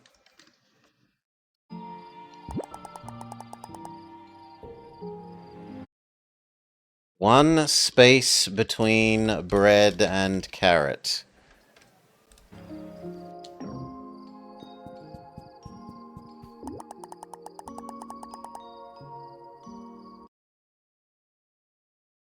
Bread not at edge. Cheese next to bread.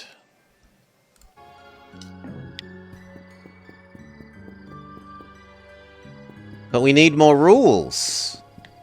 Ah, good. We need at least 6 rules, because we've got 6 things. Beat between cheese and pumpkin. Beat not next to bread. Now we have 6 rules. We should be able to solve this. Fish is on one end.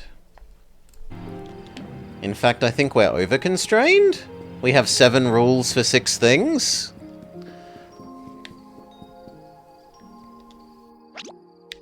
Okay. Okay, let's start. Trying. Fish is on left-hand edge. Fish is on one edge. Carrot must be left of pumpkin.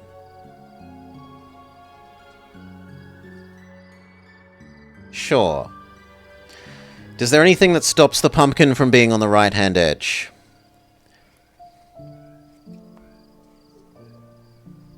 Not that I can tell, so let's try pumpkin on the right-hand edge.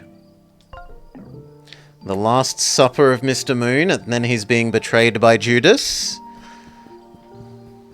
Fetch me my 20 silver coins. The next thing was the 1 space constraint. Bread and carrot need to be 1 space apart.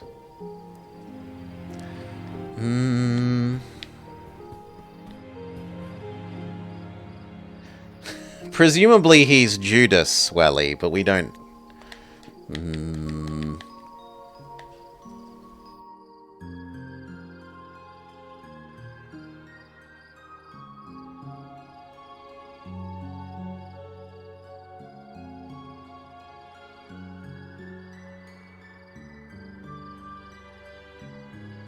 Yeah, bread could be here. And then carrot has to be here. Carrot is left of pumpkin, check. 1 space between bread and carrot, check. Cheese is next to bread, check. But currently, beet is not between cheese and pumpkin.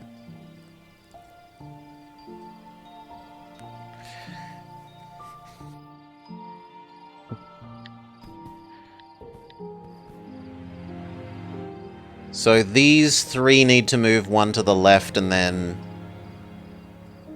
beet goes here.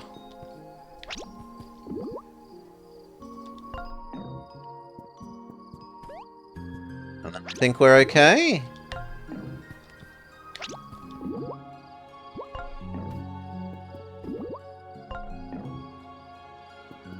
Check our rules. Carrot is left of pumpkin, check. 1 space between bread and carrot. Check. Bread is not at the edge. Check. Cheese is next to bread. Check. Beet is between cheese and pumpkin. Check.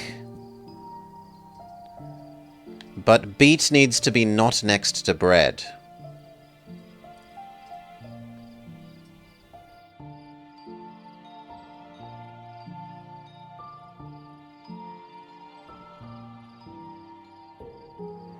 I don't know that that's possible. Because this and this need 1 space.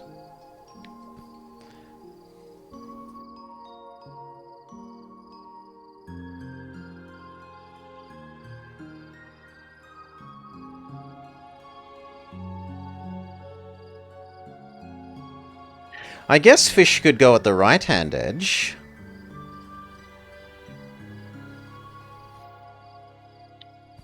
If fish is at the right-hand edge instead of the left-hand edge...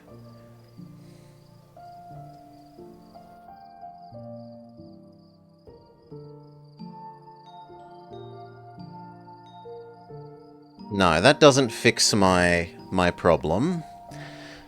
Sega Superstars Tennis? Well, the kart racer was pretty good.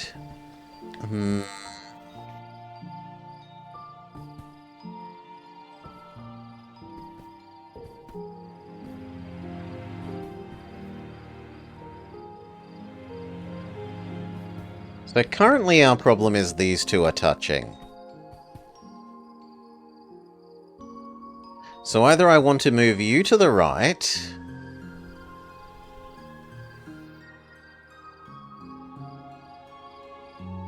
but beet needs to be left of pumpkin, or I need these to move left.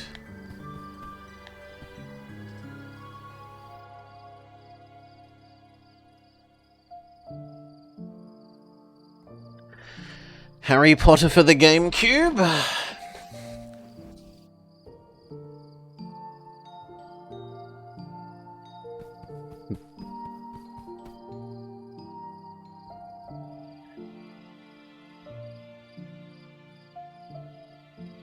No, I don't see that working.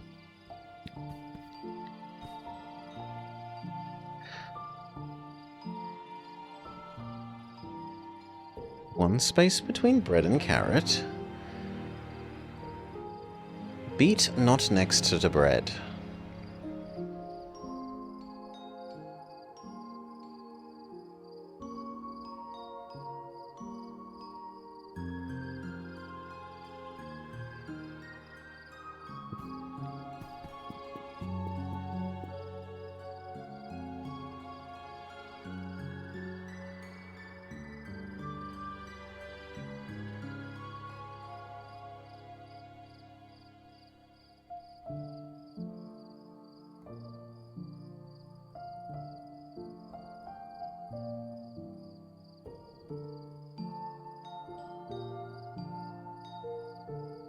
Cheese, beet, pumpkin.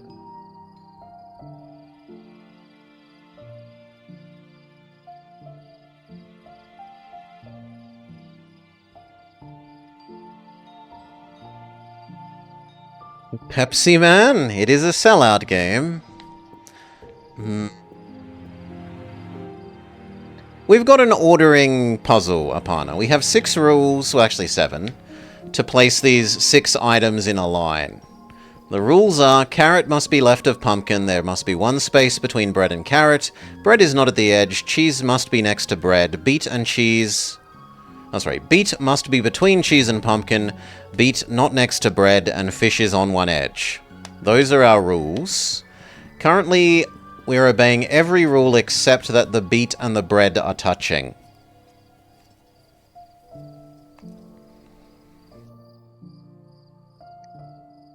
And I'm trying to work out what we can fiddle to get that to not be so.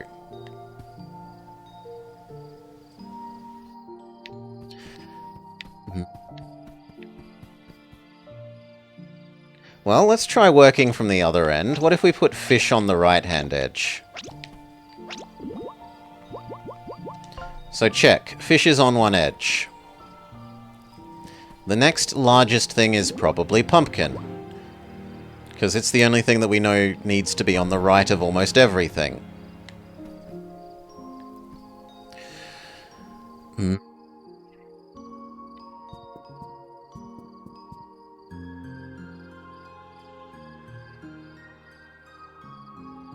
Carrot needs to be left of pumpkin.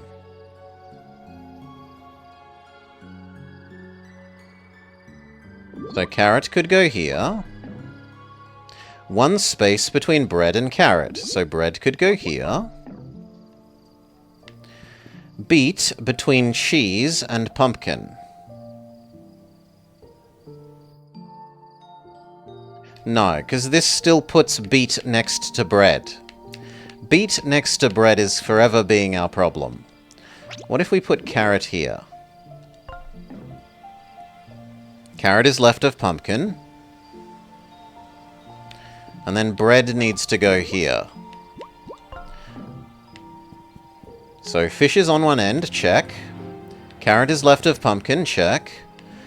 But this violates bread not at edge, which is not allowed. Bread has to not be at edge.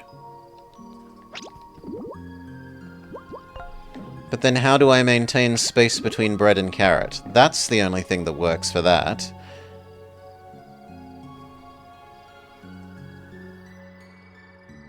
Bread is not at edge. Space between bread and carrot. Carrot is left of pumpkin. beet between cheese and pumpkin. So cheese can go on the left. And then beet here. What are we violating? Carrot is left of pumpkin. Check. One space between bread and carrot. Check. Bread is not at edge. Check. Cheese is next to bread. Check. Beet is between cheese and pumpkin. Check. Once again, we are foiled by beet next to bread. Fish is on one end. Check. Hmm.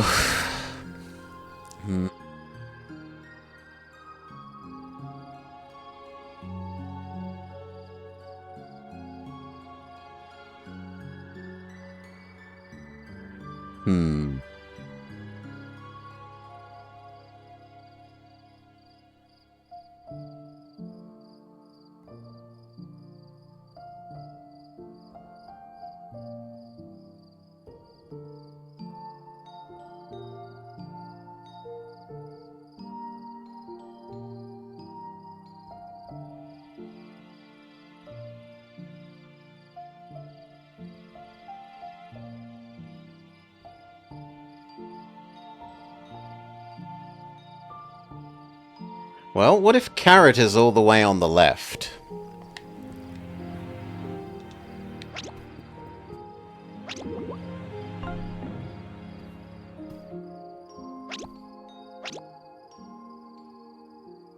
Then bread is here. But now we're hitting up against the bread must not be next to beet problem again.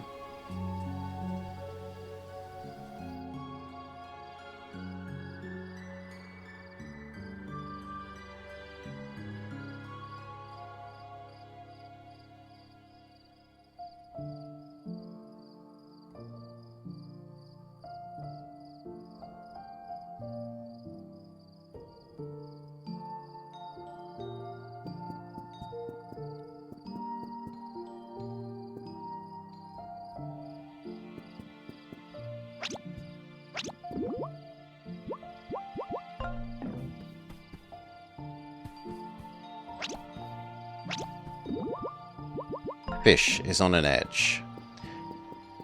Pumpkin needs to be as right as possible as far as we can tell. And then our options are here, here, or here, here. For carrot and bread.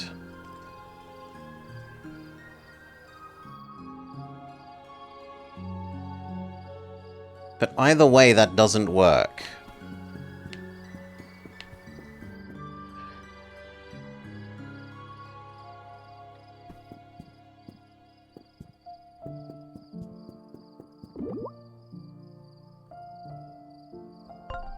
Because if this is true,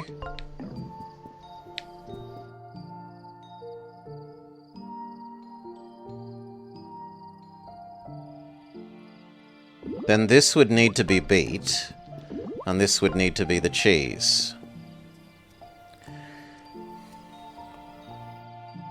What's violated here? Carrot is left of pumpkin, check. There is one space between bread and carrot, check. Bread is not at the edge, check. Cheese is next to bread, check. Beet is not between cheese and pumpkin. Beet is successfully not next to bread, and fish is on the edge. So our current issue is you need to be between that and that.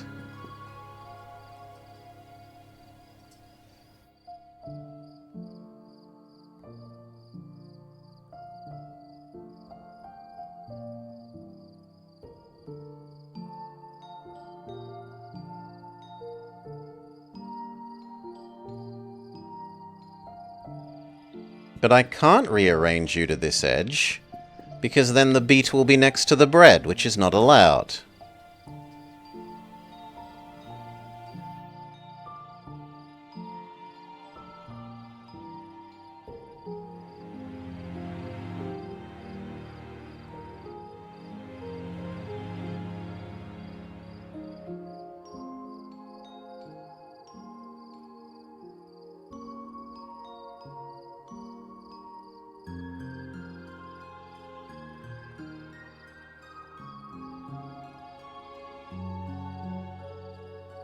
You need to be between these two. But without touching that.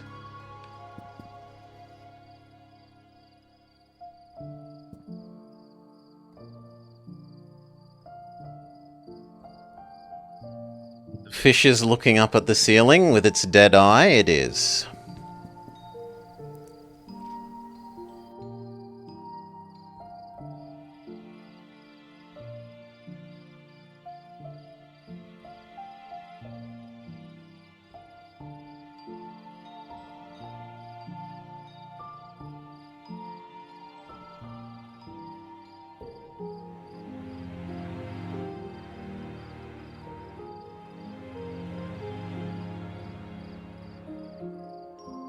Could we move both of these pairs one? Like, could Pumpkin move to left and this thing pair move to right?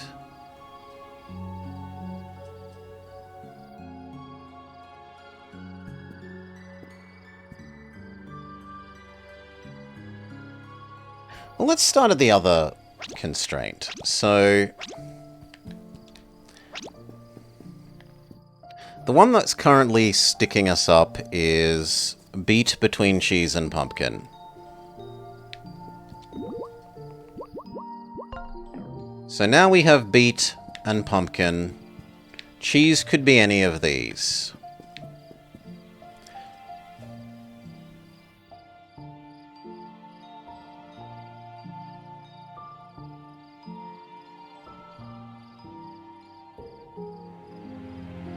Beet needs to not be left of bread.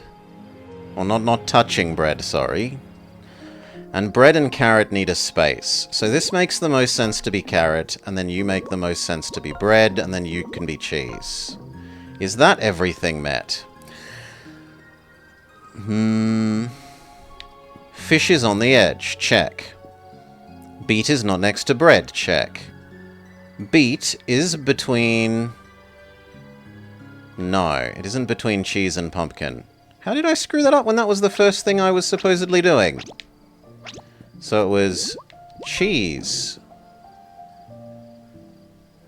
And then any of these can be beet.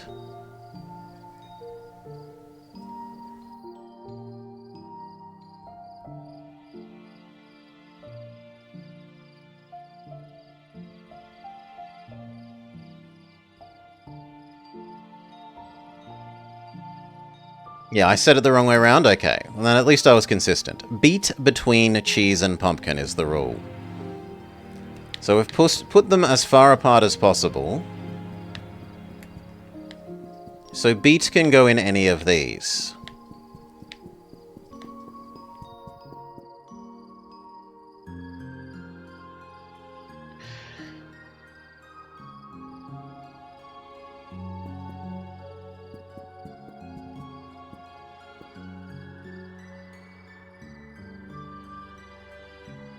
But now we're hitting up against beet can't be next to bread, and bread and carrot need a space.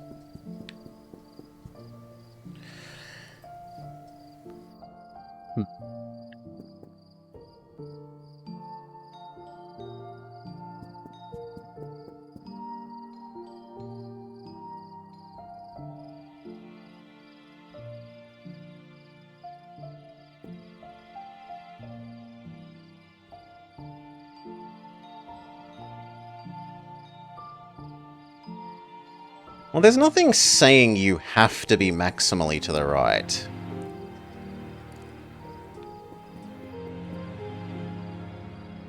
I've just been treating you as if you do.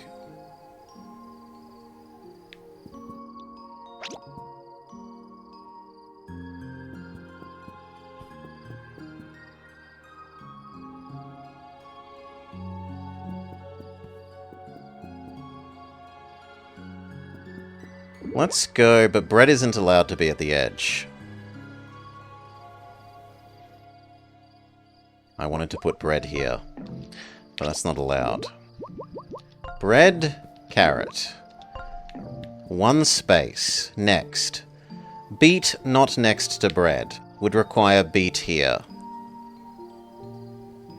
But then beet isn't between cheese and pumpkin. So this isn't valid placement for bread and carrot. Sure of that? Are there any other options? Beet can be here. If beet is here, then beet cannot be between cheese and pumpkin. If beet is here, it violates touching the bread, and the same with that. So this setup for bread and carrot cannot work. Meaning the only other setup for bread and carrot is here, or with their order reversed. Now in this setup,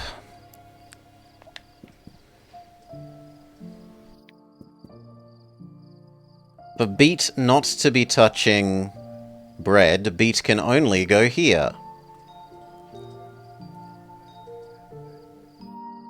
But then beet cannot be between cheese and pumpkin. So this is also not acceptable. Which suggests that maybe fish needs to be on the other end. So we start from this case. Fish is on this end. Now there are... we can have bread and carrot here.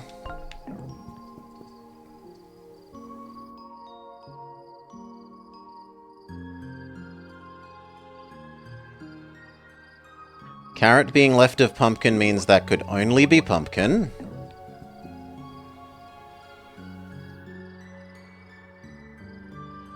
Beet is between cheese and pumpkin. So this is cheese and this is beet. What is violated? Carrot is left of pumpkin. Check. Bread is not at the edge. Check. Cheese is not next to bread. Yeah, this violates cheese next to bread.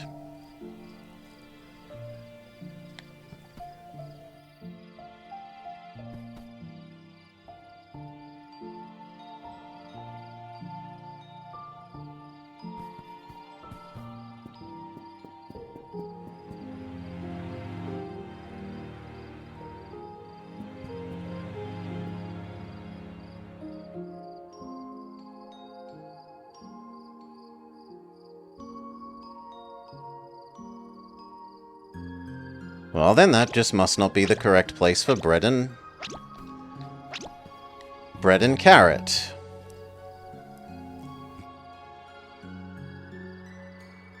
It can be the other way around. It can be carrot bread. And we can try.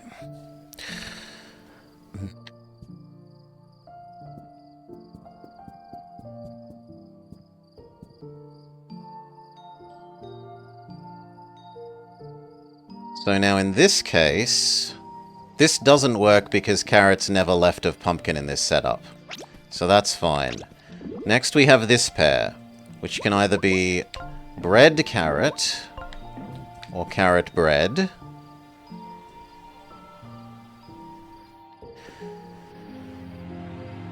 For here we want what? Cheese needs to either go here or here.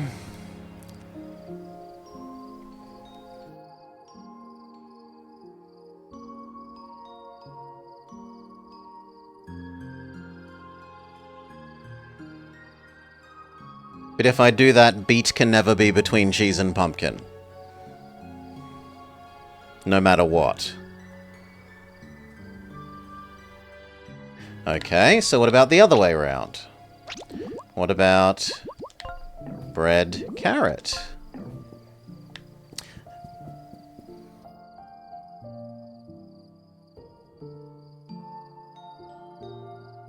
Now this never works because beet is on the wrong side of this.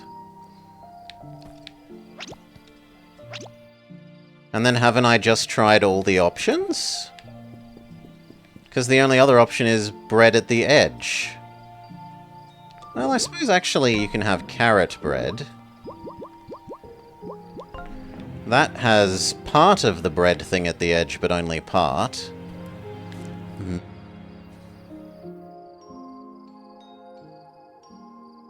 But now beet is never not next to bread.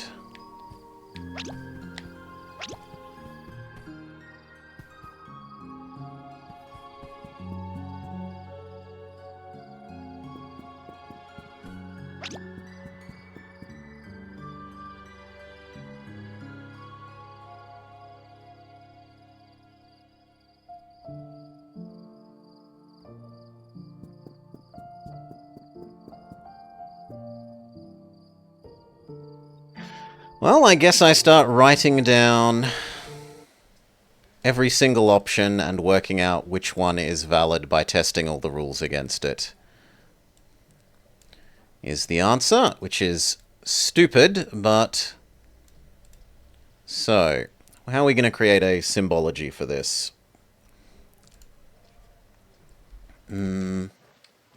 C equals carrot. P equals pumpkin. BR equals bread. BE equals beet. CH equals cheese.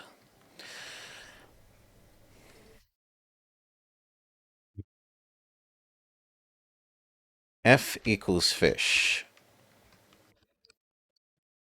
Then, your options. Let's arrange them in alphabetical order and start brute forcing.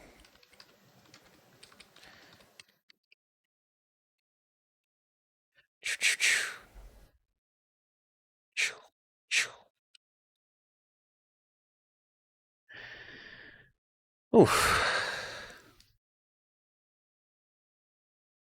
I've chosen to ignore the suggestions, because that's not me solving it in any case. I've got all the things written down in alphabetical order, and now we are just going to test them all. So, BE, BR, C, CH, FP.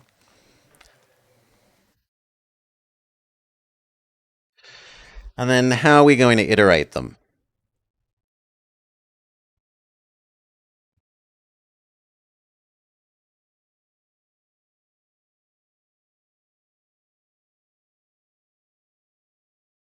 So what's our rules for iterating them going to be? It's going to be change the one to the right first. Go make some food? Yeah, you can go make some food. See you, deadly son.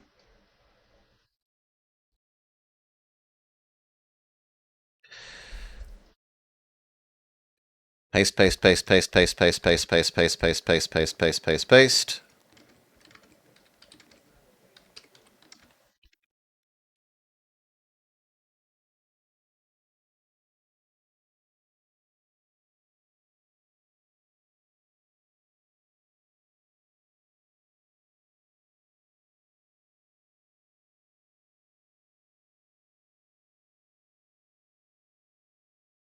It's not matrix math, Salah. Please stop trying to make everything matrix math when it's not. This is absolutely not matrices.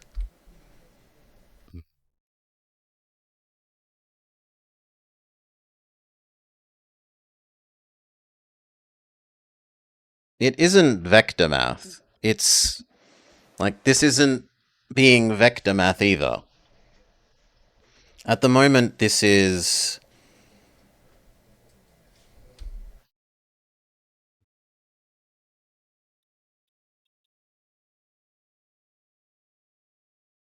Could I convert it into being vectors?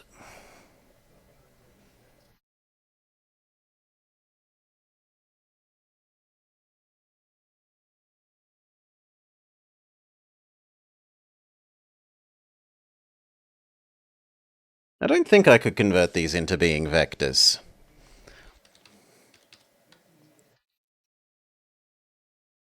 Yeah, it's iterating over all possible solutions for now, which is annoying, but there's no other, like... We've tried logicking it out, and it's hit a dead end every time.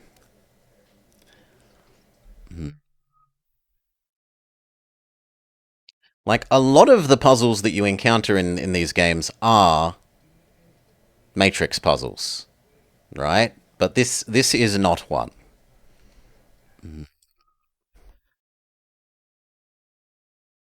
So how am I changing you?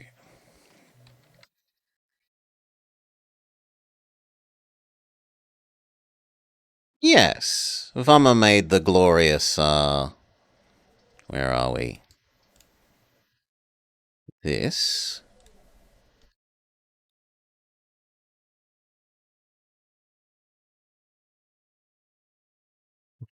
Made the glorious. Where is Nancy Drew and the secret of...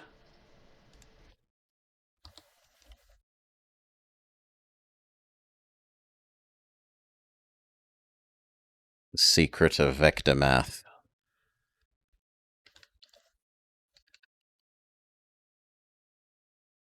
Here. Nancy Drew and the secret of the inverse matrix. Excellent art made by Voma. When we were matrixing out an actual matrix math problem in the Mayan Aztec one. In Nancy Drew and the Scarlet Hand, pretty sure. Now,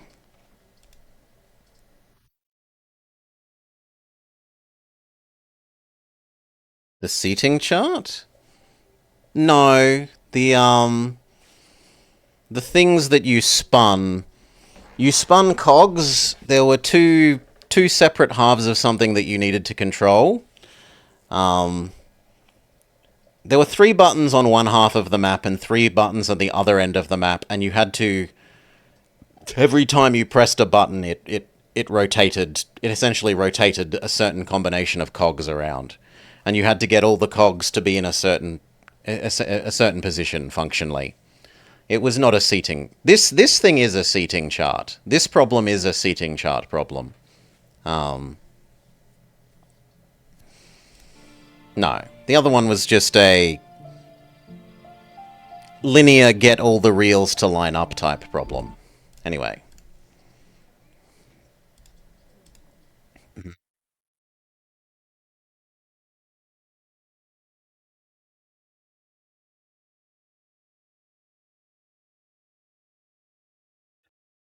So, flip the last two.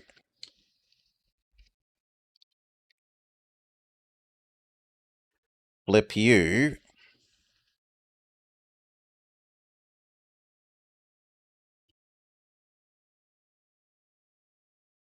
Flip both of those.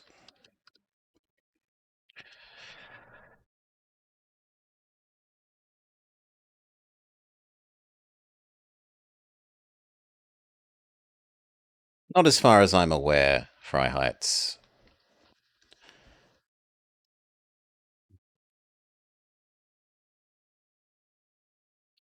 So we've moved... P has moved up one. P has moved off one and we've flipped both options. P can move up again and we flip both options.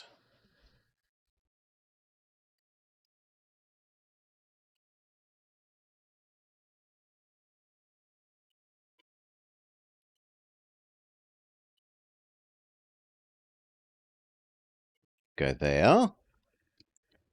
And then you go there.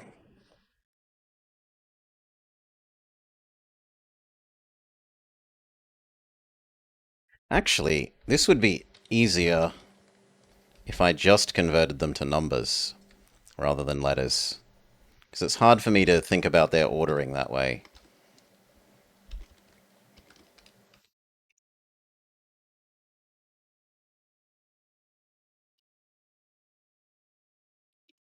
I'm going to be double converting them.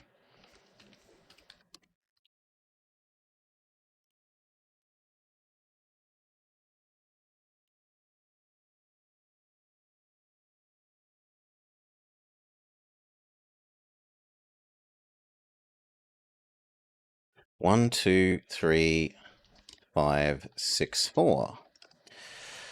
1, 2, 3.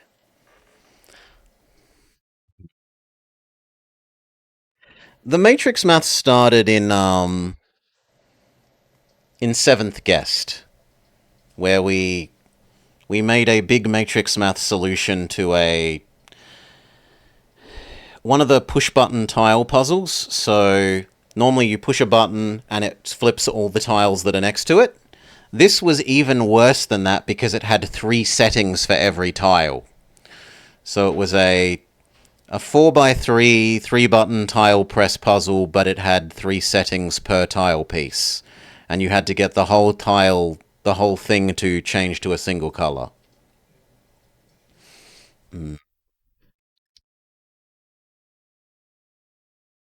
So 1, 2, 3, 4, 5, 6. 1, 2, 3, 4, 6, 5. 1, 2, 3, 5, 4, 6. 1, 2, 3, 5, 6, 4. 1, 2, 3, 6, 4, 5. 1, 2, 3, 6, 5, 4. 2, and now we're up to the next one.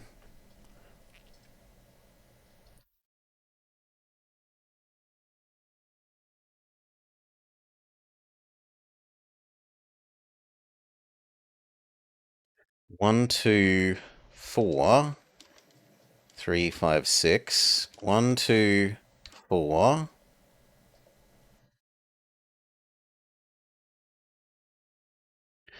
5, 3, 6. 1, 2, 4.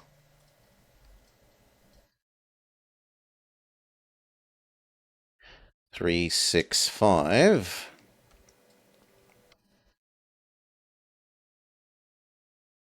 Actually, you should probably go there.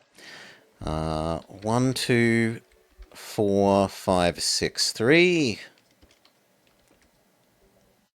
So I've done the ones that start with 3 next. We've done the ones that start with 5 next. We need the ones that start with 6. 1, 2, 4, 6, 3, 5. 1, 2, 4, 6, 5, 3.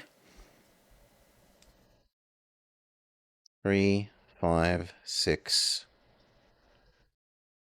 Yes, that's all of those. Then we're on to the next number.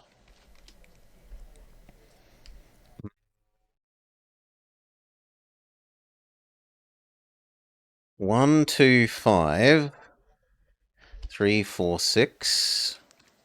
1, 2, 5, 4, 3, 6. 1, 2, 5.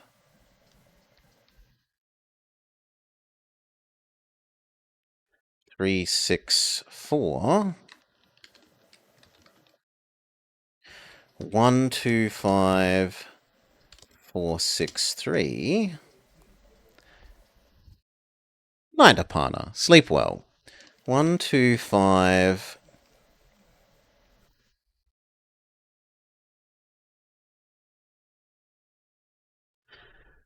We've done 3, we've done 4. We need to do the ones that start with 6. 6, 3, 4. 1, 2, 5. 6, 4, 3.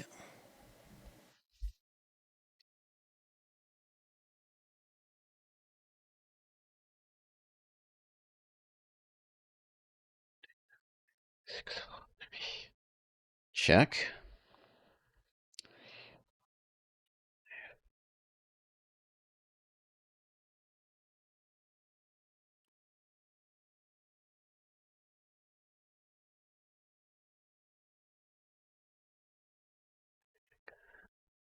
To the next one. So we're up to 1, 2, 6, 3, 4, 5.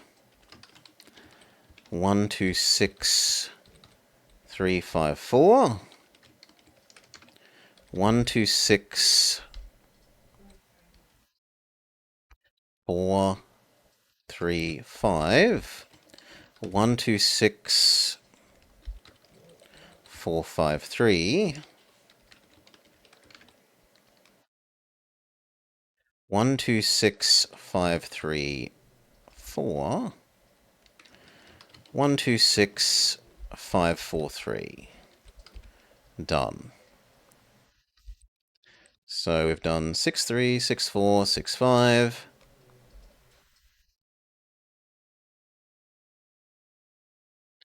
Now we're up to the next number,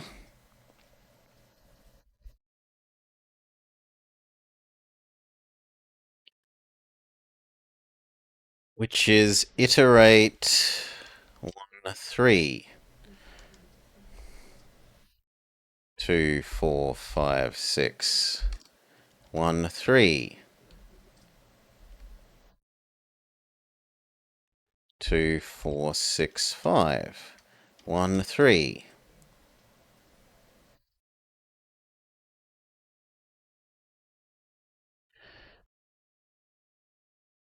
2, 5, 4, 6.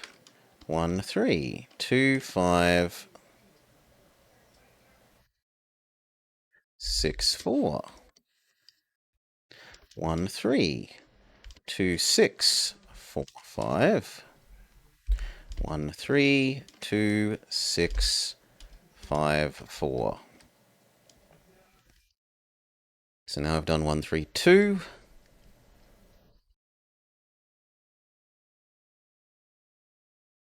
We now do 1, 3, 4. 2, 5, 6. 1, 3, 4. 2, 6, 5. 1, 3, 4.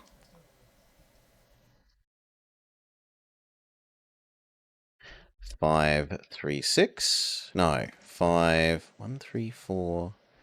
5. 2, 6. 1, 3, 4. 5, 6, 2. 1, 3.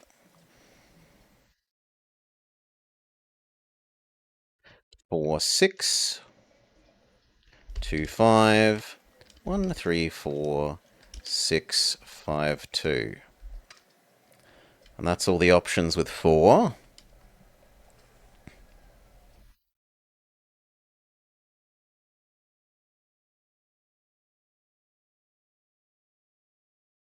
One, 3, 5. 2, 4, 6. 1, 3, 5. 2, 6, 4. 1, 3, 5.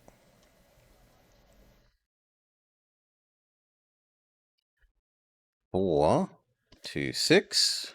1, 3, 5. 4, 6, 2.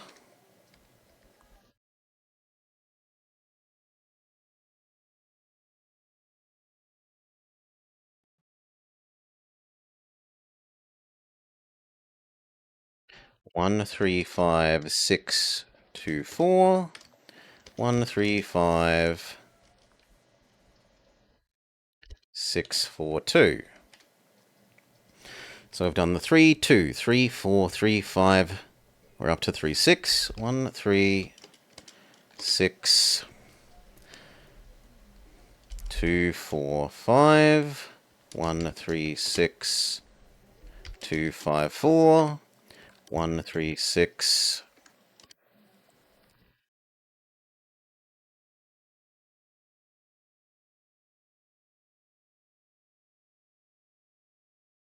4, 2, 5. 1, 3, 6. 4, 5, 2. 1, 3, 6. 5, 2. 1, 3, 6. We're up to the 4s. We just did 4, 5, 2. 1, 3, 6. No, we're up to 5 now. 1, 3, 6, 5. 2, 4. 1, 3, 6, 5, 4, 2.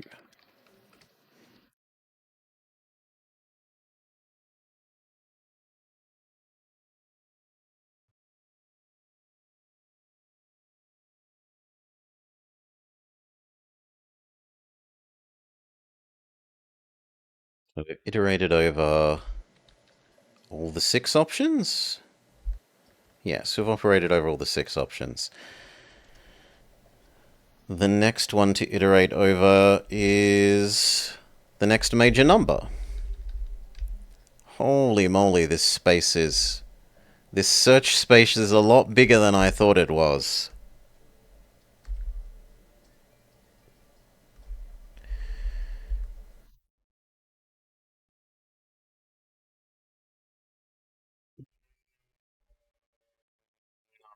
Brute forcing looks less and less reasonable. I've done 64. Mm,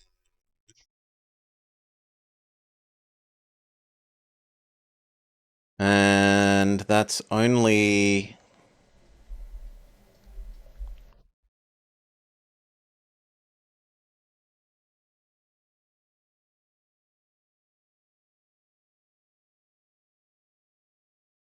That's only...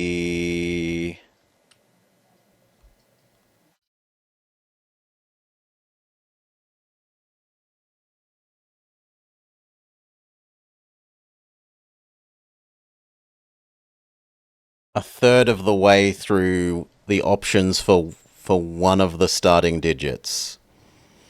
So it's like 64 times 3 times 6.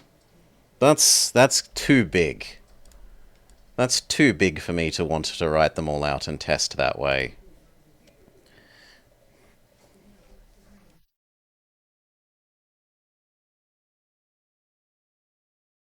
Well, the other option is you turn this into a stupid tick box chart, which I dislike doing it that way, but we can do it with the tick box chart. So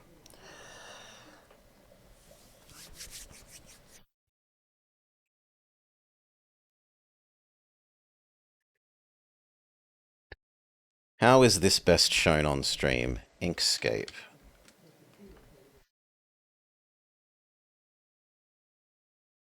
Actually, it's probably best shown with Excel, which is to say Google Sheets.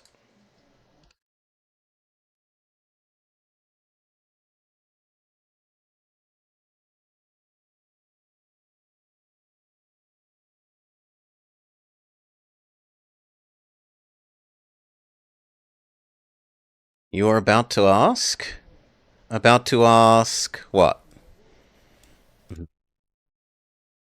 So how do we show that? We will go over to our movie rating thing.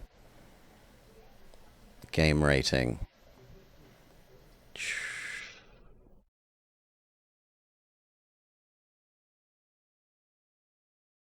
Here. Except that we're not rating Who Raised Roger Rabbit. Alright. So you can turn these things into a big grid thing.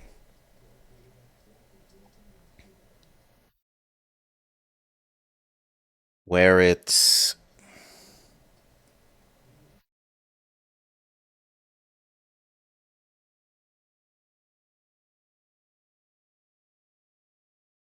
How do you do both at once? It's...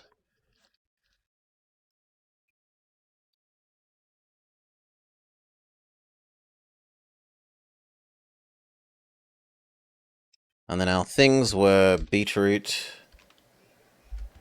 bread, carrot, cheese, fish, and pumpkin.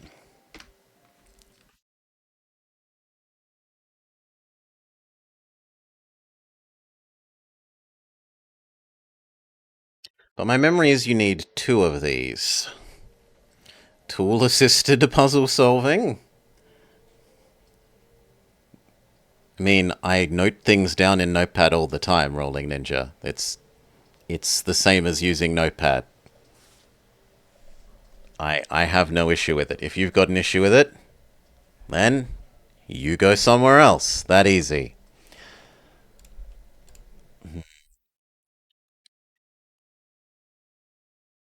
What's the other thing? Because normally these are like doubles.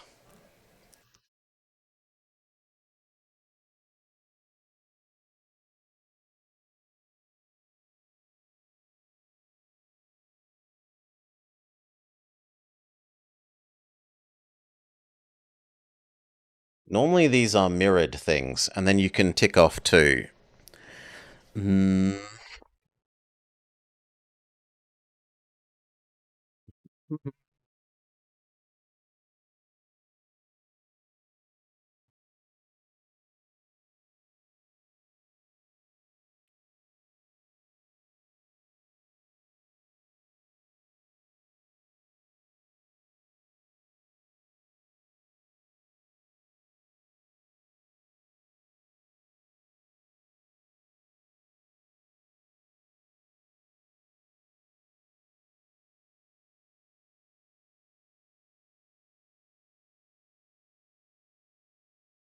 To myself.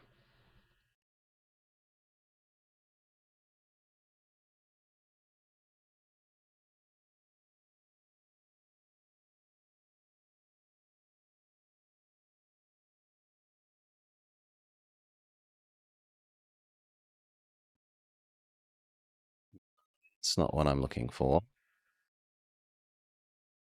That is.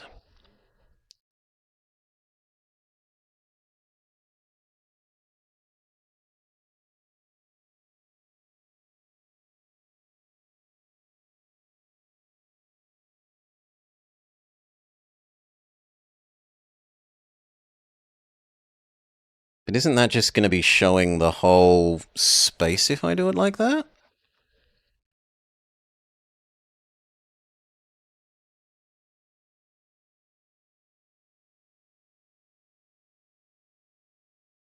I think that's just going to be showing the whole space if I show it like that.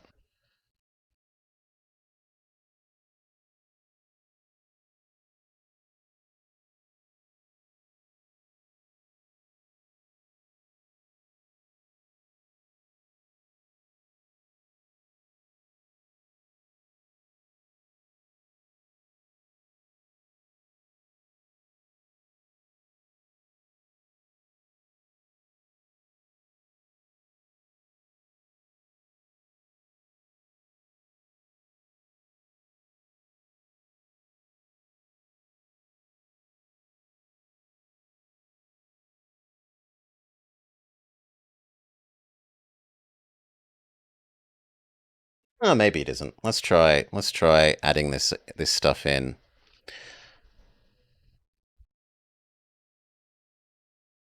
What would ChatGPT say if you put in the rules? Uh, well, here are your rules. Ah, need to put in semicolons.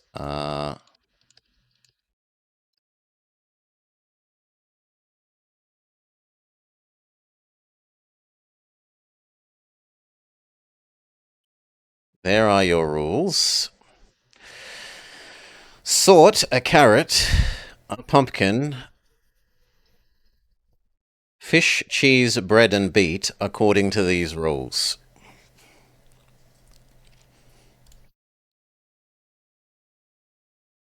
So, what rules? How can we start shrinking this space down? Well, the first one is that the fish is on one end, right? So fish cannot go in 2, 3, 4, or 5.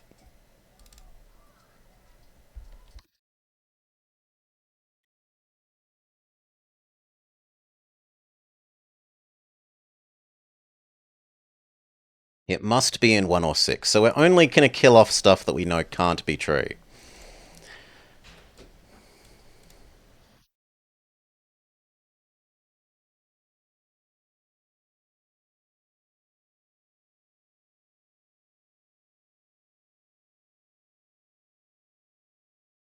We know that bread isn't at the edge. Actually, let's put our rules down in here as well. So, rules.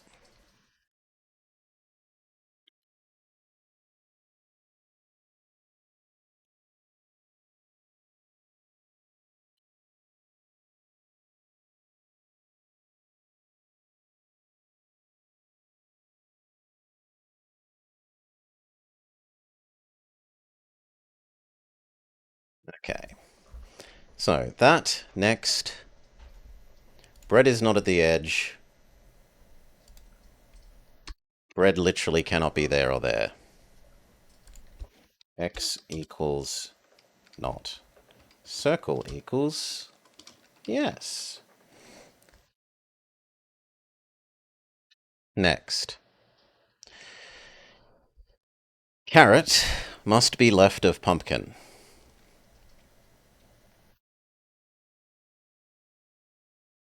At the very least, this means carrot cannot be the very rightmost square, because then it wouldn't be left of pumpkin.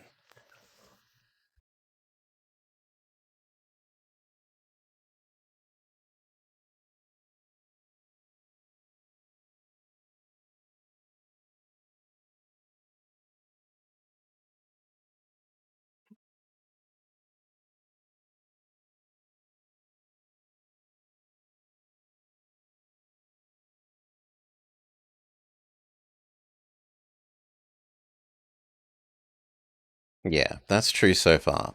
There's one space between bread and carrot. That currently doesn't constrain carrot, nor does it constrain bread.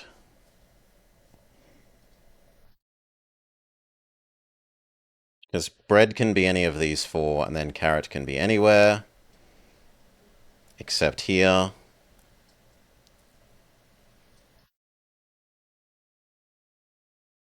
That doesn't constrain anything. Bread not at edge. Used. Cheese is next to bread. That currently doesn't constrain cheese. Beet is between cheese and pumpkin.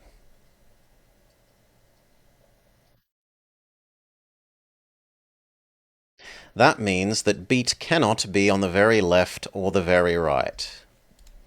If it's on the very left, it wouldn't be between cheese and pumpkin if it's in either of those squares.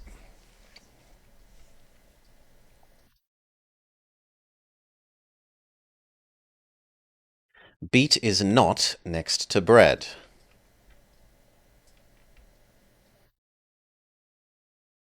It currently doesn't do anything. And fish is on one end. That's still true. Fish can be on either end. And then we loop through again. Carrot is left of pumpkin. Pumpkin can still be anywhere.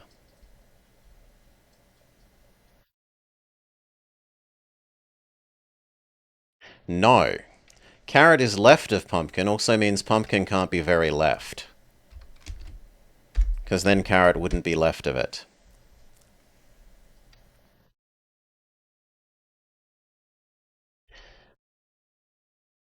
That also means cheese can't be very left by this one, because beet is between cheese... Oh no, that does work. Beet is between cheese and pumpkin. But it means that... It definitely means pumpkin can't be here either.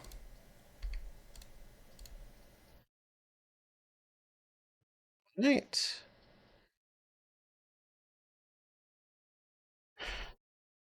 No, I want to be sure of that.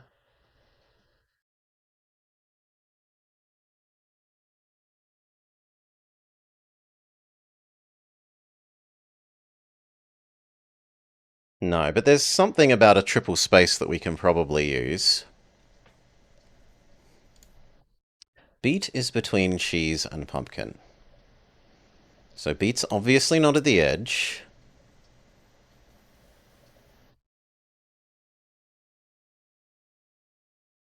Cheese can still be either edge and pumpkin can still be either edge, as far as we're concerned.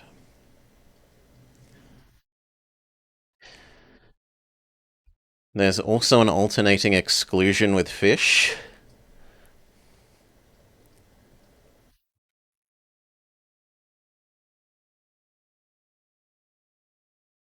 But we can't mark it down. We just know that fish isn't the middle four. We don't know which of the two sides it is yet. It could be 1 or it could be 6. So we run through our rules again and try and get another thing out. Carrot left of pumpkin. Means carrot can't be in 6 and pumpkin cannot be in 1.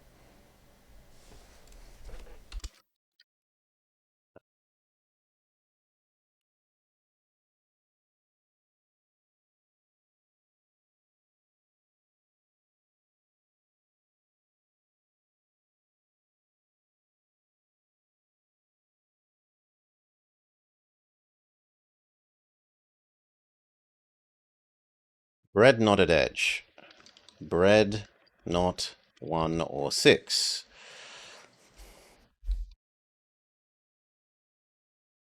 Beet is between cheese and pumpkin.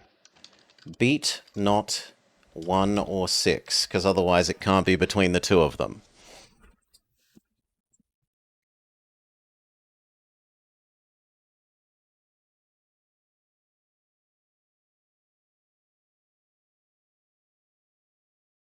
No, because between can go the other direction, right?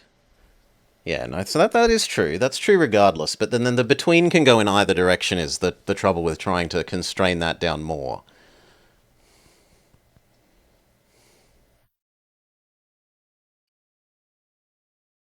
Ah, ah. Carrot not 6, check. Pumpkin not 1, check. Bread not 1 or 6, check. Beet not 1 or 6, check. One space between bread and carrot. Cheese next to bread. Beet not next to bread. Fish on one end. Equals fish not 2, 3, 4, 5.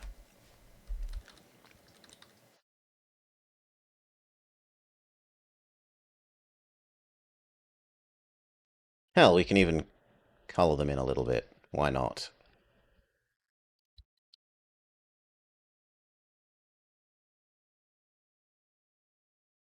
So that it's clear what rule is producing what thing.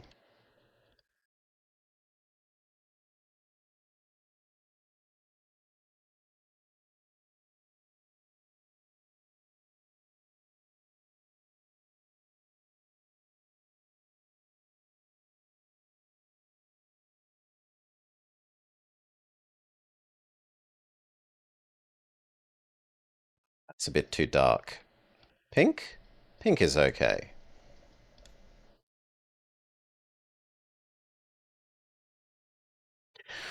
Alright.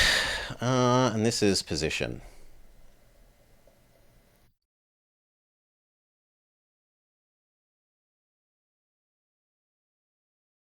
Come on, I want Control E, please. Center there? Center there seems right.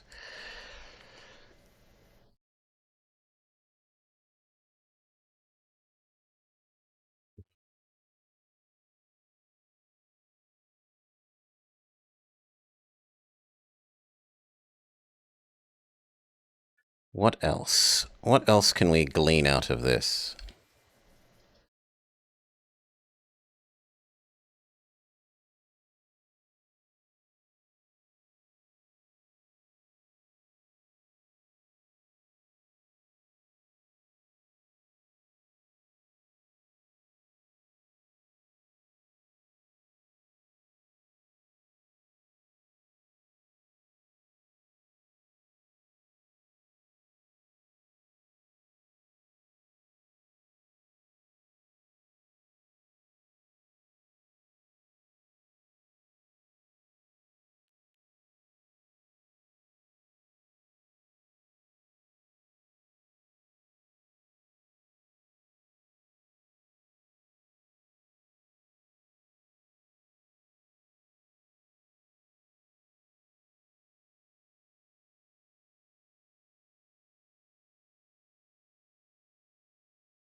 None. I don't think we can constrain. We can get any more rules out of this. Not like strict rules.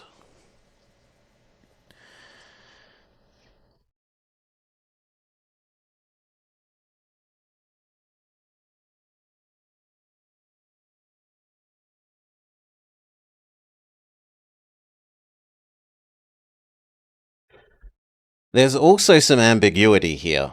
Like, does between is between used in a strict ordering sense? Does this rule beat between cheese and pumpkin mean that the order literally has to go either cheese, beet, pumpkin? No, sorry, wrong way around. You know, cheese, beet, pumpkin, that's correct. Or can there be more space between those things? That's unclear from the way this is worded. And we've had problems with this sort of ordering thing before where it thinks that between means constrained between rather than allowing space between.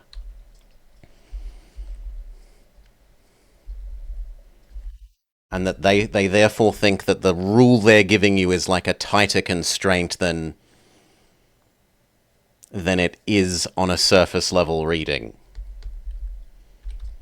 Because they just take the between to mean strictly squished together kind of between, not allowing space between. Are there any sub rules that constrain it to give us an idea if it's one or greater? We could double check that there aren't any other rules that I've missed. I don't think we have. We can run around to see if I've missed any rules. But I think those were all the rules. Carrot left of pumpkin.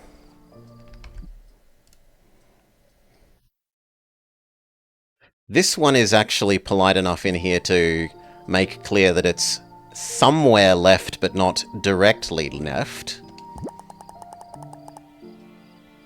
Bread and carrot have one space. So those two rules are correct. Bread, not on the edge. Cheese, next to bread. That's not got open interpretation. Okay. Here, beet somewhere between cheese and pumpkin. That implies that it is the open type of constraint and not the strict ordering constraint. Beet.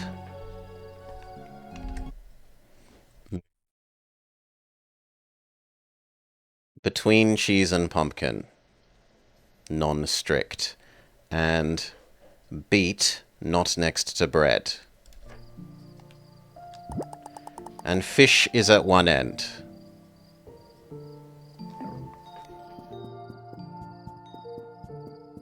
I don't think we've missed any other rules.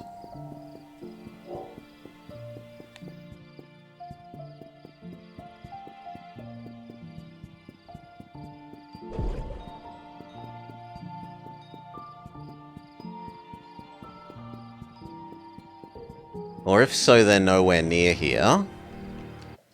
What is the age recommendation? No idea. Back to this.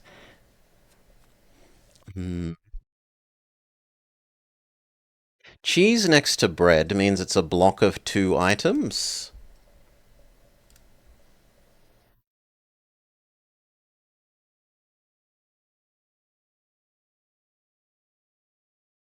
Sure.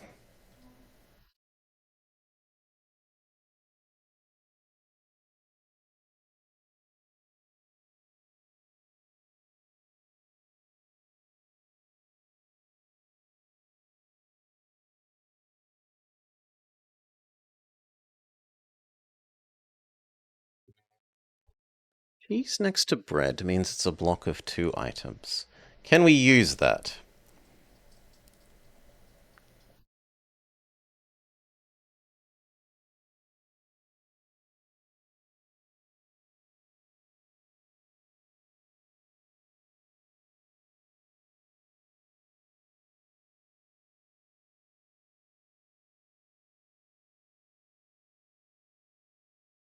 Maybe?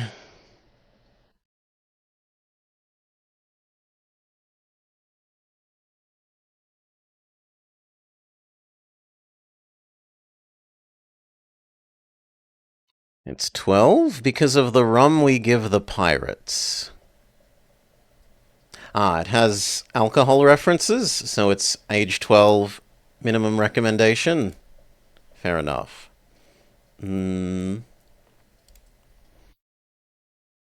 At least in Germany.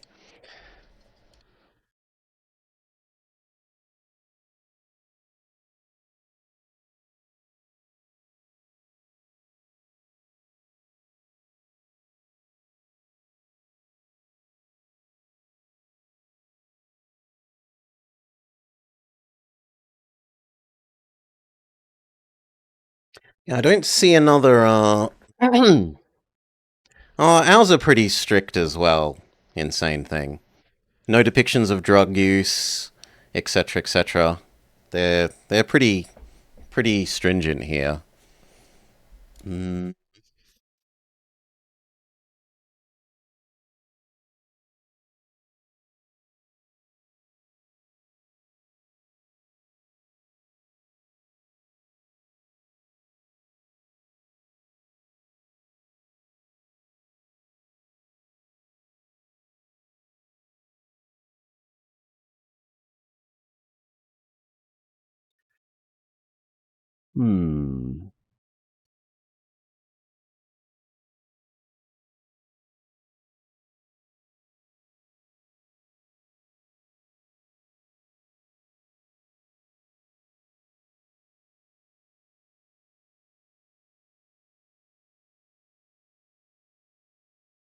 What is the logic step I'm missing?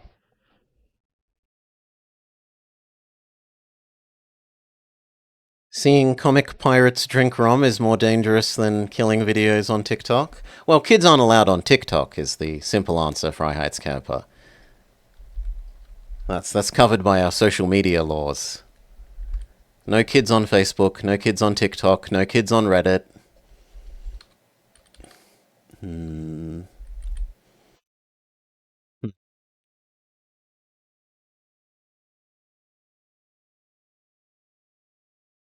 One space between bread and carrot.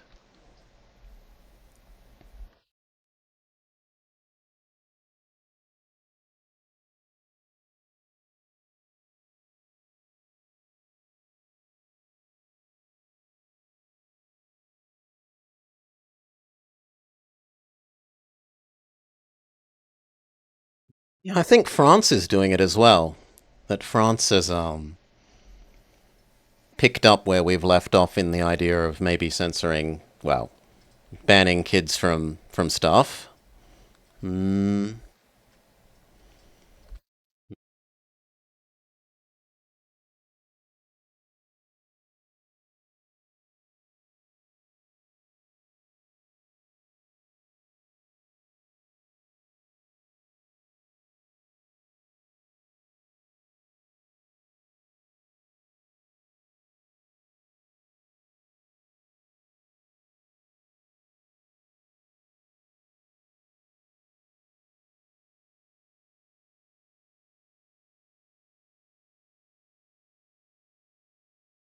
Cheese can be all of those, because bread can be all of those.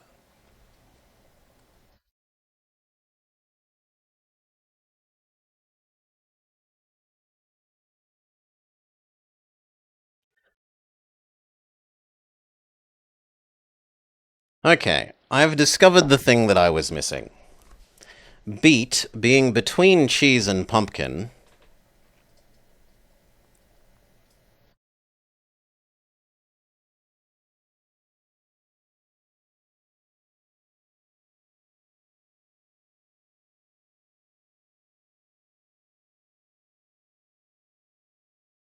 No, no, I haven't. I was thinking that's given me an extra constraint on cheese and pumpkin that it hasn't.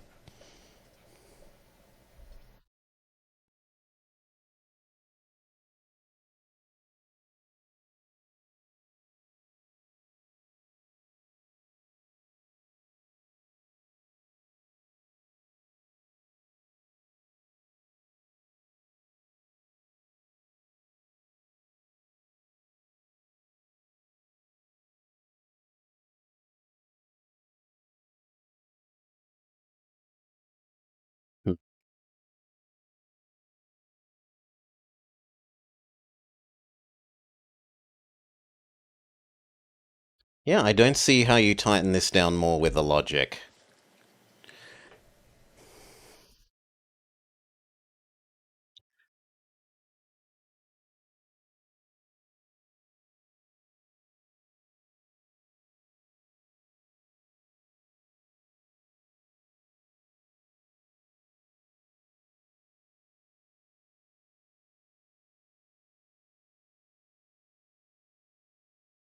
Like, I think you have to start brute forcing from here.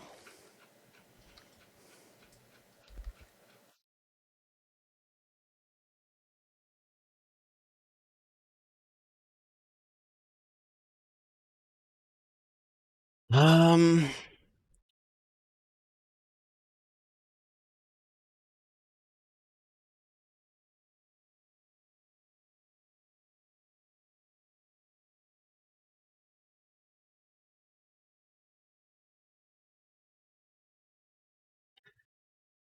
it's not that sort of formula, Try Heights. You're trying to convert these into rules that let you say they aren't in a set square, and when these puzzles are designed properly, you can keep eliminating things um, until only the possible remains.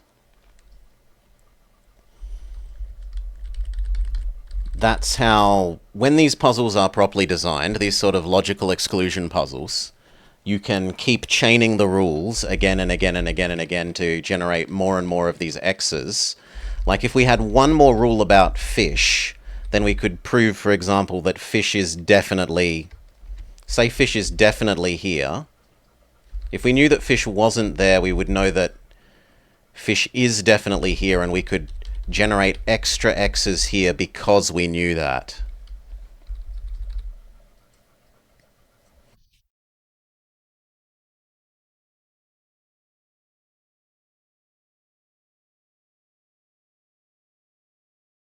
We tried that insane thing, but there are like we started brute listing them, and there's like 64 times 3 times 6 options, which was too much to want to brute list. So I came into doing this kind of approach, but this kind of approach is also seemingly getting stuck.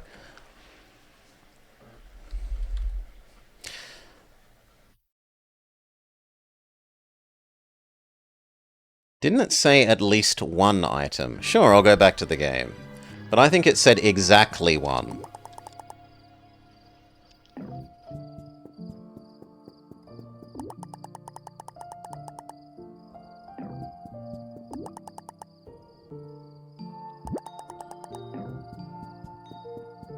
The wording is there should be exactly one item between bread and carrot. No, my rule is correct.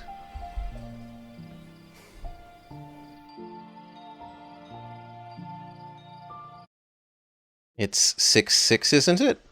You can't have... I don't think it's 6-6 because you can't have repeats, right? You can't have 6-6-6-6-6-6.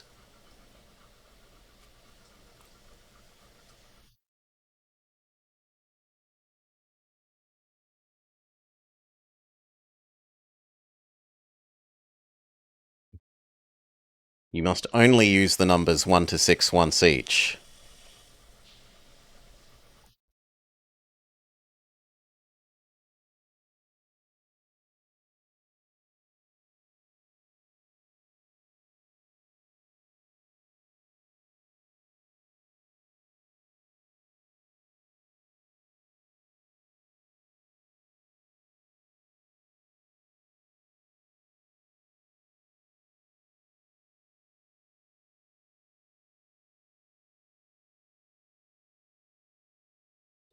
Maybe you can construct an extra rule between this and this one, that there is one space between bread and carrot, and that cheese is next to bread, and that beet is not next to bread. Like, these three must combine in some way to make some other rule.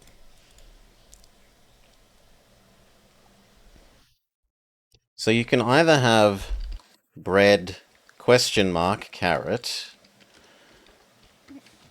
or carrot question mark bread.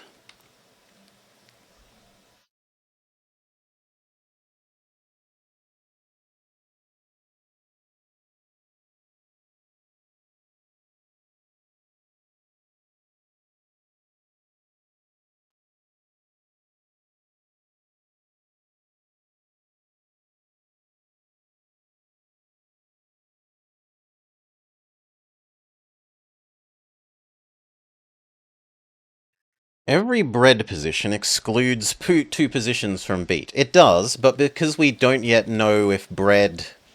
Like, that would only be useful if we knew where bread was at the moment.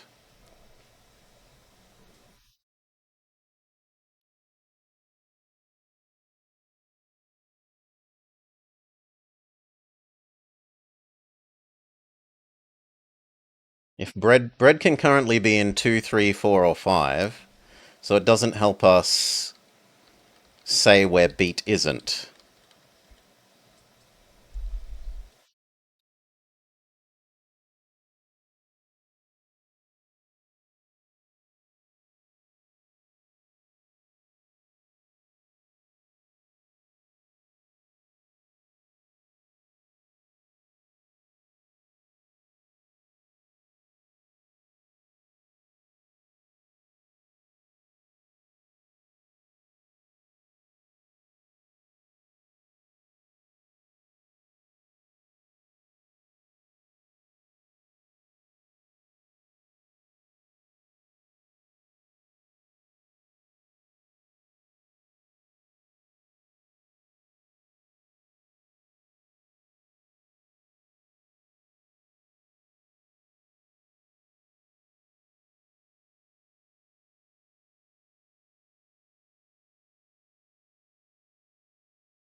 Could you merd bread and cheese together and make one table for bread and cheese and one for bread and cheese?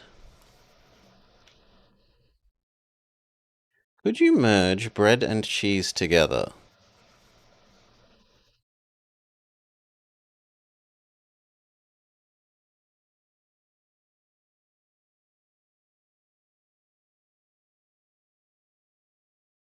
I don't see how that would help,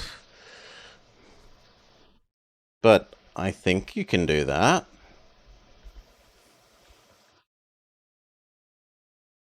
Yeah, I think you can do that, but I don't see why that would help.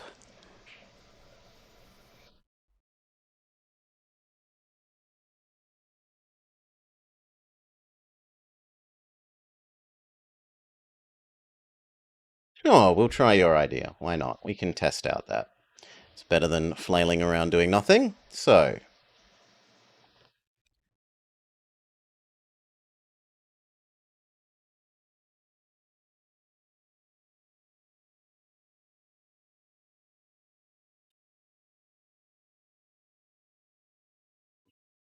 no, because then you're not moving things by integer amounts.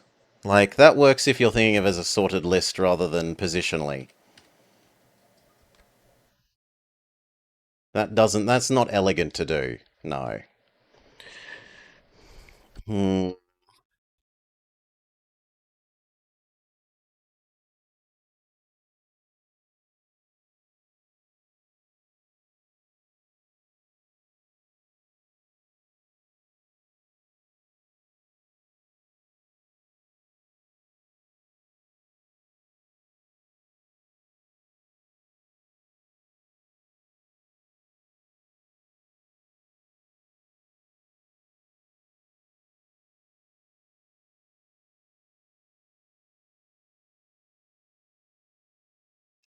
Read the rules again. Carrot is left of pumpkin. So carrot can't be on the very right, and pumpkin can't be on the very left. Yes. One space between bread and carrot. Currently that doesn't tell us anything because carrot can be anywhere except 6, and bread can be anywhere except 1 and 6.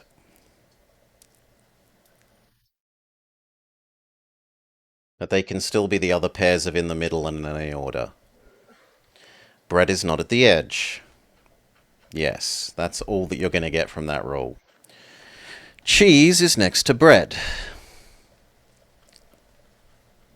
That currently tells us nothing. Beet is between cheese and pumpkin. Cheese can be anywhere, so that's not helpful. But that does tell us beet can't be at the very start or the very end, which we've already included. Beet is not next to bread.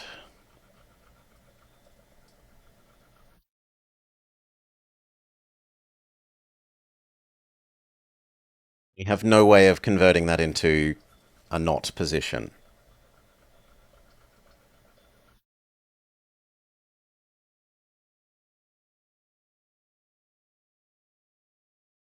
And fish is on one end, which means fish isn't in the middle for. Sure.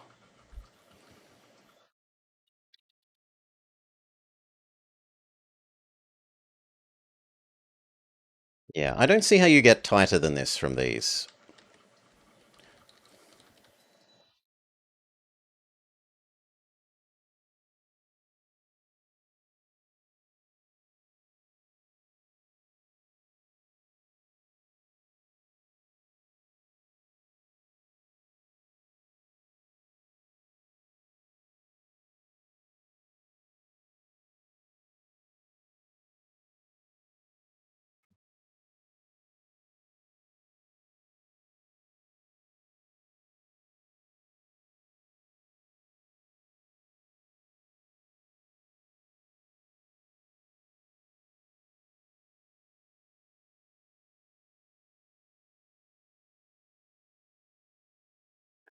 Could you just assume some things and fill it out as if it were true?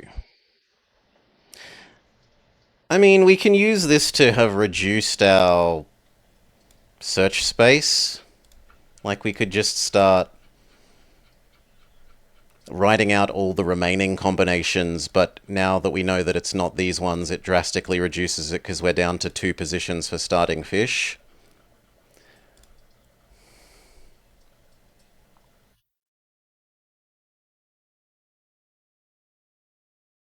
Like, we could start.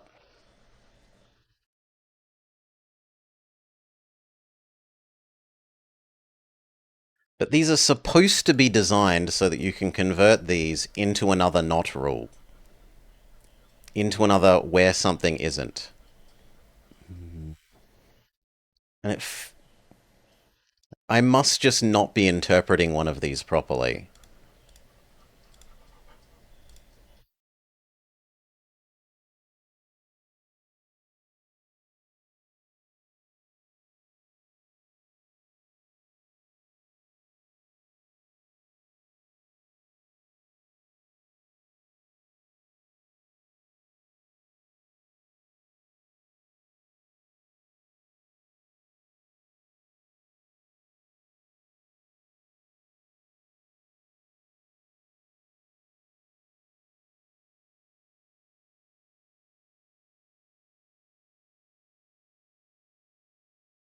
Well, if we just use the fish rule, we can start listing them more elegantly.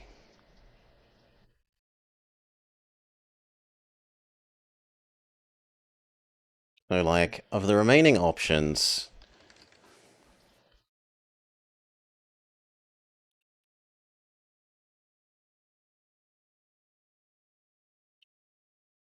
either this or this or this. So either fish is in 1 or fish is in 6. In which case it isn't there and it isn't there.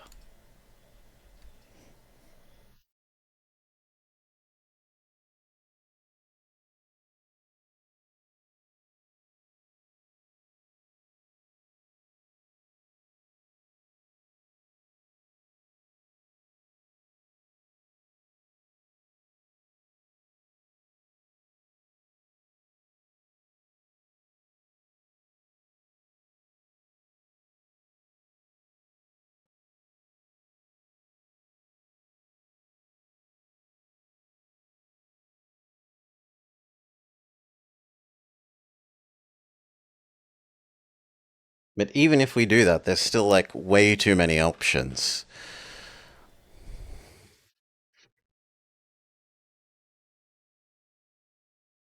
You would start with the assumptions on the rules that aren't currently used.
And we constrain further.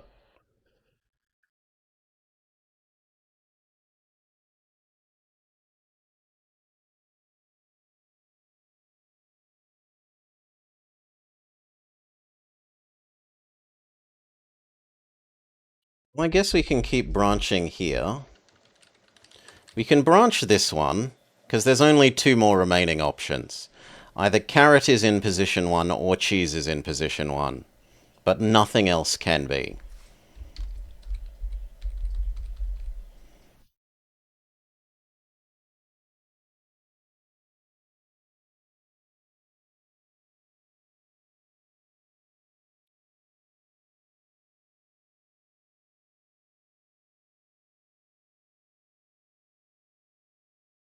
How are we going to do that?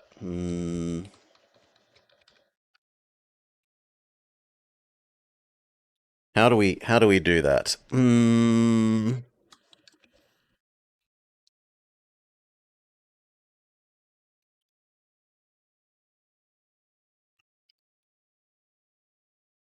Thing is, this is getting way too long. Uh,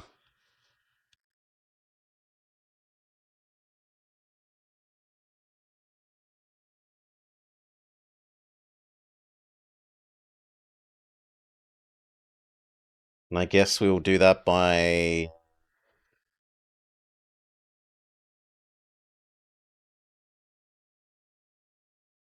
marking these to the side like this. Those are all one concept.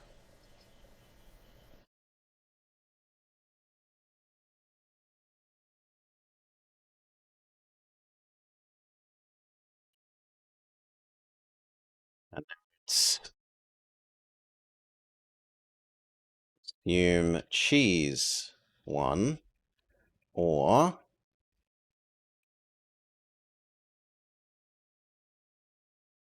assume carrot 1.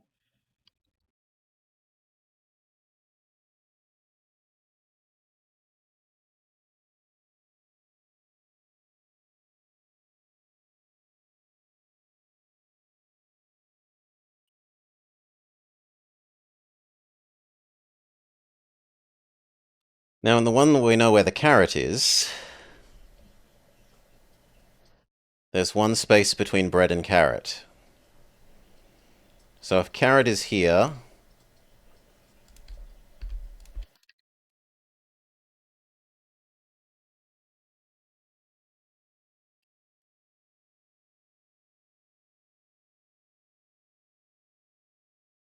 then bread must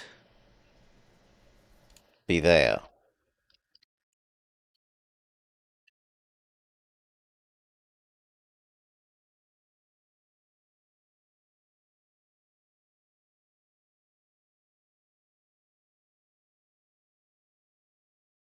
And then of the remaining options for these,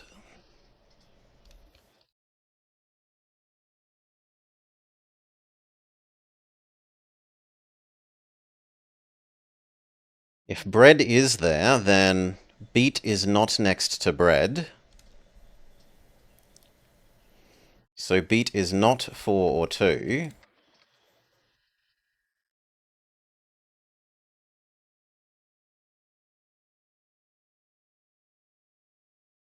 Cheese is next to bread. So cheese isn't 5.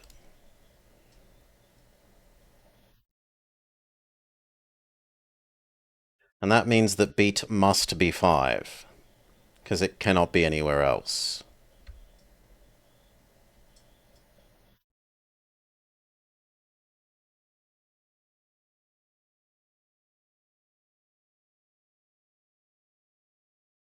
Which kills off you. And then for these two,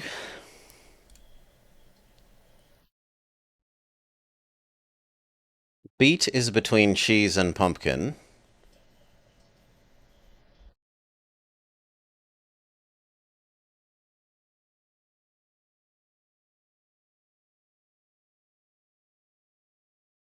No. So this branch now dies. This dies. Carrot cannot be in 1. The directionality of the cheese bread pair is important.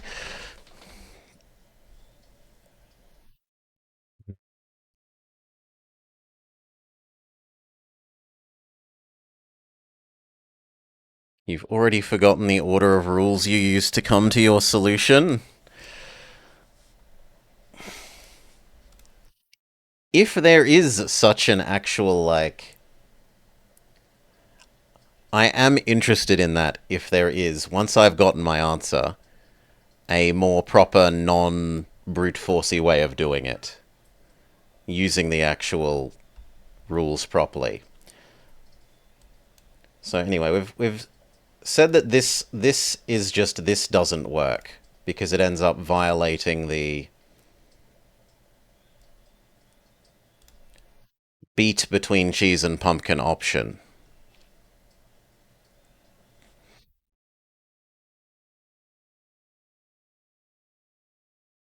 You're not going to be able to... Yeah, well then, I'm glad you've got your answer, but it's no use for what I'm after, which is ruling it out. You must always remember the first rule of Squeakross. No intuition, only rules.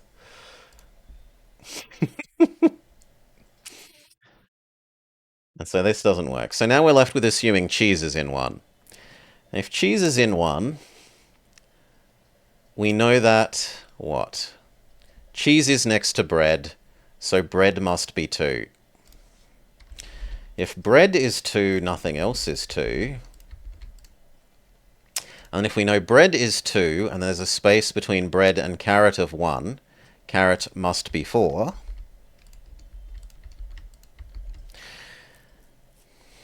The first rule of autism is that you can't explain anything. And now of the remaining things, we have beet,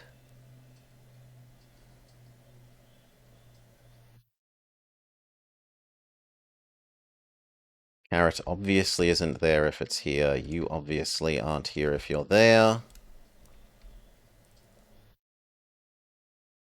We get to choose between pumpkin here or pumpkin here or beet here or beet here. Beet is not next to bread. And bread is here, so beet cannot be here. Which says that beet is here. Which then says that pumpkin is here.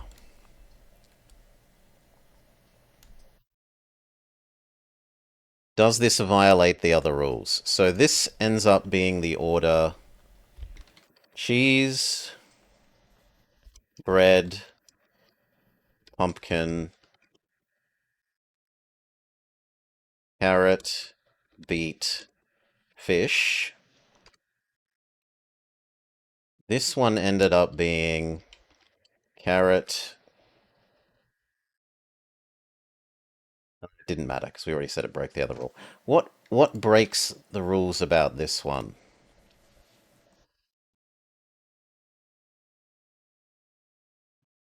Carrot is left of pumpkin. Okay, that breaks that one. Carrot is not left of pumpkin in this universe. So, fish on the right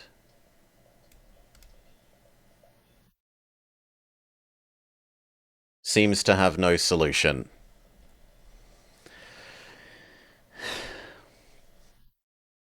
So next we get to break you into alternative options.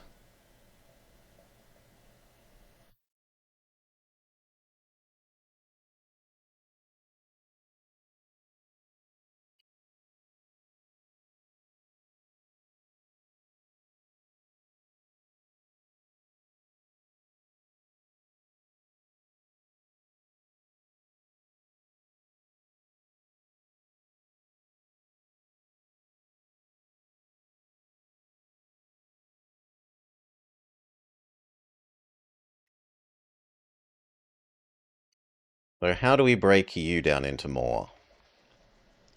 We say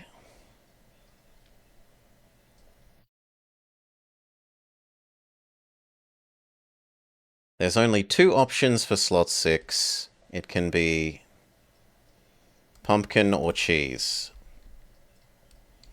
So in this universe,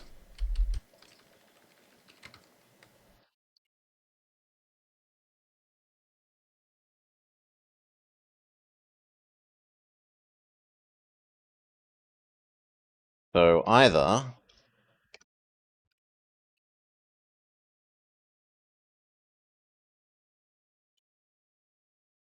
assume pumpkin 6 or assume cheese 6.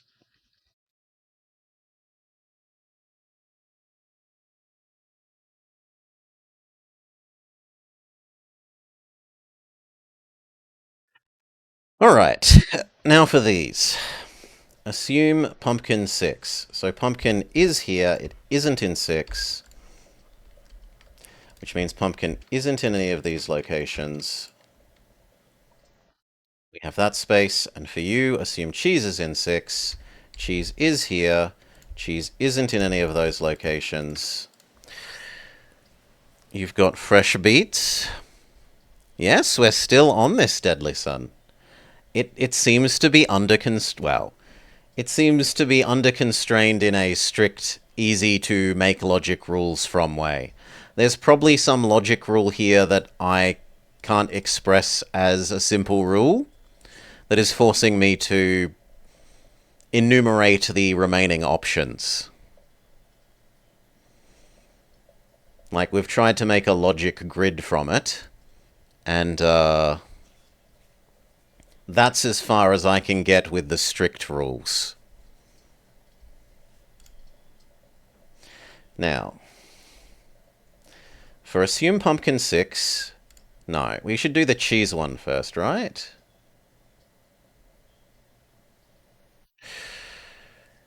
Yeah, we should do the cheese one first, because cheese and bread have strict spacing. So if cheese is here, bread absolutely has to be here. Which means bread isn't in those, and nothing else can be in bread's slot. And then bread spacing to carrot means carrot has to be here. Carrot cannot be... Nothing else can be in that slot, and carrot cannot be anywhere else. Hey, Wick. We essentially have a little bit of a, wives' table arrangement kind of situation, where we have 6 people that must be arranged in a certain order, and we have certain rules about them, except in this case they're beet, bread, carrot, cheese, fish, pumpkin. And the rules are carrot must be left of pumpkin, there must be 1 space exactly between bread and carrot, bread must not be on the edge, cheese must be directly next to bread, the beet must be between cheese and pumpkin, but there can be more than 1 space. Beet is not next to bread, and fish is exactly on the edge, though it doesn't tell you which edge. And so you can convert these rules into logical expressions, like if carrot is left of pumpkin, then logically carrot cannot be on the exact right. And pumpkin cannot be on the exact left, because if pumpkin is on the exact left, carrot can't be left of it. And if carrot is on the exact right, it can't be left of pumpkin.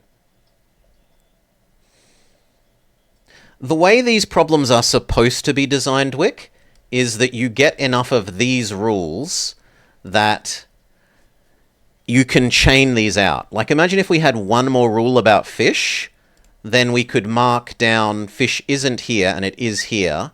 And then if it is here, it implicitly means the other things aren't there. And then the information that those aren't there and the remaining rules for those things might let us determine exactly where another thing is. And then you go, like, it chains. Like, if we knew this one, it would kill this. This one killing might prove one of the other 2, which then kills that row, and then that kills up and kills sideways and down, and it just keeps repeating until you have the same thing.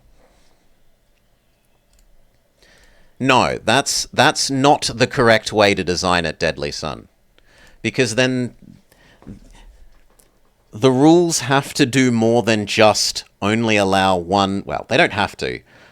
A well-designed one, the rules aren't just they only limit 1 solution, but it should be solvable by a series of logical steps, not just enumerate all options, check every option complies with the rules, which is what we're currently having to do. There might be some way to interpret this rule plus rules 2, 4, and 6 to generate a statement like this, but I don't know how to... That's not something I'm practiced in doing or is obvious to me at the moment. So instead we're enumerating all the remaining options and trying to find which it is.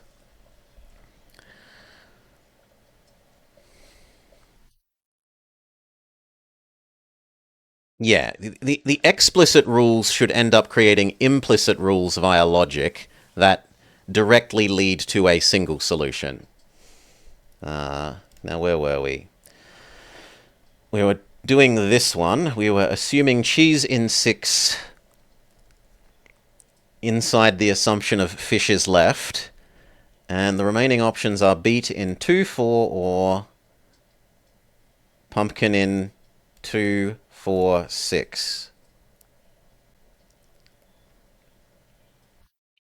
And our rules are that beet must be between cheese and pumpkin. Cheese is here, so pumpkin must be here. Otherwise, cheese cannot be between... beet cannot be between cheese and pumpkin. And then we write out this order and we test it.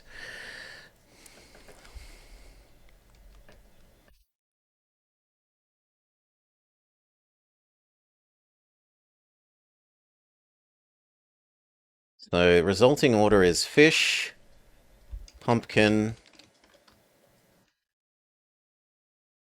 This violates carrot is left of pumpkin. So it's not a solution. Fish, pumpkin,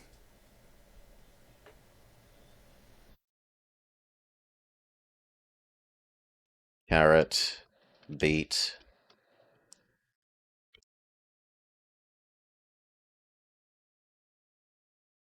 bread, cheese.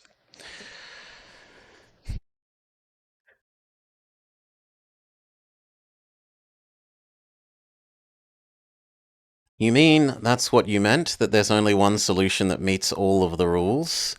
So it doesn't matter if it checks if the rules are met or checks for a specific solution, they're one and the same? But that's not how these are supposed to be designed to be good puzzles, Deadly. Right? You're supposed to be able to solve them in a logical series of steps. And you would hope that the designer's intended method of you solving it isn't enumerate exact list of every possible solution and check each one. It should be a you can chain this logic grid kind of thing.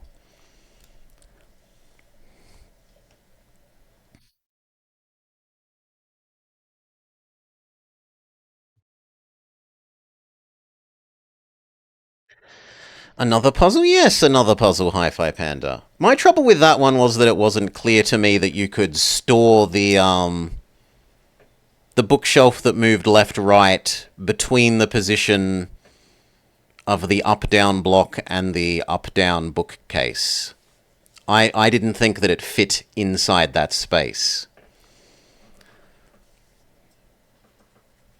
Yeah, that's only a rule for fun puzzle. Well, it's only a rule for what I would call reasonable puzzles, Fry Heights.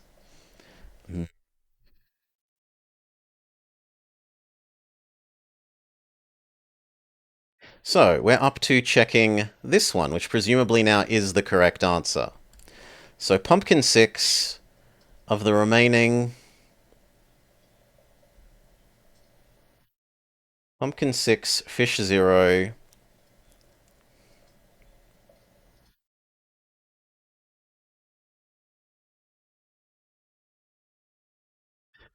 How do we break this down further now?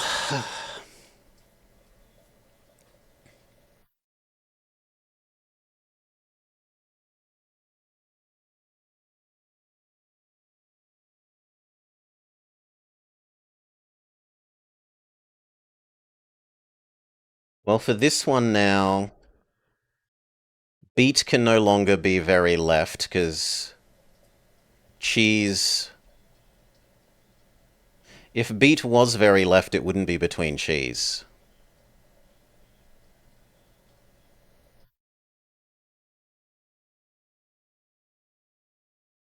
So that's a new one. That slightly more constrains this. Carrot is left of pumpkin is fine. There's one space between bread and carrot is still fine. Bread is not at the edge is still true. Cheese is next to bread is still true. Beet is between cheese and pumpkin. Pumpkin is fixed, which says that beet can no longer be on that left edge because that could be cheese, but it can't be beet. Beet is not next to bread.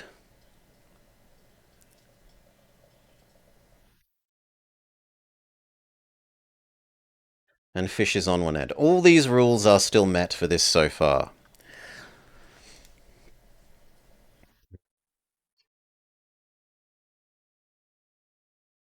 Cheese can't be 5?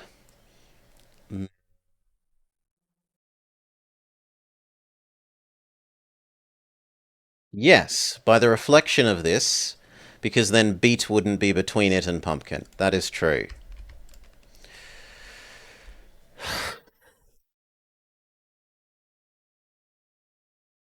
So now cheese can be 1, 2, or can be 2, 3, 4.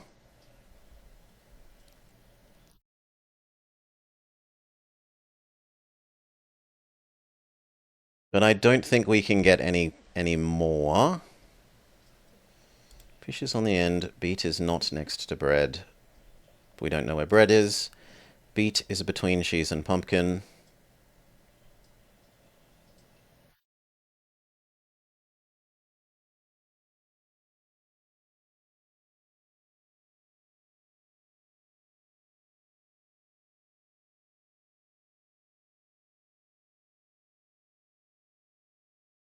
Hmm.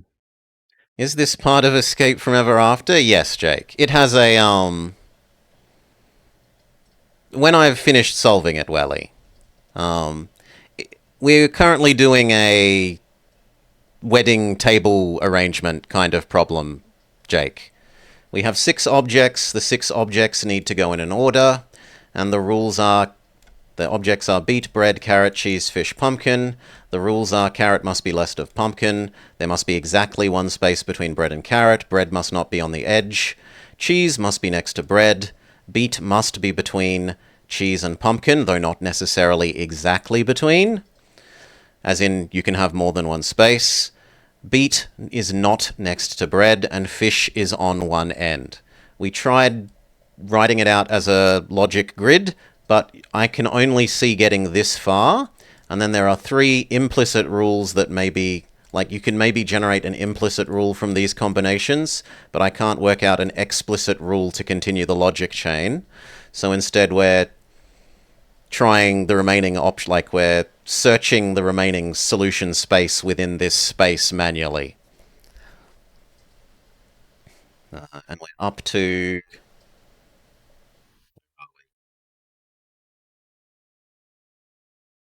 this one,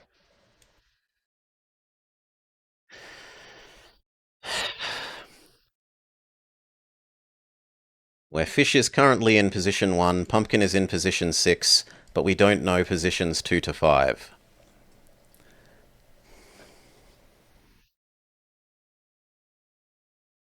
And I don't think the remaining rules tell me explicitly, and now I think I have to break this into multiple try multiple options.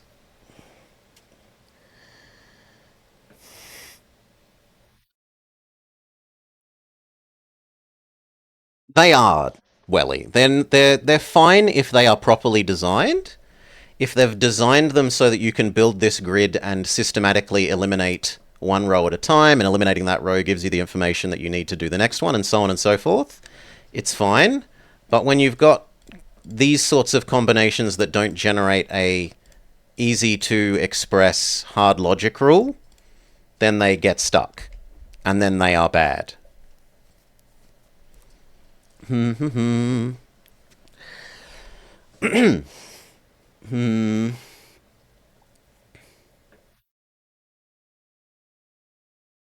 Yeah, we've already got that down though, Hi-Fi Panda. Beet between cheese and pumpkin just means these 2 x's. That beet cannot be on the very left, and that pumpkin cannot be... Oh, sorry, the cheese cannot be on the very right. Because we already know where pumpkin is, so cheese can't be next to pumpkin and have beet between it. And simultaneously, beet can't be on the left because then cheese can't be the other side of it relative to the pre-existing position of pumpkin.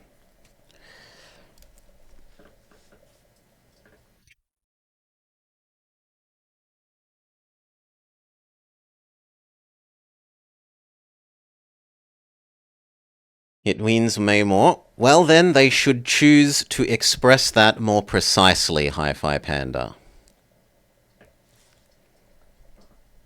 They could write, if it is so, if they intend it to mean that there is a sequence cheese beat pumpkin without spaces, they should say it that way.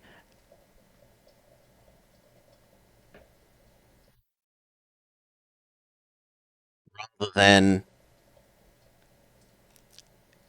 it being up to the viewer's, the reader's specific interpretation of, is it a exclusive between or an inclusive between?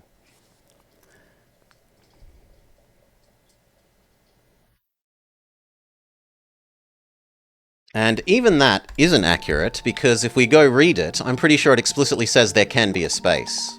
Where are we?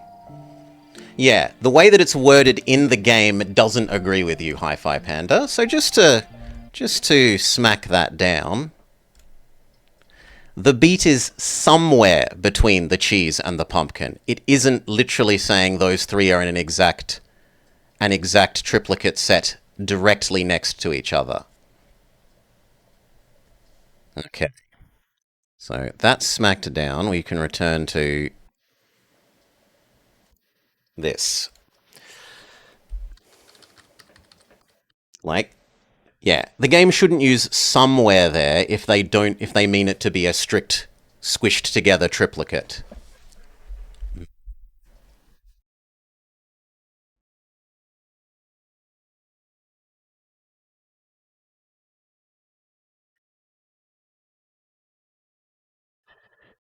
Oh.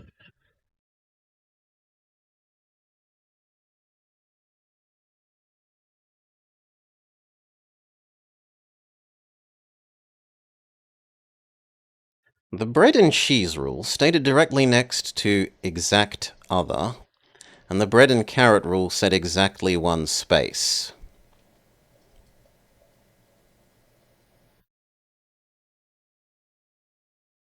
Yes. There is exactly one space between bread and carrot, not there is at least one space between bread and carrot. True insane thing. I agree with both of those. And the bread and carrot rule said exactly one space. Yes.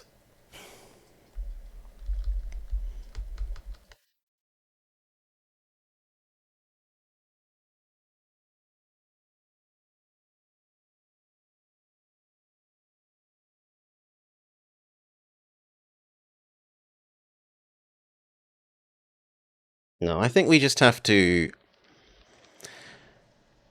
Did it involve remembering the game had a crouch button for poor Welly? It's not a beaver issue. So now we're breaking this one down into more testing options.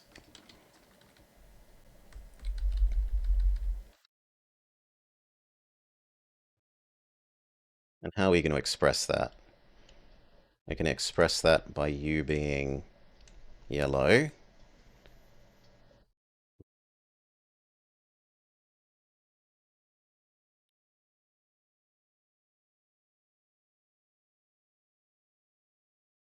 How are we going to express that? You blue, then expands to these blue ones. Yeah, that seems logical enough. And then it is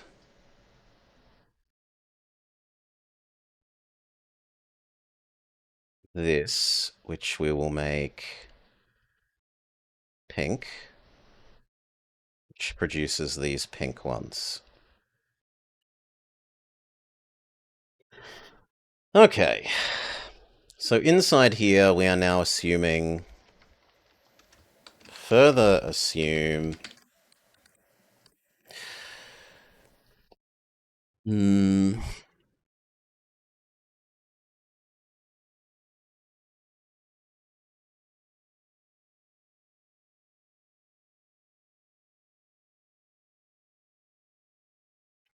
the obvious ones to make assumptions about are either here bread or cheese, because you've only got 3 options to pick from, not 4. Or sorry, positions 2, no, beet or cheese, sorry. because bread and carrot can still be all four.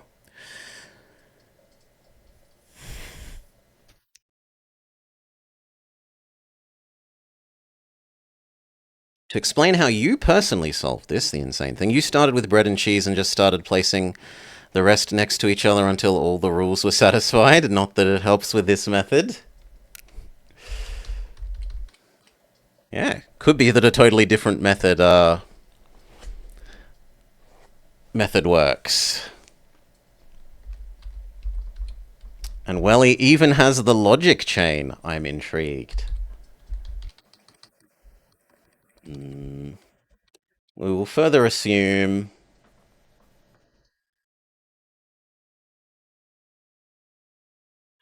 So which do we do?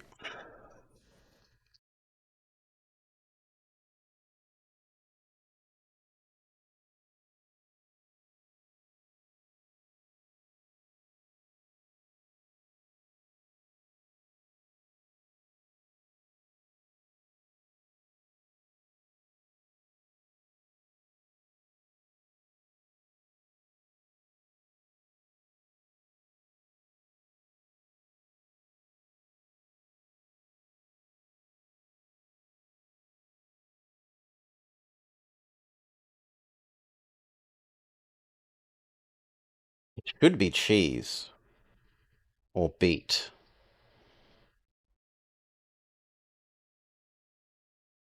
Cheese is the more reasonable one. Further assume cheese is 2. Or further assume cheese is 3.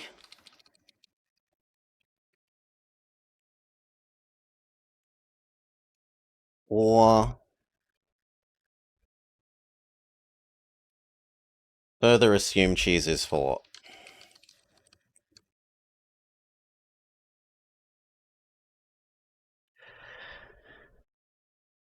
Hmm. Is it a Welligant solution? Nice word. Okay. This all needs to be pink.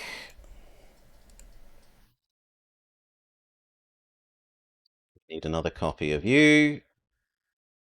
Okay. Assume cheese is 2. If cheese is 2, nothing else is 2. If cheese is 2, because of our rules,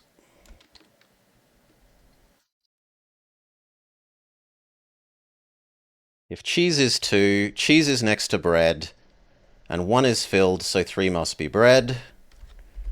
If this is bread, nothing else can be in 3, and bread cannot be for 5. And then bread and carrot have exactly 1 space, so carrot must be 5. Carrot must be 5. Which means beet is 4. Test that order. So that order is fish, cheese, bread, beet, carrot, pumpkin.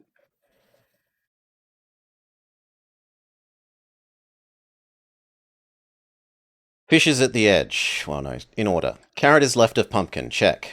There is 1 space between bread and carrot. Check. Bread is not at the edge. Check. Cheese is next to bread. Cheese is next to bread. Check. Beet is between cheese and pumpkin. Check. Beet is not next to bread is violated. This fails.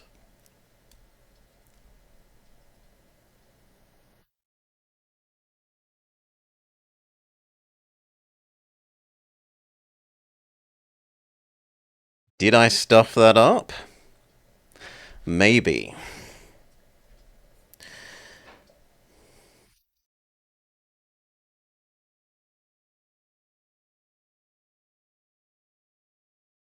Let's yoink that. Undo until we're back at the start and see if the same thing occurs. Well, actually, that means I should save you as well.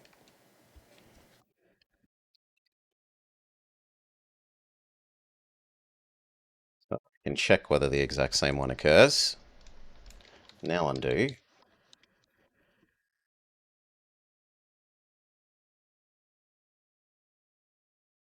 Yeah, that's where we were. We grab the rules again. Ah! We grab the rules again. We said assume cheese is 2, cheese is here, cheese isn't there and there. Rule says cheese is next to bread. Nothing else can be in 2 if you're there. Bread must be here. Nothing can be there. Nothing can be there. And then carrot needs a space, means carrot must be here, but then that puts beet next to here. Yeah, so this one does break either way. That one can't be it. So next we have assume cheese is 3. Cheese is 3, true. You're off to do some work? See you, Hi-Fi Panda.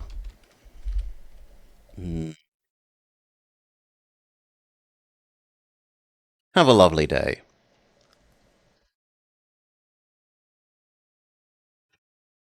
Which means not you, not you, not you. Cheese is next to bread. So bread could be here or here.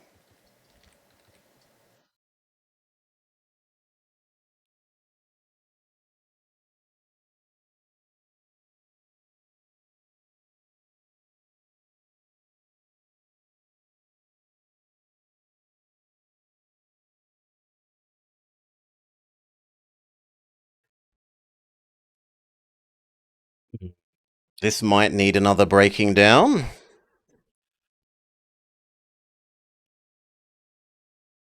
Bread can only be in 2 here, as 4 violates a beat.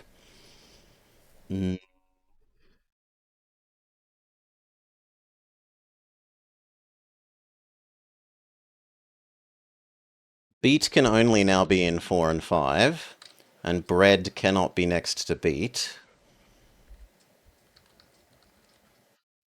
Sure, so bread can only be 2 in this universe. I agree with that, that is true. And then of these...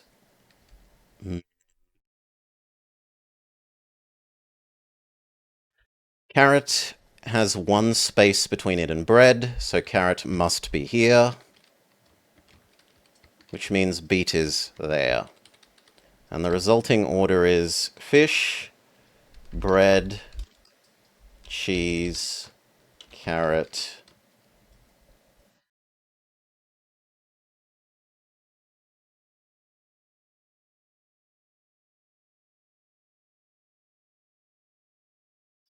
Carrot, beet, pumpkin.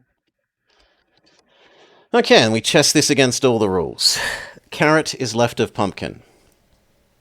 Check. There is 1 space between bread and carrot. Check. Bread is not at the edge. Check. Cheese is next to bread. Check. Beet is between cheese and pumpkin.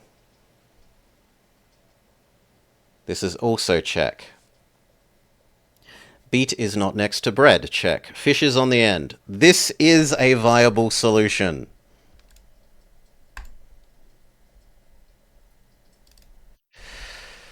And let's test what happens if we assume cheese is in 4. Are there more than 1 solutions? So no, yes, no. If cheese is here, bread cannot be there, which means this is only now allowed to be carrot.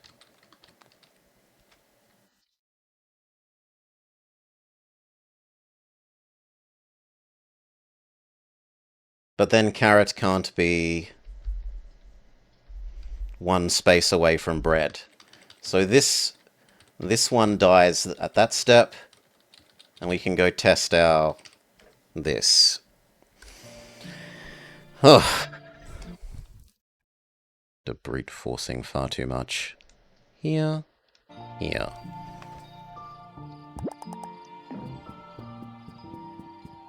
Okay. Scroll down so I can read our solution whilst... Fish. Bread. Cheese. Carrot. beet, pumpkin. Victory! Alright, Welly, what was the rule that I'm supposedly not understanding?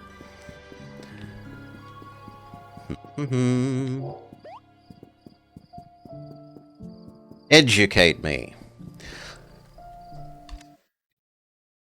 The missing rule is that carrot left of pumpkin leads to bread plus cheese block cannot occupy the right 3 blocks. Bread is 1 space away from carrot. The missing rule is carrot left of pumpkin leads to... I want to actually read this and then see if we can... Pumpkin leads to bread plus cheese block cannot occupy the right 3 blocks. Bread is 1 space away from carrot.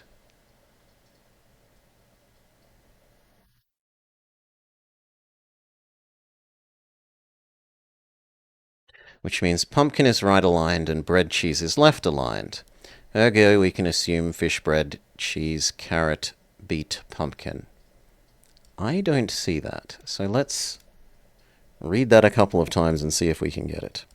The missing rule is carrot is left of pumpkin, leads to bread plus cheese, cannot be in the 3 right blocks. So if we go back to our... Well, first let's go to the save point and declare this segment over. And then I will analyze the rest of this between the next segments. Though on stream. On stream, but not on video.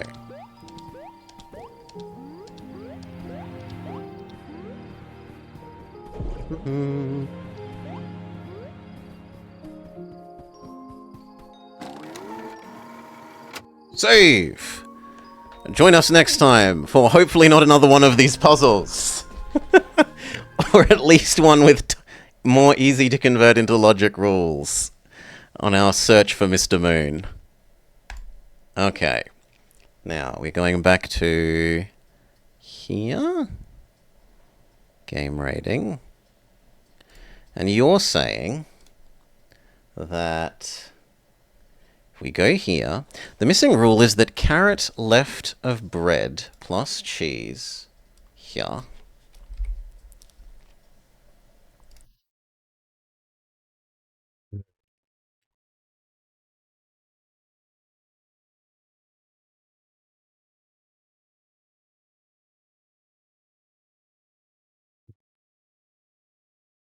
can we check? Yeah, we can check. So you had said... I can check for you.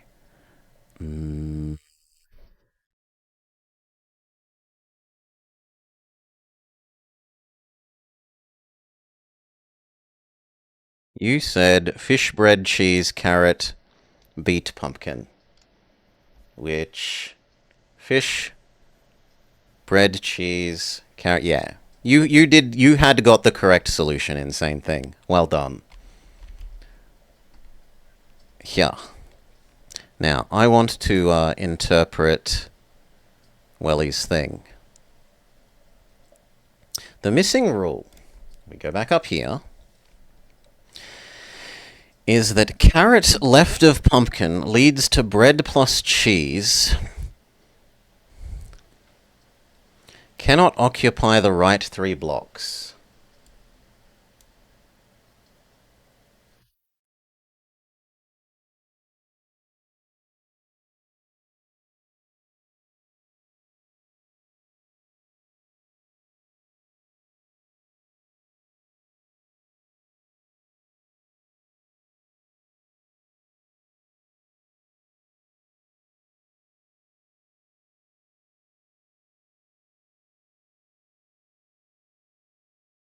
Bread plus cheese block cannot be in the right 3 blocks.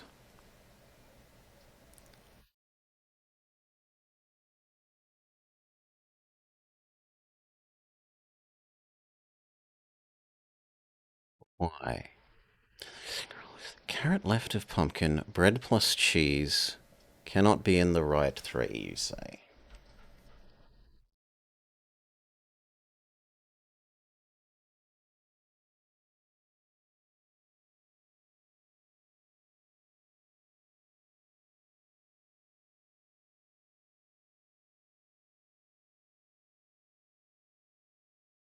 I don't see that there, Welly.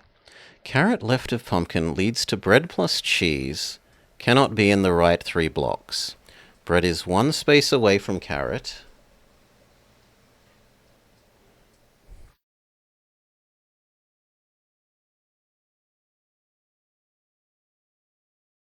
Why? Under why couldn't you have carrot? I don't want to edit this in a way that is undoable. So let's Welly logic. No. Dog out. Come on, out. Not tonight. Come on. Chop chop. Welly logic. Why can't carrot be here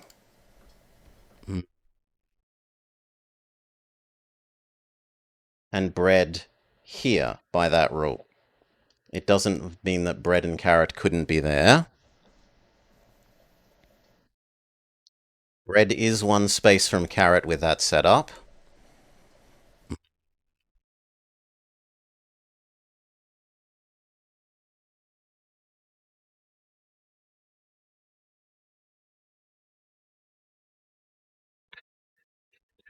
Bread plus cheese block cannot occupy the right 3 blocks.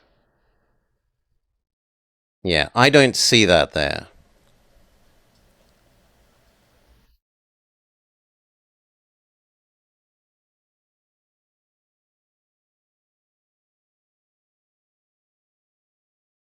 Carrot is left of pumpkin but 1 distance from bread.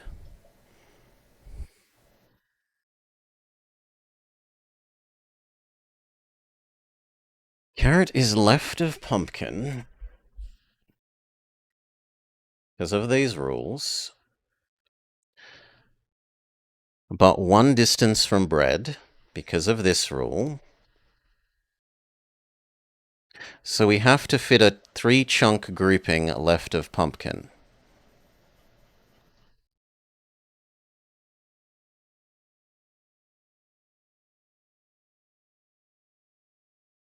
Sure.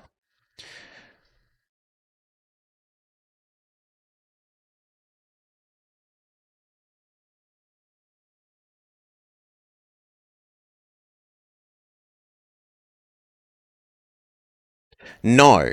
Actually, no. Why that rule? No. So there we go. There's where it breaks down. Carrot left of pumpkin, but 1 distance from bread. Nothing about that doesn't allow carrot pumpkin bread. In that situation, carrot is left of pumpkin, but 1 spaced from bread. That doesn't explain it having to be a 4 chunk thing.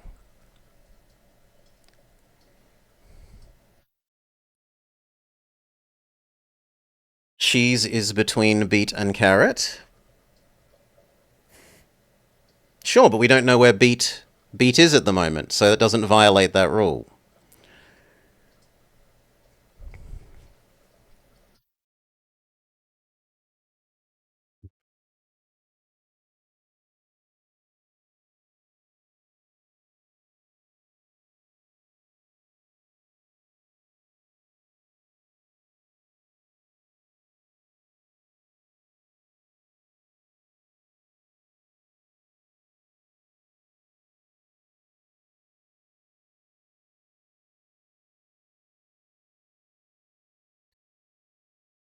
So, you've said too many contradictory things there, Welly. New start. Can you express what you mean again clearly? I'm disregarding all your previous things because I've disproved one, and the other you've said you've messed up what you're saying. So, new start. How can these rules constrain this further from here?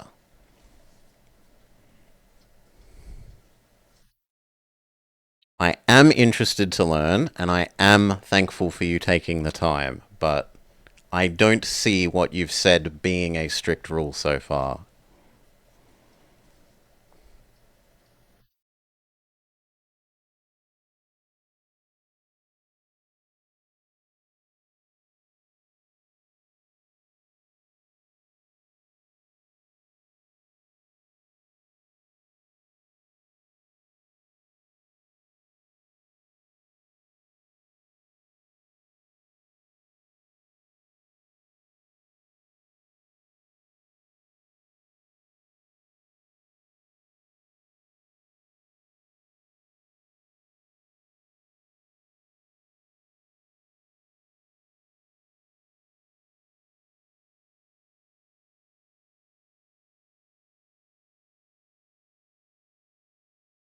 First group, bread and cheese. We need to know in what order.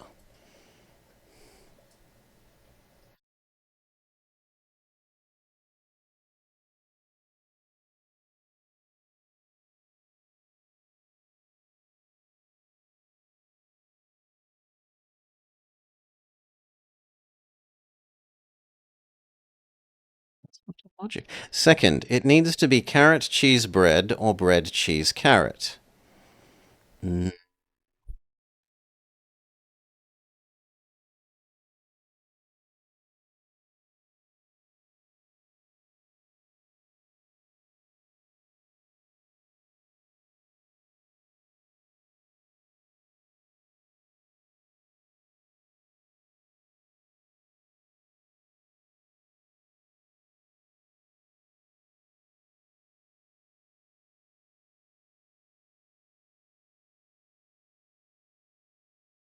I'm not sure I agree with two. One I'm happy to accept with because one isn't actually making any statements.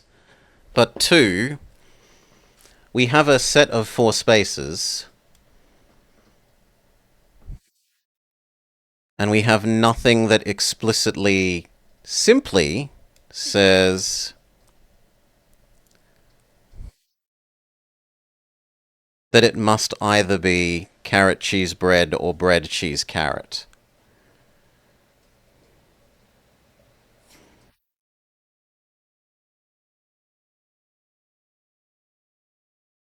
Like, you haven't. What is your justification for two there? It needs to be carrot, cheese, bread, or bread, cheese, carrot.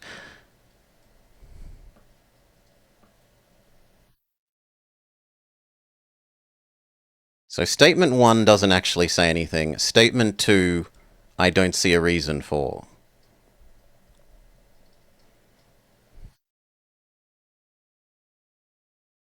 People that aren't welly, please stop typing or I will time you out now. I only care about Welly at the moment. You all have been warned. Up to and including Salah.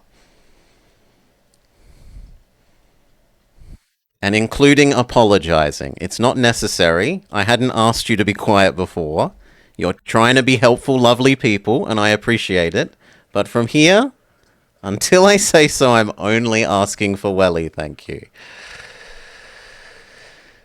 Yeah, if you want to do it that way, Welly, I don't mind. If you're happy to be on stream, I can go here and here. This do?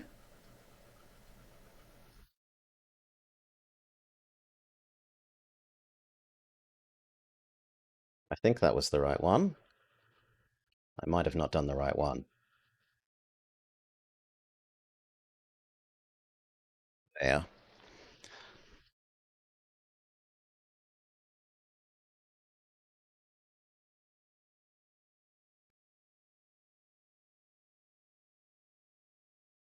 You think you're missing a permission? Yeah, okay. I had hoped that using the invite thing would override that.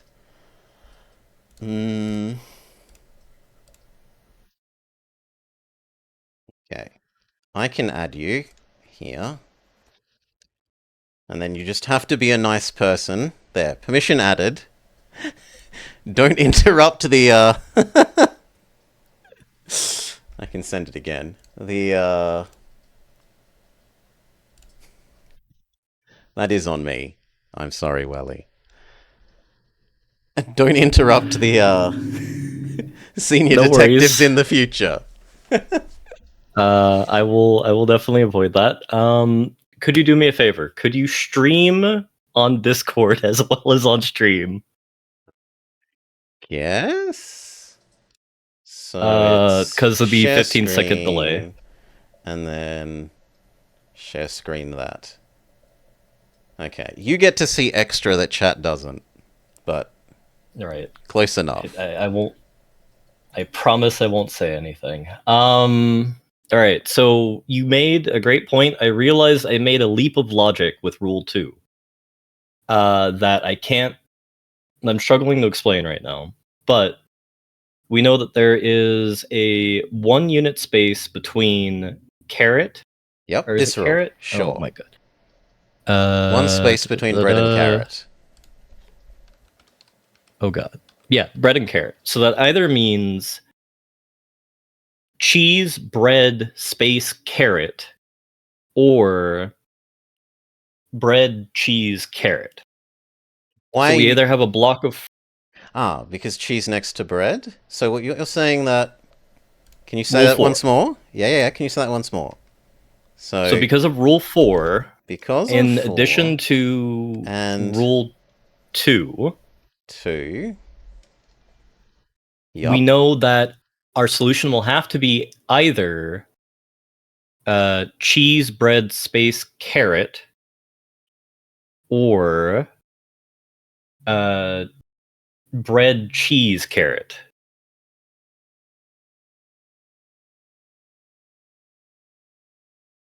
Cheese is next to bread. In both of those, that is true, sure. And then there's one space between bread and carrot, sure. So, but either version 1 is violated because in this instance we have to have... But just wait, I'm trying to find out, are there other things that could be instead of this? Like, okay, based on looking at these, we have a 4, an easy 4 space. Because of 4 and 2, either cheese, bread, space, carrot.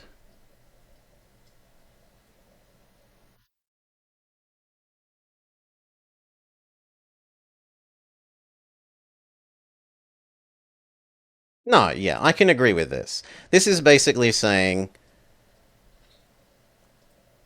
well, what about if bread and carrot are left-right instead of right-left? Aren't there the other options of carrot X? Aren't there the other options of carrot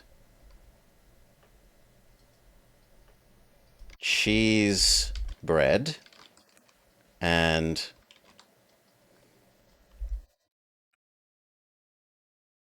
yeah, why not that? What about 2 and 4 means not that? I am trying to determine that right now. In either case, that will be... So if we, based on 4 and 2, we have to assume that 1 and 6 are fish, then pumpkin. When we add in Rule 6, we cannot have the first iteration on screen or the third iteration on screen because we only have a 4 chunk area to work with. And beet will be next to bread in case 1 and case 3, but not case 2. I think I followed that, but we still haven't, like, what's stopping this third option out of because of 4-2, so, either this, when I think there's also a this. So, if we could use the diagram that you've constructed on the left here, let's say if we delete assume fish left, we'll use that as our test case here. Assume fish left, we're here. I can copy another assume fish left. Let's grab our rules, so the rules are easy to see. Ooh. So the rules are easy to see. Could you please also grab the cases that we're examining right here? Yeah. These. Thank you. So, because we're working with a 4-chunk block and Rule 1 is carrot left of pumpkin, we know that pumpkin has to be in slot 6. And fish then has to be in slot 1. So in our diagram, we have 6 and 1 defined. Agreed? Sorry, Doggo was trying to break through the green screen for a second. All good. Can we have that again? So... because we are working with either a 3 or a 4 chunk block right now, because case 4 is carrot, cheese, bread, space. I'll agree that in all of these cases there is a at least a 3 block. Sure. Yeah.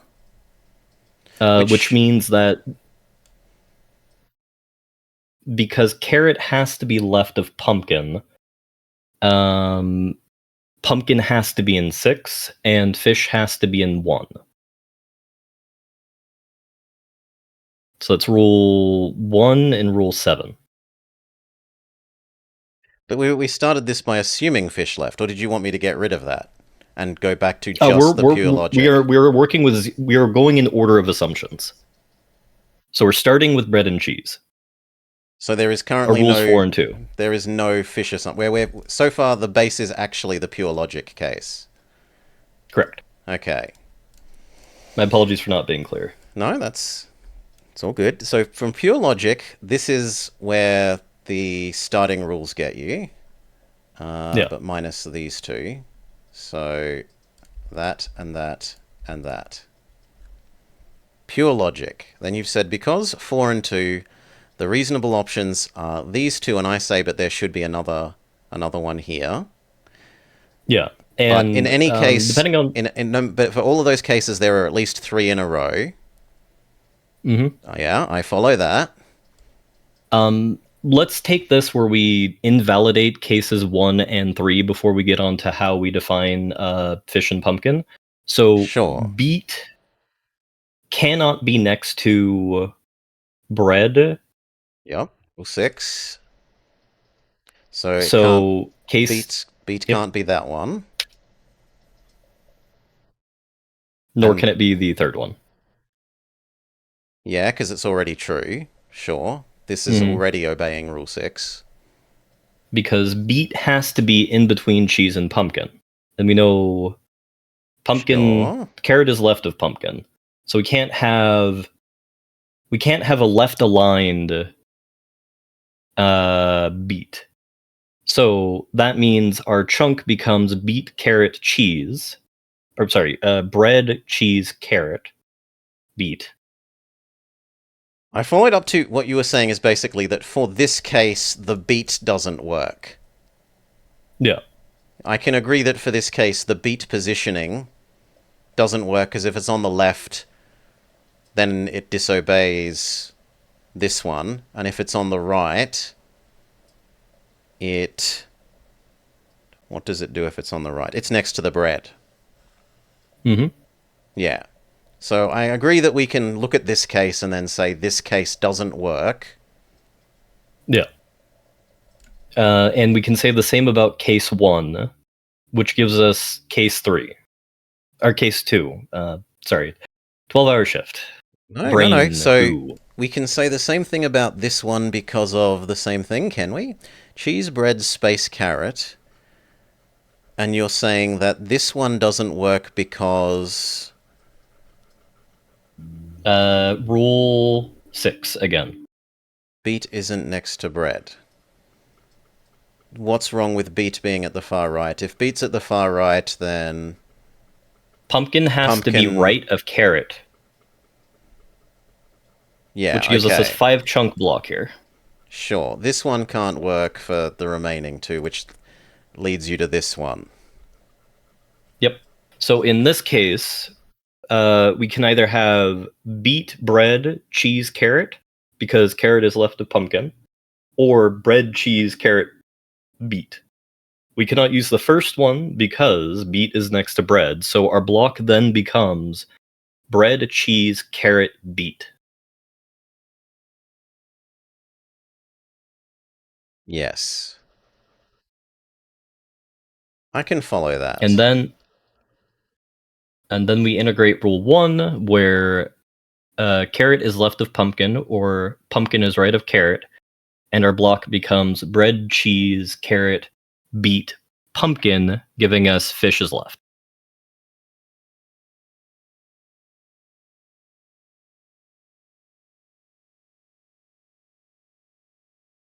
Okay, so this has worked, but it's worked because you've done the branching tree search and just cut off the tree branches bit by bit, rather than... Yeah.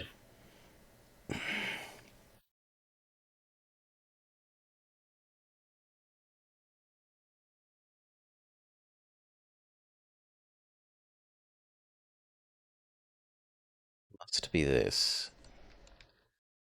Doesn't work. Doesn't work. Must be this. And so once we're at here, we know that if there's a block of 3 on this logic grid, can we do anything? Well, if it's a block of 3, it's obviously that cheese isn't here.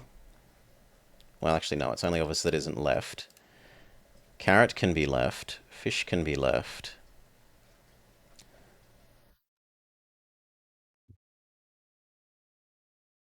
Bread is right of 2, so this is not bread.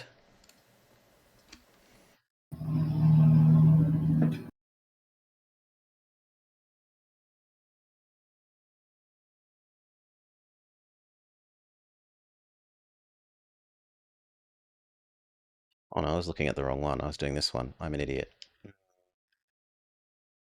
So it's this one that we actually care about. Green. If we know that it must be bread, cheese, carrot, bread can't be there. No, it can be there. But carrot cannot be there.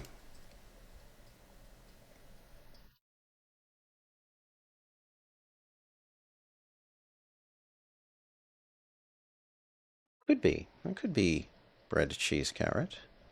And then fish could be here.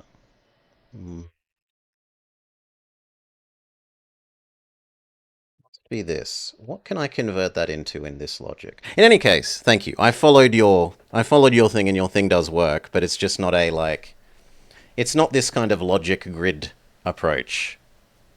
Yeah, you have to break it down by parts in order for this one to be reasonably solvable. But happy to help. Enjoy the rest of the stream. Thank you. Really, a very sincere thank you for taking the time, Welly. Of course, always happy to help. Can I convert it into a logic thing is the next question.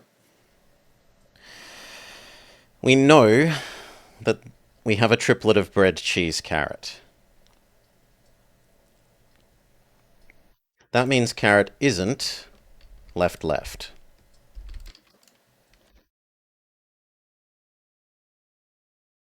Because, no. Yeah, because then bread, cheese can't fit there. Carrot can be here, or here. Under this new... Like, we've looked at the other 2 cases and said it can't be that. Back to packing.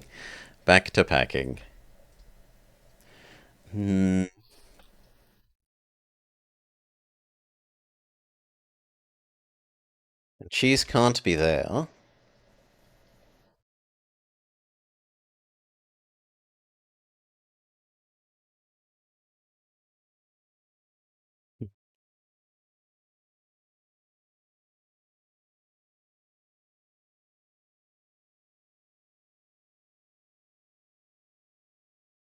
Not sure this is going to reduce the logic grid any more than it already has.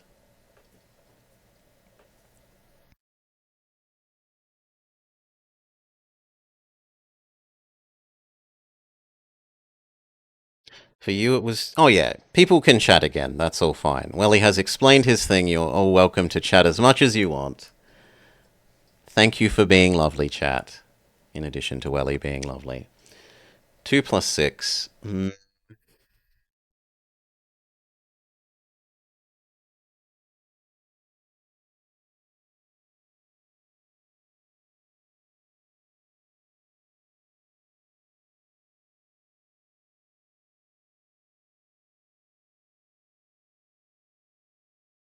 Don't fall for it. It's a trap. We now know pumpkin is right aligned.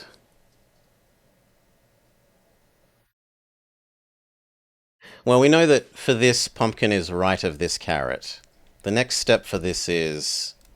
Must be this. So, must be...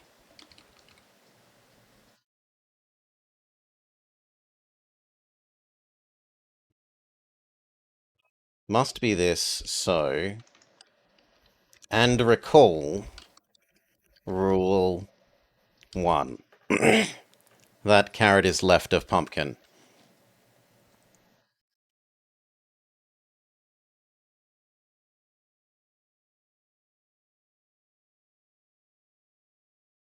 So either we have a block of 4,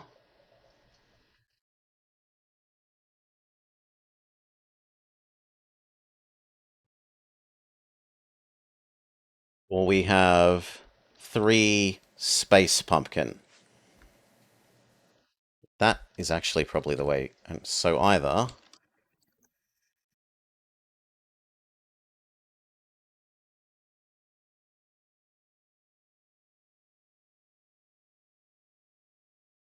bread, cheese, carrot, pumpkin, or bread, cheese, carrot, question mark, pumpkin. Those are then the 2 remaining things.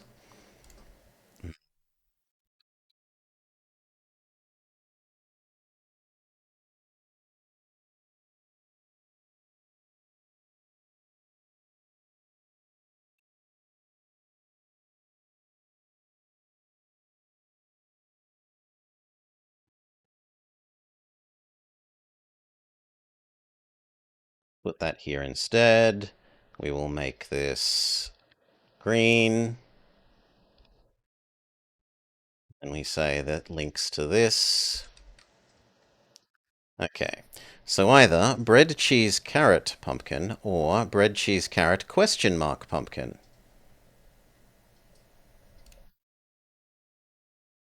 Yeah, that still fits into this setup.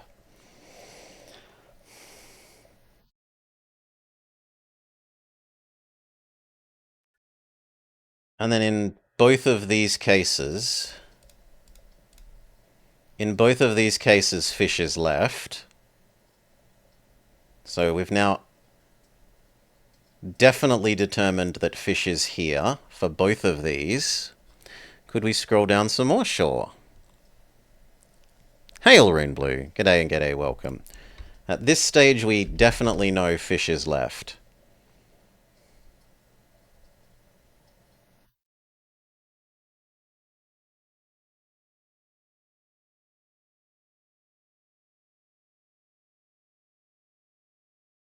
Which means fish isn't 6.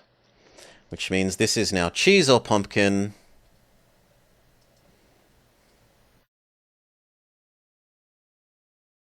And we've said cheese is in the middle of 4, so this isn't cheese.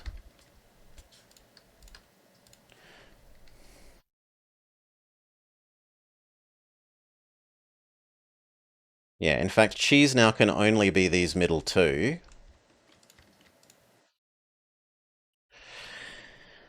Are we making a new recipe to trounce perpetual stew? We're trying to understand a different way of doing this than the usual way, or the most common way that I know of doing these kind of problems, Cholera Caput.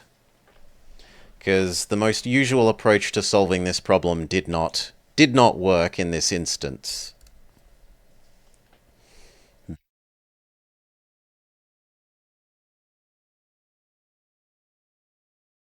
And then because we know all the other things aren't in 6, we know pumpkin is.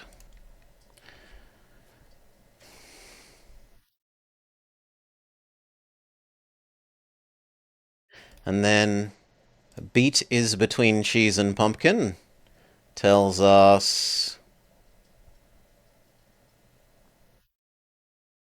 not this one. 5 tells us this one doesn't work. Rule 5. So we know that it must be this one.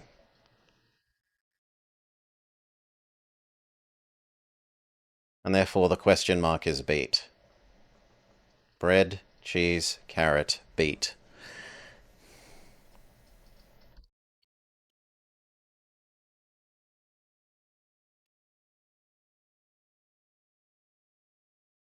There.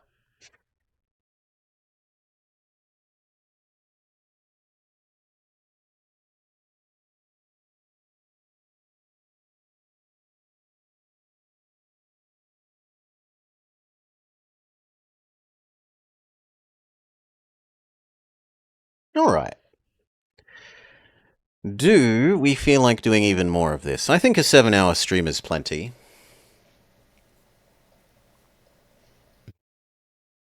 Yeah, I think a 7-hour stream is plenty. We will lose our MS Paint copy of that. We will have a look at who is up and around. No one that we particular... No, actually, there is someone that we know and respect. They're even playing Kerbal. Rose Tiger is up and around.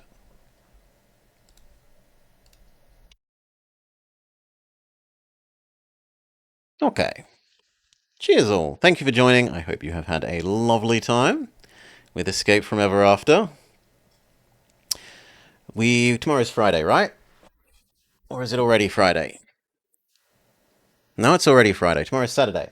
There's no reason not to expect more of this tomorrow. We would expect, I would think, to finish this tomorrow, but we'll see. It feels like we're up to the end of the game.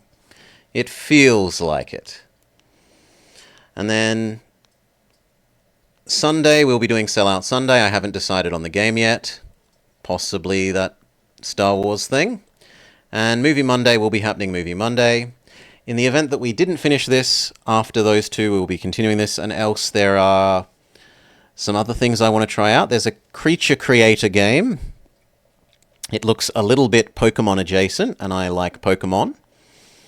A new creature creator game that I kind of want to check out. And there's something else that I've forgotten at the moment, but there are a couple of other things on the to-do list other than this once this is done, seeing as we already finished our train game. Thank you all for being a really lovely chat with not doing spoilers, etc. Catch you all tomorrow.